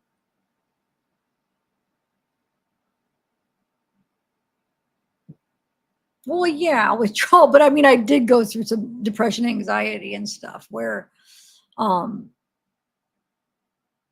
they asked, hey, to be on them, if I wanted to be on anything, and I refused it, like, antidepressants or whatever. I said no. And I got through it. And like I said, we're human. So of course you go through periods of you're depressed or anxiety, or I have panic attacks sometimes, but nothing that I'm not getting through,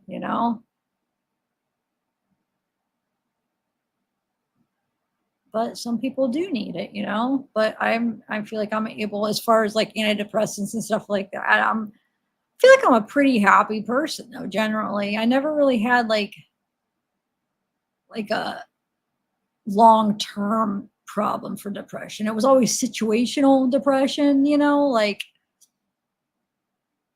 like a reason for it, a situation that I always knew I'd get at, it would come to an end and I'd be all right. So, and then of course, anxiety, I get it. Yeah, but it comes and goes.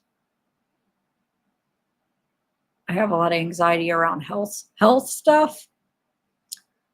That brings a lot of panic, different like health issues. What else?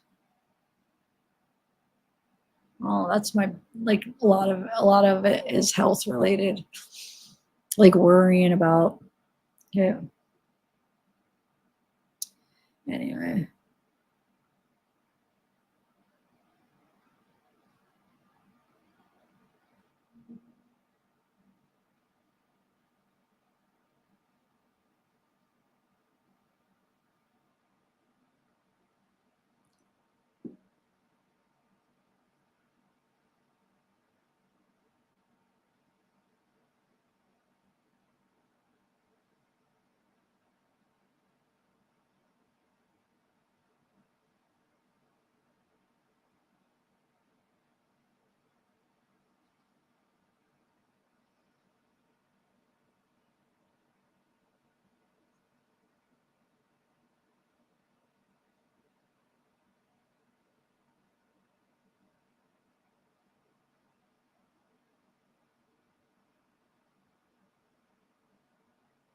Oh, well, that's, I mean, if you don't like the taste, yeah.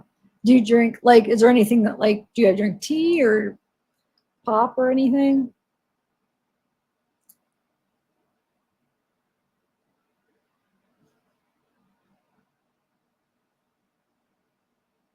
Vanessa, who is this comment to?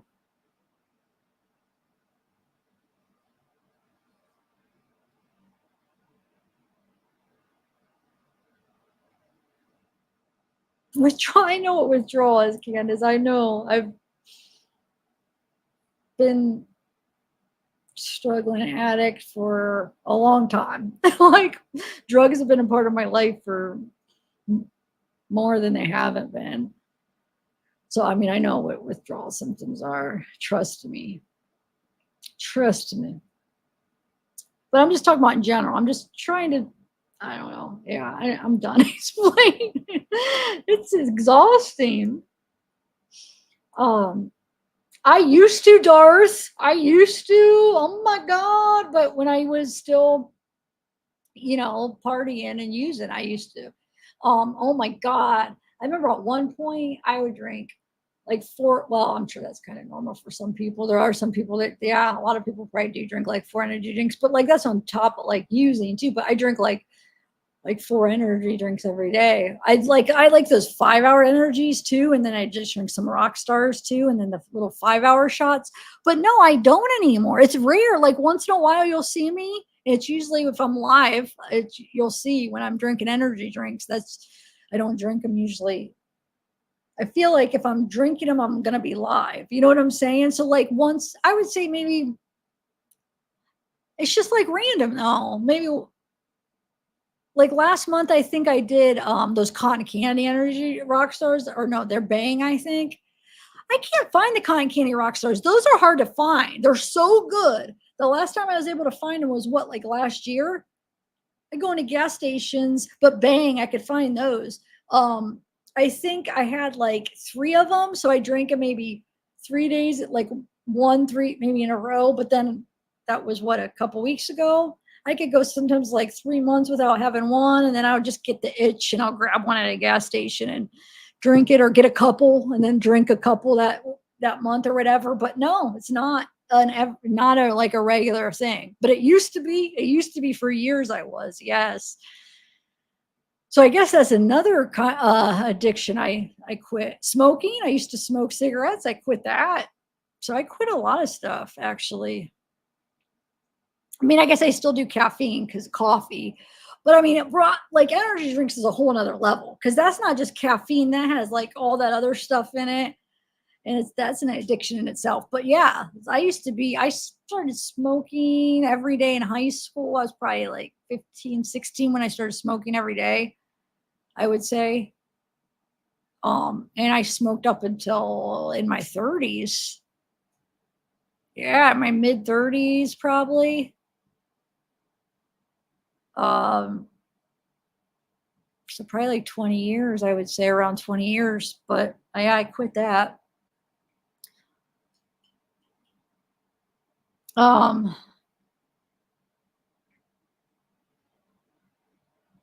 I've talked about it a million times, R.L. Frost. heroin and meth was what I ended up on.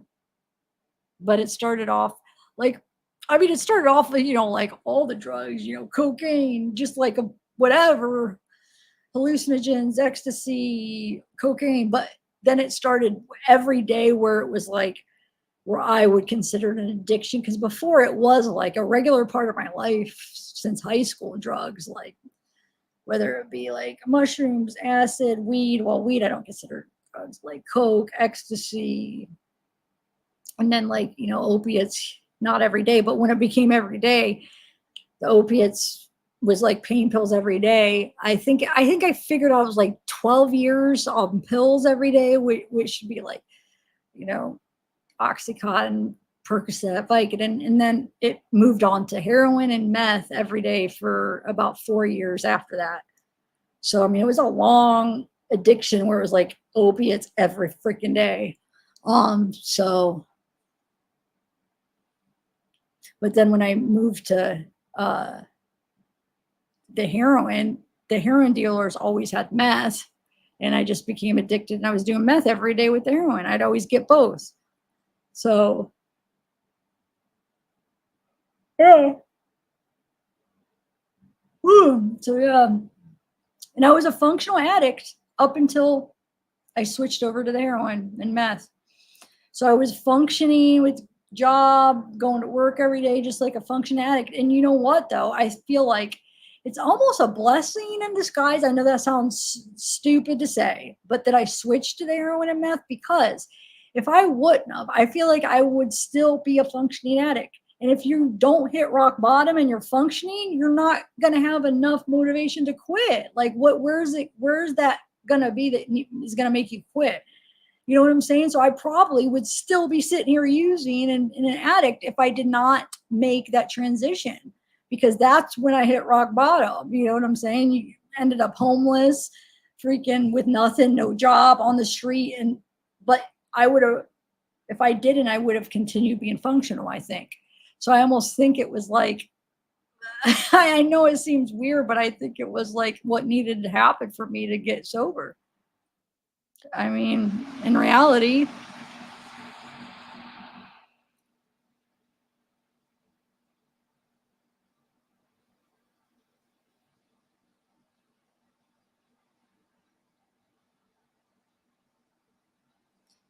wait, what? I'm confused. I'm trying to follow you, Candace, but how old are you? You look so young in your picture. So your first one made sense, but then it went to, tells me you can't get out of it otherwise. What? That confuses me from this comment. Oh, I get it now. I keep hearing about druggies needing to hit rock bottom. Oh, I get it. Okay. That was what, I didn't miss that one. I thought I was clicking on this one. I missed this comment. Okay. I thought it went from this one to this one. All right. So, yeah, no, I agree. That's what happened with me. I think I would still be using if I didn't. I really do. Because I'd just be functioning and getting by. Yeah. It's a thing. Yeah, no, I see. Yeah, it's hard. It's hard because if it's like you're fine and you're getting by, it's like hard. I mean, what's making you make that change? It's harder. Yes. And that's the same with smoking. That's how I was able to quit smoking cigarettes, because I had the blood clots in my lungs. So that was something different. So it's like, it's something where it's like something detrimental where it's like, I don't know, you almost have to, but yeah.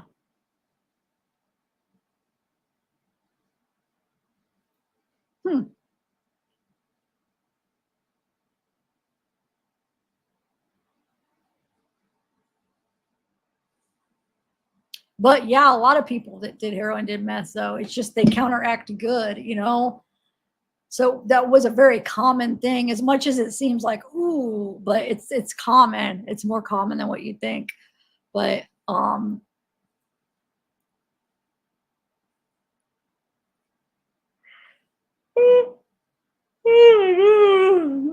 I gotta go, guys. I really gotta go.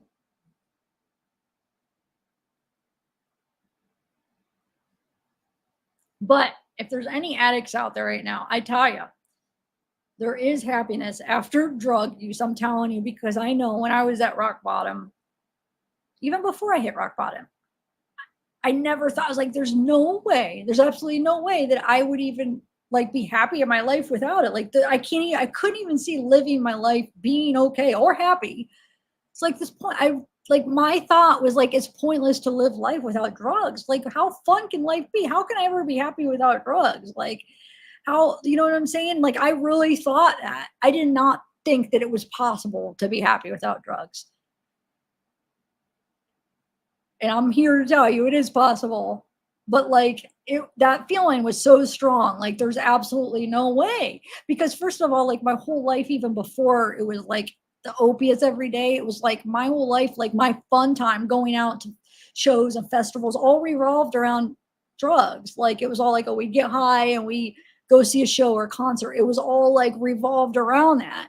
So that was like my life. That's what I knew. That was my fun. I wasn't like, I drank, yeah, but that wasn't my thing. It was drugs that was my like going out party, and that's what I had fun doing. So it's like there's no way I'm going to be able to like have a happy life or be happy with my life and have fulfilled with my life without having drugs in my life. And I really thought that so strongly. But no, I mean, I would never have thought, like, if you like 10 years ago, like to think that I'd be happy right here, sober, and feel like how I feel now, be doing good, happy, like, so. And that's true. I know that feeling strong. If anybody's there, I know you're probably thinking, yeah, but you weren't feeling like I am, or you weren't as sad as I am. Yes, I was.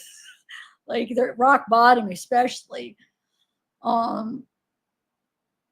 Like that was just like, I was just like, oh my God, I was miserable. Like, and I was like, there's no way I'm like, how am I ever gonna even like, what am I gonna do with my life too? I didn't think, I was like, what do I even want it? Like, it was just like no purpose, no motivation, no passion without like drugs. I don't know. It's just, yeah, you just feel so dependent on it.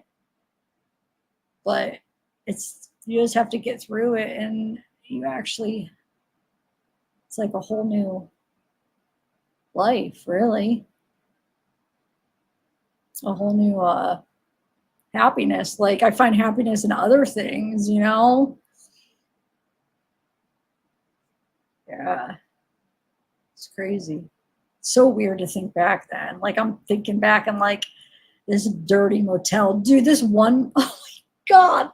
This one, okay, there's this one night, and Randy because Randy worked for, I don't know how he did it, but I was a little bit more extreme of a user than him, but he was going to work the one day, and plus the job that he was working at, I mean, he just could party and do whatever anyway, but he was going to work. I wasn't working at the time, obviously. So I was just like by myself in this moment. And I was like, what am I going to do? So we found this like hotel. It was like, I don't know, it was probably like $10. It was the most crappy. Oh my God. I can't believe I even stayed there. It was like this one, the bed was so dirty. It was like, I wish I had a picture of it. I wish, like now just thinking about, and like things going around me, like stuff you could hear. And like, it was just like this one bed. It was so dirty. I don't even know how, oh, it was so gross. But I'm just like trying to like find one of the lower points. But yeah, I'm just thinking like, oh.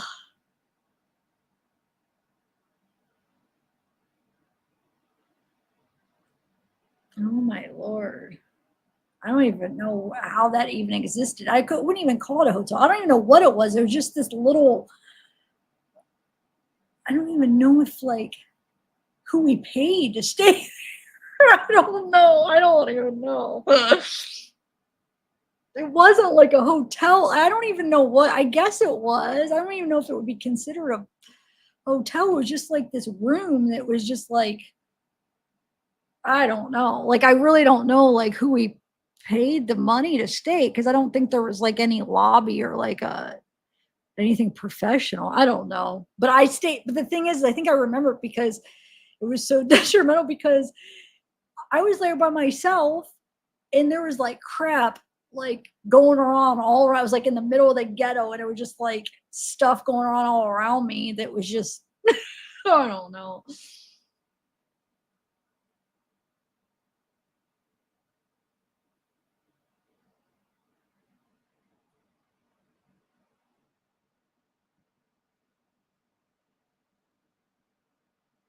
And that was like actually good because we had money for some, like where I could stay somewhere. I don't know. I don't even know how much it was. It couldn't have been that much. I don't know if he just gave somebody like 10 or 20 bucks. I don't know.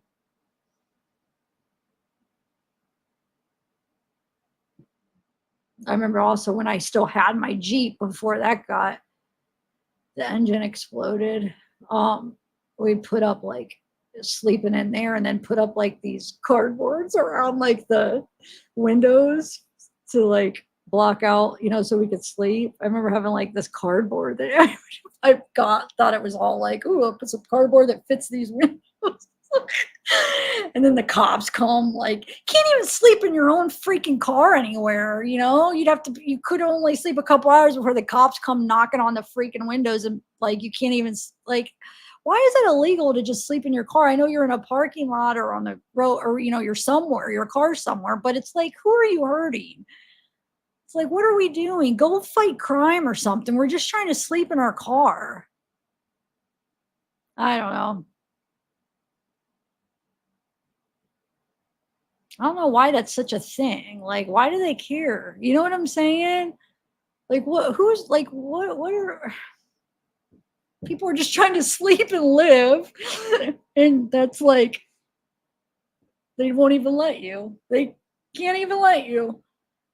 You're not, so it's like, well, no, you can't sleep. So, okay, so we just have to sit up and like, what, just drive around? Like, wouldn't you rather us rested? Like, what? Stupid. Yeah, it's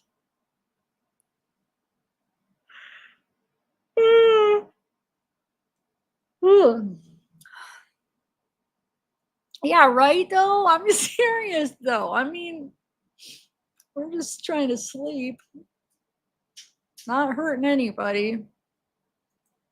No, no, they don't want to let you. What exploded, Alsane? What? Nosy Rosie.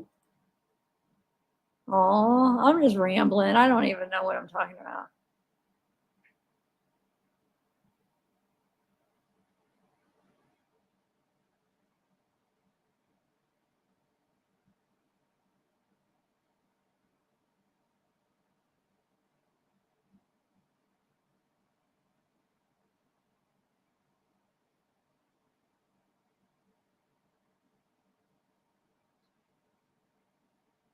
No, I mean, I guess I'm just talking about past. And I was trying to give some inspiration if there's anybody out there like at rock bottom or thinking that there's not happiness after, drug addiction. I was trying to actually say there is. No, I'm not reminiscing like where I'm like, no, I'm saying like, I was trying to think of some like really bad times that,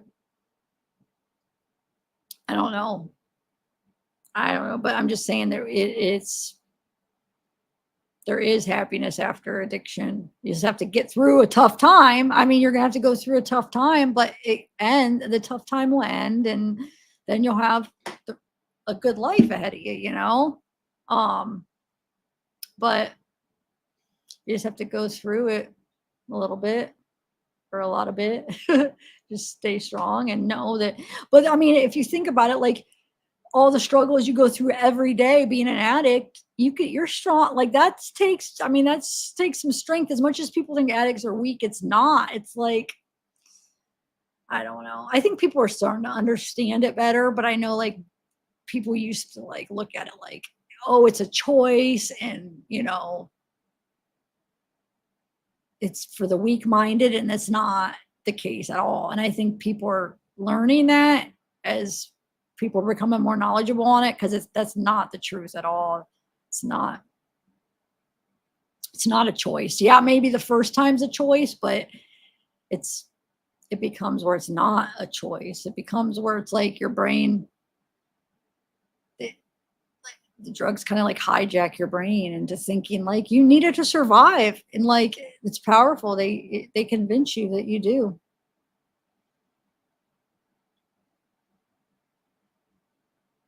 Oh, really? You could do it. Yes. How long have you been in recovery?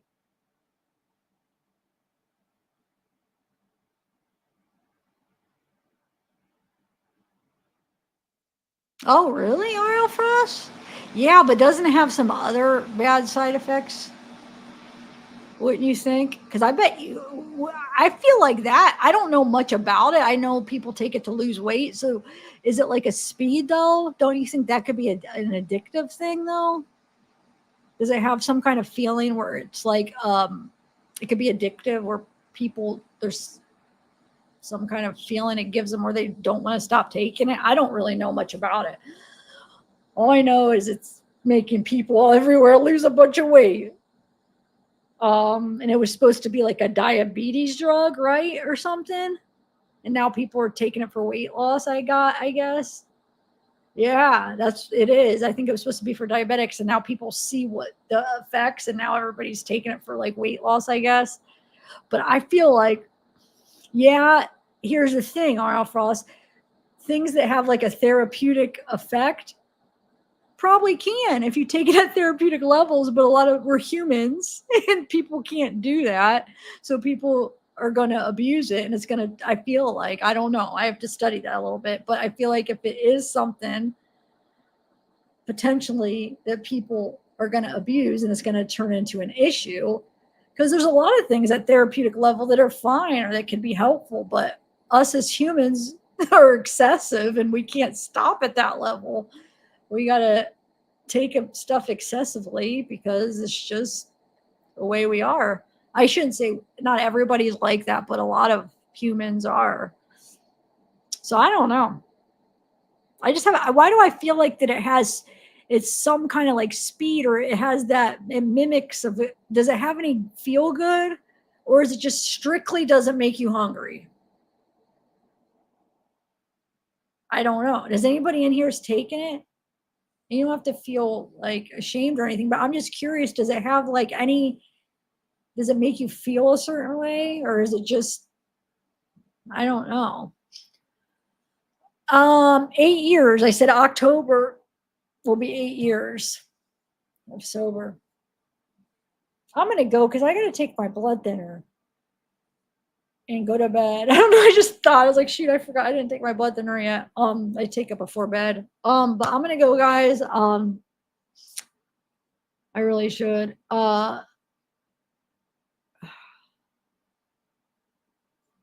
Okay.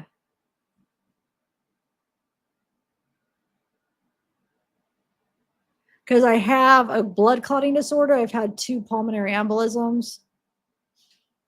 And they finally, after the second one, found out that it's an autoimmune blood disorder. It's like a clotting disorder, so I have to be on it the rest of my life. I know, but it also saves my life, because without it, I'd be dead. So at minimal doses, I get it checked and it's okay. Because without it, I would be dead. So, but I know it's like rat poisoning or whatever, but hey, I got to do what I got to do to stay alive. But,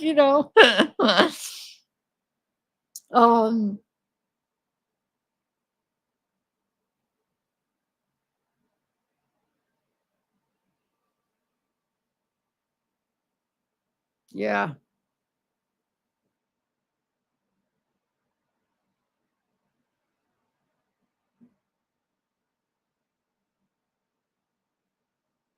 Wait, so put a 1 if you've taken I feel like people might be ashamed if they've taken it though, or they might be embarrassed. But if you want to admit it, I don't know. I shouldn't be anything to be ashamed because it is a diabetic medicine, right? That's helping people with diabetes, right? But put a 1 if anybody has taken Ozempic, put a 1. Is anybody in here taking it?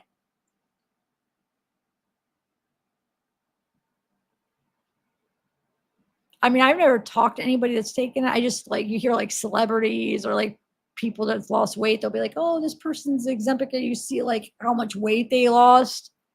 But I haven't talked to anybody like that. I could actually talk to somebody that's taken it. Okay, so we got. Well, then you guys fill us in. Okay, so we got 2 people. Ozempic.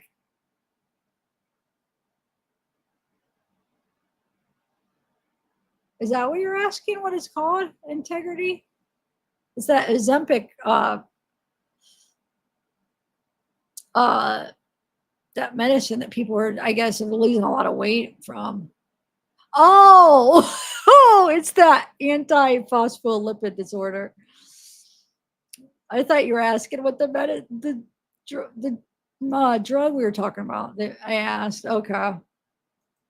So wait, there's 2 people that put a 1. Are you diabetic or are you just taking it for weight loss? And what does it make you feel like? It doesn't have it just makes you not hungry?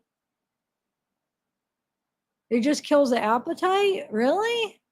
So it doesn't have any speed feeling where you feel like, like some of the other weight loss medicines that people have taken?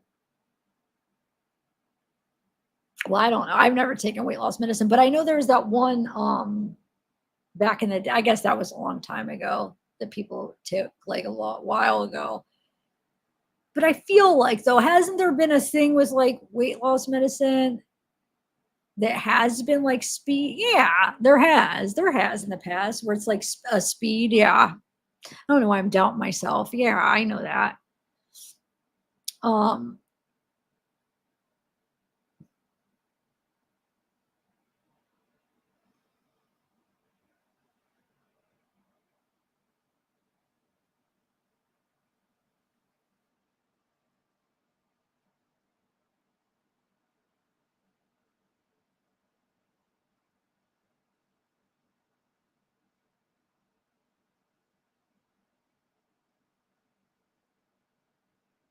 So okay, maybe it is. So you're Fen. That's what Darley was on. That reminds me of Darley. Routier, that whole thing with the Fen. But okay, so it's just for weight loss. All right. So is there any danger to it though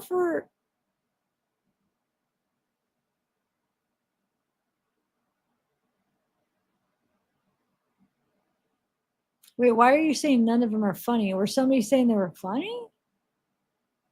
Yeah. I'm getting confused. I think I'm just tired.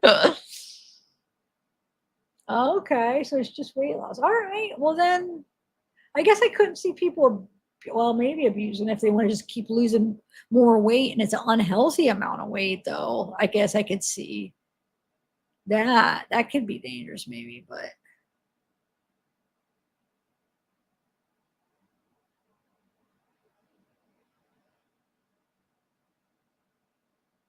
Oh, you can't take that because of that? You have that too. That's what I have. So you can't take Ozempic. Is that what you're saying? How weird. That's so weird. We're talking about Ozempic. And then I have that. Somebody asked me about that. Am I understanding you right? You're saying that you can't take Ozempic because of that disorder. Is that what, am I understanding you right? I never looked into it. I mean, so I don't know. That's interesting. I'm waiting for a response though, because I don't know if that's what you meant. TIF 420. I was talking to you. Oh, okay. So I would never be able to get it. I don't have any desire for it, but I would never be able to get it. Okay. I did not know that. Why is it? It could cause clot. Wait, are you on blood thinner though? Because if you had blood clots, where you're on blood thinner because of it. So is it more because of the warfarin, or is it because of that? I have to look. All right, now you got me curious.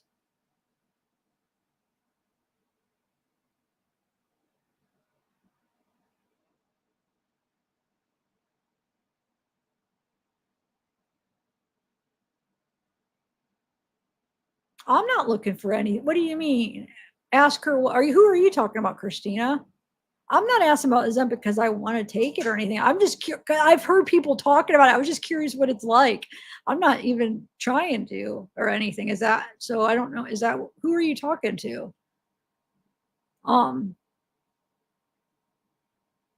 Wow. Dang it. Guys, I better go because I got to take my medicine now. I'm getting antsy. All right, I'll try to see you tomorrow. Now it's getting late. I need to get some sleep. I'm going to end this right now, all right? Oh,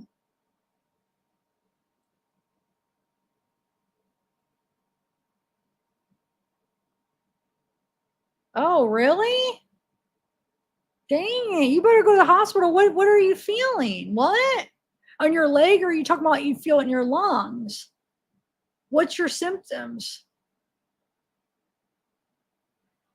I've had them twice. I've actually technically had it like 3 times because I had the one on one side and I let it go for over a month, and it slowly felt like it was getting better. I didn't know what it was. It was the first one I had. I came home for Christmas.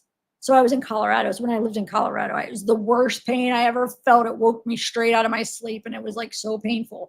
It's like, what the heck? And then like it slowly was getting better. And I was like, is that did I freaking pull a muscle? But it was like, I didn't realize a blood clot could hurt so bad. That thought, I'd never even thought blood clot.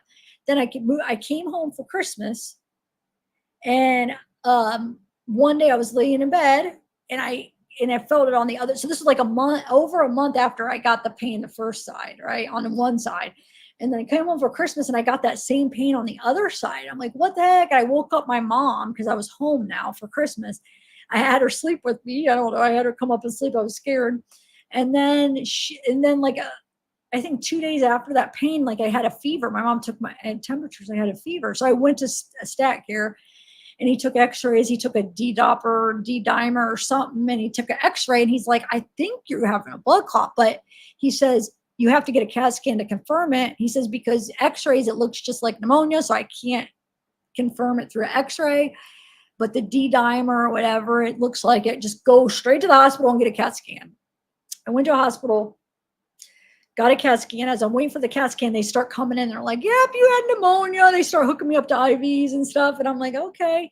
And then all of a sudden, I'd say 20 minutes later, they come back with my CAT scan results. They're like, because I didn't have any, like, I should not have had blood clots, they're like, so they come back and they're like, no, actually, you have blood clots, like both sides of your lungs are filled with blood clots. They're like surprised. So they kind of like false diagnosed me at first because they were waiting for the CAT scan results, but they really just thought it was pneumonia. And no, so I stayed in the hospital for, I think, like a week, but I got out Christmas Eve. They got me out right before Christmas.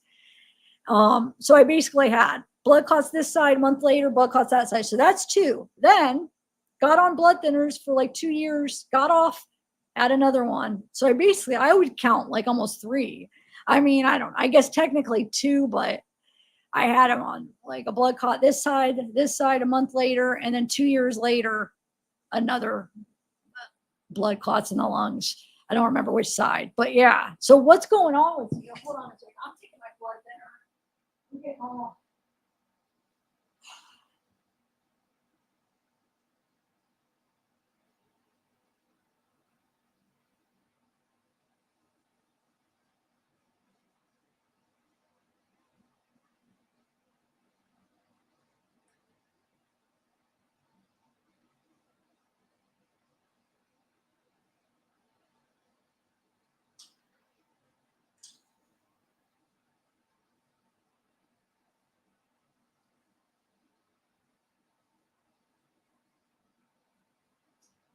But Integrity, I feel bad ending it. Are you okay?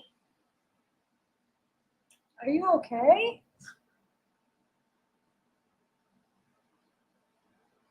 Dude, that's nothing to mess around with, but what's your symptoms? So mine was, are you having,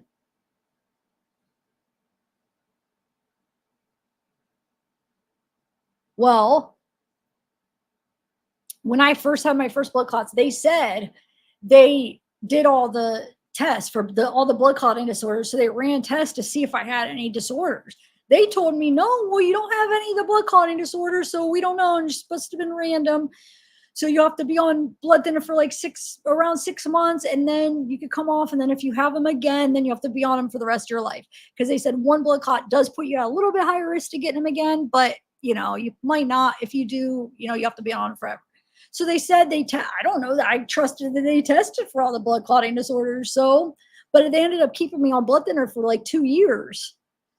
But then I would say it probably took like a year of being off blood thinner for me to have them again. But then when I went and had them for the second time, I guess the second whole scenario, I got the blood like the 2 years after, or three, I would say about 3 years after I got the second pulmonary embolism. He's like, I'm going to test you for something. It's a rare disorder, but I think you have this. And then there you go. I had it. But why wouldn't they have? I had no other thing that would have caused blood clots to begin with. They were so like confused, like what caused them? I wasn't on birth control, and I smoked cigarettes, but it wasn't like an extreme, like it wasn't anything where they saw it. It was like, well, that's weird. Why'd you have it? That's weird. You think they would have tested me for all this? I don't know. Did they? And it just came back negative that time? I don't know. But I got tested, when my second time, and yeah, I had it. And then when I moved home back from Colorado to Ohio, like a while later, whenever, I don't know the time period, 2 years, whatever, however many years after, they retested that because the hematologist wanted her results. Like, was it kind of in denial? Like, that's so rare. I got to retest it. And it came back once again. I had it. So 2 tests said I had it. But yeah, so I mean, I have to be on it forever.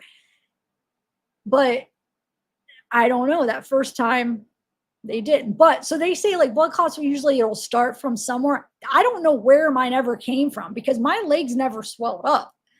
So like my mom ended up having a blood clot. Her legs swelled up so bad. She had my blood clots in my lungs hurt tremendously. The first one, especially the first scenario, both sides hurt so bad. I think the second time hurt really bad, but I was familiar with the feeling. So I was more used to it, I guess. But now when my mom had it, her leg was swelled. So she had a blood clot in her leg and she had it in her lungs a little bit. I mean, I don't think they were that big because she said it was just this warm feeling that went up and it was just this weird feeling. So once again, Integrity, things could feel different and come in different variations because for her, it wasn't painful. It was just this weird warm feeling and it's just a weird feeling. For me, it hurt and it hurt to breathe. And I actually was on oxygen. Like it was just to breathe in, it hurt. And the pain it was just like this, I can't even describe the pain, but it was one of the most extreme pains I've ever felt. But for her, it was just this weird feeling. So I don't know. But my doctor also said, at least the first ones that I had, she said that it was like a huge clot that when it hit my lungs, it busted up into little clots. So she said that probably saved my life because if it wouldn't have broke up, if it wouldn't have broken to pieces, it probably would have killed me. It was suffocated me or whatever. But it was so big and it just like busted. And so I think mine always just like broke. Because the second time I had it hurt too. So it must have been the same thing where it was big and just like busted when it hits my lungs. But we don't know where it originated any of the times because I never had swelling in my legs. It could have been in my legs, but my legs never swelled up. So I don't know. My mom's, I guess, were huge. I mean, that's where she noticed because her leg was so huge, but like hers wasn't from pain. So I don't know, Integrity. I would go to I don't know. You think it's in your lungs or in your leg? Is your leg swollen, or you're saying it's in your lung? You said tingling in your head. Is that the only symptoms you had?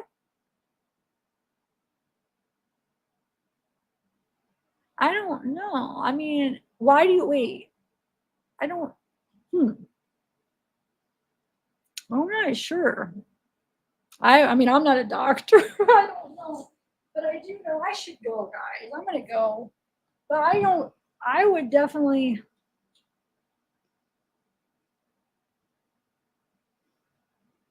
I don't know, because like I said, everybody's different. Mine was definitely different than my mom's experience. So I just know what I felt was the pain in my chest. It hurt, and then I could tell. Now, at my first one, I didn't realize it was a blood clot, so I didn't know to like time it with my breathing and towel. You know what I'm saying? But my second one, I was more aware. At least, I guess after the first one, after they told me, I was aware. But when it first happened, that's why I didn't know it was lung related, because I wasn't making a connection. But in reality, now that I know, and then I was able to know what it was, you could feel it in your lung, like when you breathe.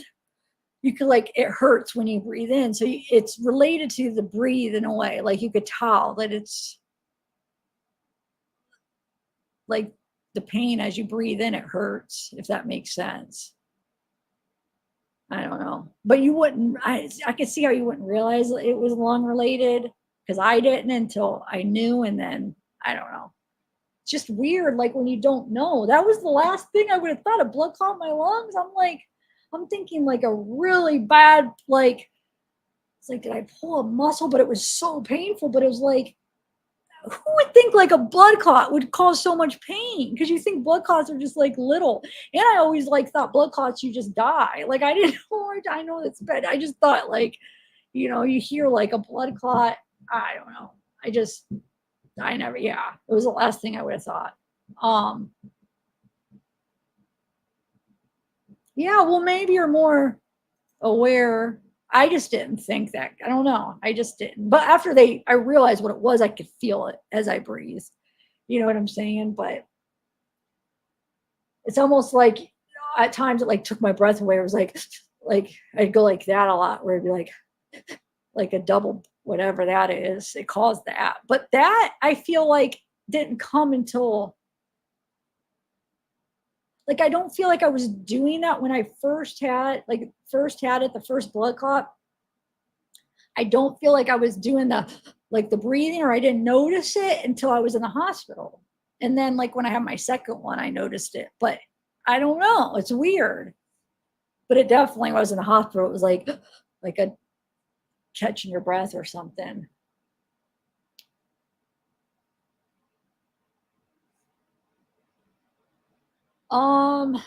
Yeah, but how old are you?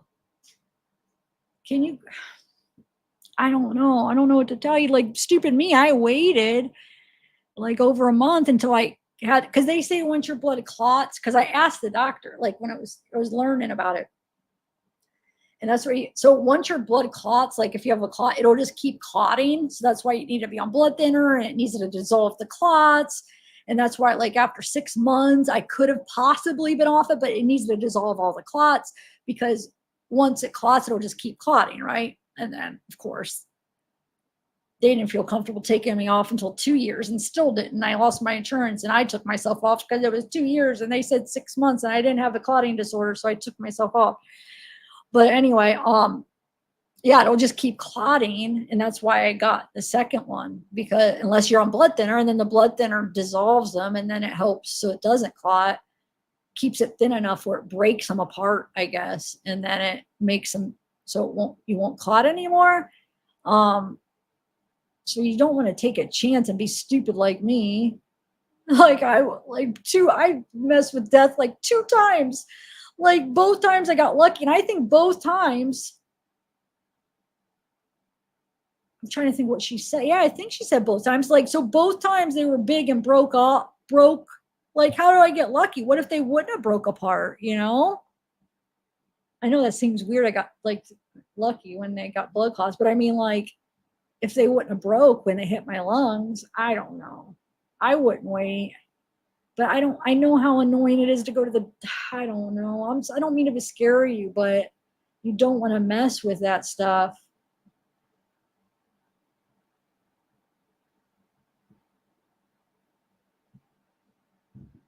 Yeah, I mean, I wouldn't either. No, I'm not telling you to wait. I'm saying don't be stupid and wait. I just lucked out like that.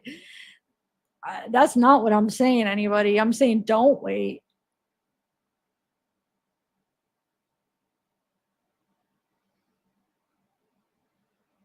I know. I know. But wait, I don't understand. They sent you home. What kind of test did they do, though? What test did they do? Just tell me what test they did real quick. Did they do a CAT scan?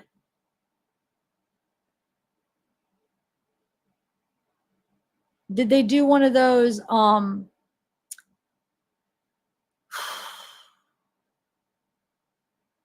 so a CAT scan, they'd be able to see if it's a blood clot in your lungs. Now for legs, they do this thing because I've had to get that tested too. It's what is it called? They go down your veins.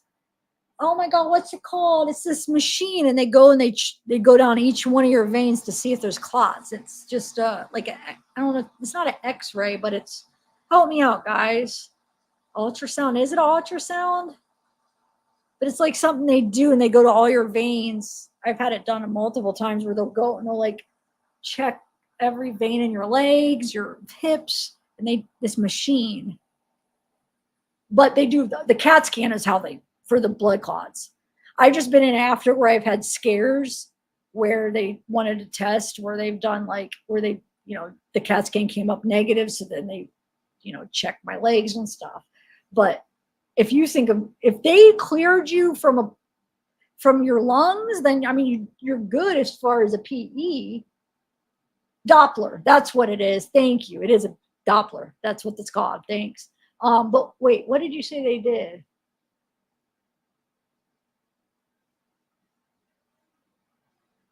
So you never did a CAT scan? Yeah, you need to get a CAT scan to clear for a blood clot or for a pulmonary embolism. If you think it's in your lungs, CAT scan is going to be the thing to do. They'll probably do one of those D-dimer tests first, because if that doesn't come if that's elevated, then they know, okay, CAT scan. But if it's not elevated, then I guess there's something in it that they know, okay, it would be elevated if you had a blood clot. But if that's elevated, then they do the CAT scan after that. But the D-dimer elevation doesn't necessarily for sure mean you have a blood clot. That's why they have to confirm it with that. Because I guess that could be, I don't know what else caused that to be elevated. I don't know. I'm not a doctor, but I know they have to confirm it on top of that. I think it's called a D-dimer or something. Am I saying something dimer or something? I don't know.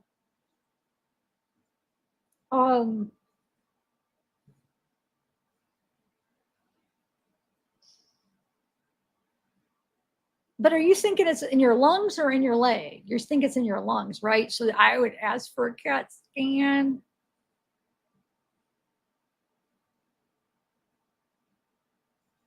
And then if for some reason that comes clear and you still don't like ask them to do a Doppler, if you feel like it's something in your legs.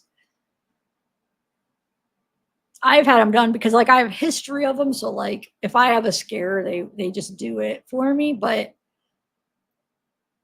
just because of my history. But I don't know, you might have to push them to do a Doppler. But I would do like, make sure, rule out that freaking pulmonary embolism first. Get that CAT scan first.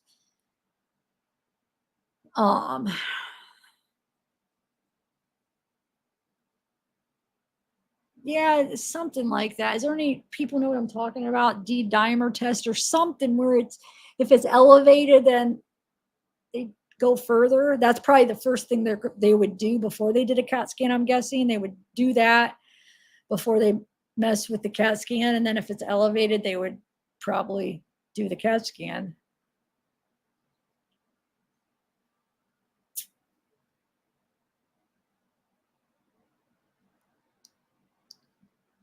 So I don't know. Doppler's not the D-dimer is like a blood test. the Doppler is like the ultrasound type thing test where they go in their veins, but the D-dimer, whatever that's called, that's like a blood. They take your blood, and then if it's elevated.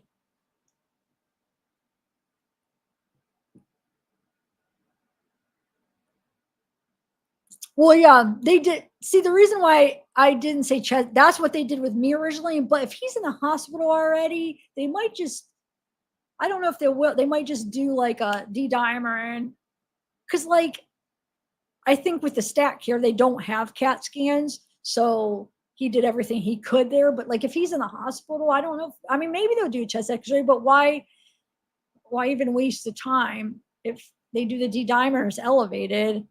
The chest x-rays is not going to confirm it's a blood clot. So it just seems like a waste. Why wouldn't they just do the CAT scan? But they might, I don't know.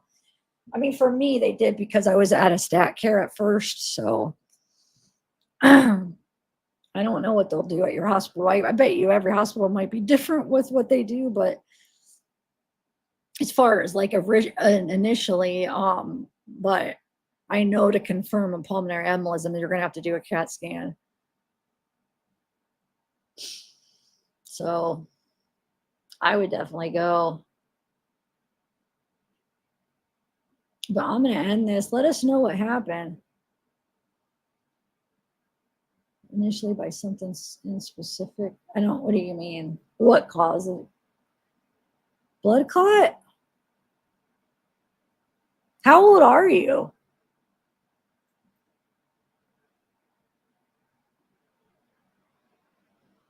I don't know, Shanna. I haven't looked. I don't know, but I know that's what they do for your arteries and veins and stuff to check. It's a process. They go up and down each leg, and where each artery or vein, they'll go like and follow it and look because they have to make sure there's no clots anywhere. So they're thorough. You'd hope to be they're thorough. You want them to check them all. So yeah. No, I'm just curious. I was just curious how old. I don't know. Is that offensive to ask how old? Everybody, do you know how many people have asked me every live how old I am? I'm just curious because,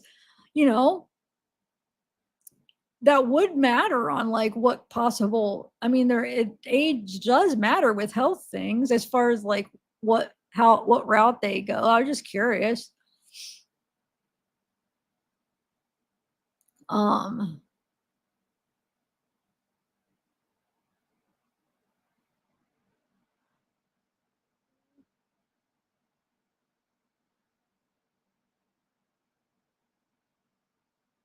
Oh no, I was asking integrity, Candace.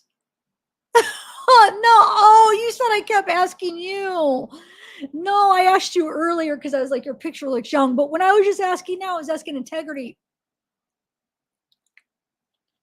Because he's talking about the blood clot stuff. I see why you said that. No, I'm sorry. That wasn't to you. I was asking him or him. I don't even know if you're a guy or girl, integrity, but you are young. Yeah, that is young. All right, I'm gonna go, but just go to the hospital, integrity. It's worth it. Plus, if nothing's wrong, you have peace of mind. You're gonna stay up worrying, anxiety, and every day. If you think about it, and I know I gotta put this logic in my head that when things happen to me, it's like, why can't I take my own advice? But the time you stay up worrying and thinking about it every day of, I wonder if this is wrong, and the anxiety and just like all the thoughts, because you don't want to go in and wait 6 hours or a whole night because it's, oh my God, but instead you're worrying every day. And you know what I'm saying? Instead, just put in the one day of either getting your help or getting cleared, where then you could be set, your mind could be at ease and you don't have to worry. All those hours of worrying are over, just for that. At the most, it's probably going to be one day to clear. And if it is a blood clot, you'll get spoiled in the hospital. You'll get food delivered to you. They'll take care of you. You're going to be on heparin and warfarin until you get on therapeutic level, however long that takes you. It took me the first time, it took like a week. They just want you at between 2 and 3. So they put you on heparin warfarin, you have to be at therapeutic level. You know what that is, right? I know you do because you said you have medical knowledge on some stuff. We have to be at therapeutic level, which is 2 to 3, your INR, right? But it takes a while to get there. So until you get there, they want you to be safe. So they put you on heparin, which heparin makes you so you won't have any more blood clots. It'll start dissolving your clots. The heparin's an IV. So until you get on therapeutic level in the warfarin, they have you on heparin, so you're safe. And then once you get that therapeutic level on warfarin, they take you off the heparin and let you go, and you're good. That's all. So once you get in the hospital, you're safe. You're all right. So don't be scared, because once you're in there, you're going to be good. You know what I'm saying? It's a very treatable thing. It really is treatable. You just have to make sure you go in there. It's very treatable. I mean, warfarin, you might have to be on it forever depending, but you'll be alive. And it doesn't have any, like, I take warfarin, it doesn't make me feel, it doesn't have any side effects as far as like feeling. Yeah, you have to monitor it, but once you're on that heparin, you're good. You'll be safe. I would go. It'll be peace of mind, really. Yeah. And just think, if it's nothing, then you got, oh, you're good and you feel good and you're like, okay, I'm safe, I'm healthy. Trust me, I know that's what, like, health stuff is what makes me have anxiety. That's what gives me panic attacks. Like, I know how you're feeling, but just do it and just know from experience, like, once you're there, like, see, I didn't know. So when I was going through it, my thoughts were, oh my God, if it's a blood clot, I'm going to die. That's what I thought. And when I was waiting, when the stat care said, oh, I think it's a blood clot, I didn't know nothing about blood clots. So I'm waiting in the emergency room at the hospital, freaking out, having a panic attack. My mom's with me. I'm like, I'm going to die. It's a blood clot. It's a blood clot. I'm thinking blood clot's death. Like, that's what I was thinking. But the second one, I wasn't nearly as, because I knew, like, once you get in there and you're on the heparin, you're good. That you're not at any risk of blood clots anymore. Your blood's thin. It's dissolving the clots. So you just have to get in there and get that in your system, you know? You see what I'm saying? So once you're in there hooked up to the heparin, feel safe. You'll be good to go. That's how I look at it. You're fine then. But like I said, I didn't know. My first time, I'm thinking, even when I have the heparin, I'm still thinking, oh my God, if I move too much, what if the blood clot moves and I die? Because you're thinking of, like, going to your brain, and I didn't know how it all like, I didn't understand. I'm like, what if it goes into my heart or my brain? That's what I'm thinking. So I remember, like, sitting there when I still didn't know, like, the first couple of days, I wasn't sure how it all was, like, what it all was. And I'm like thinking, when I would go to the bathroom, I'm like, I don't want to move too much, because what if I move and it, like, makes it travel to my head? But then I learned about it, and then you're not as afraid. So no, once it's in your lungs, it's not going to move. But I don't know. I would just go.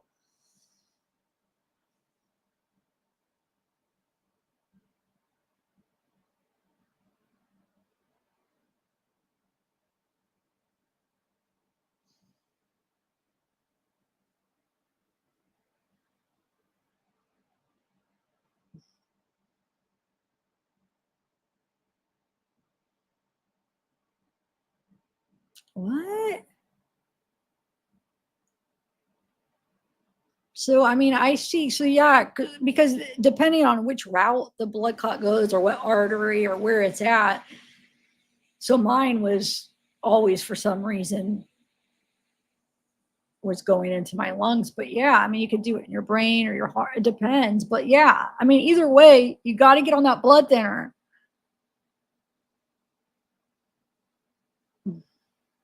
All right, I'm going to go. Just go.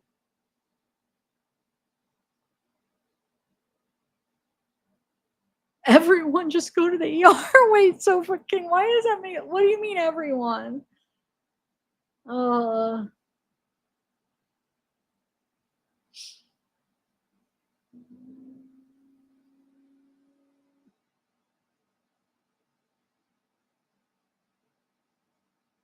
Wait, why are you don't have to apologize. What are you apologizing for? But hey, yep, I'm live still. I gotta end it though. I'm gonna go to the hospital. I gotta go, because I've been sitting down too long for my blood. I gotta freaking walk around a little bit. All right, bye guys. Just go to the hospital, please. Let us know tomorrow. Yeah, maybe. Isn't that crazy? Because you were trying to help me, but in the end, I feel like I helped you in a way. Like, at least I feel like, I hope I brought you a little peace of mind. Like, you just need to get in there. You'll be good. Once you get in there, you will. All right. Good luck. Let us know tomorrow. Okay. All right. Bye. Bye, guys. I'm going to go.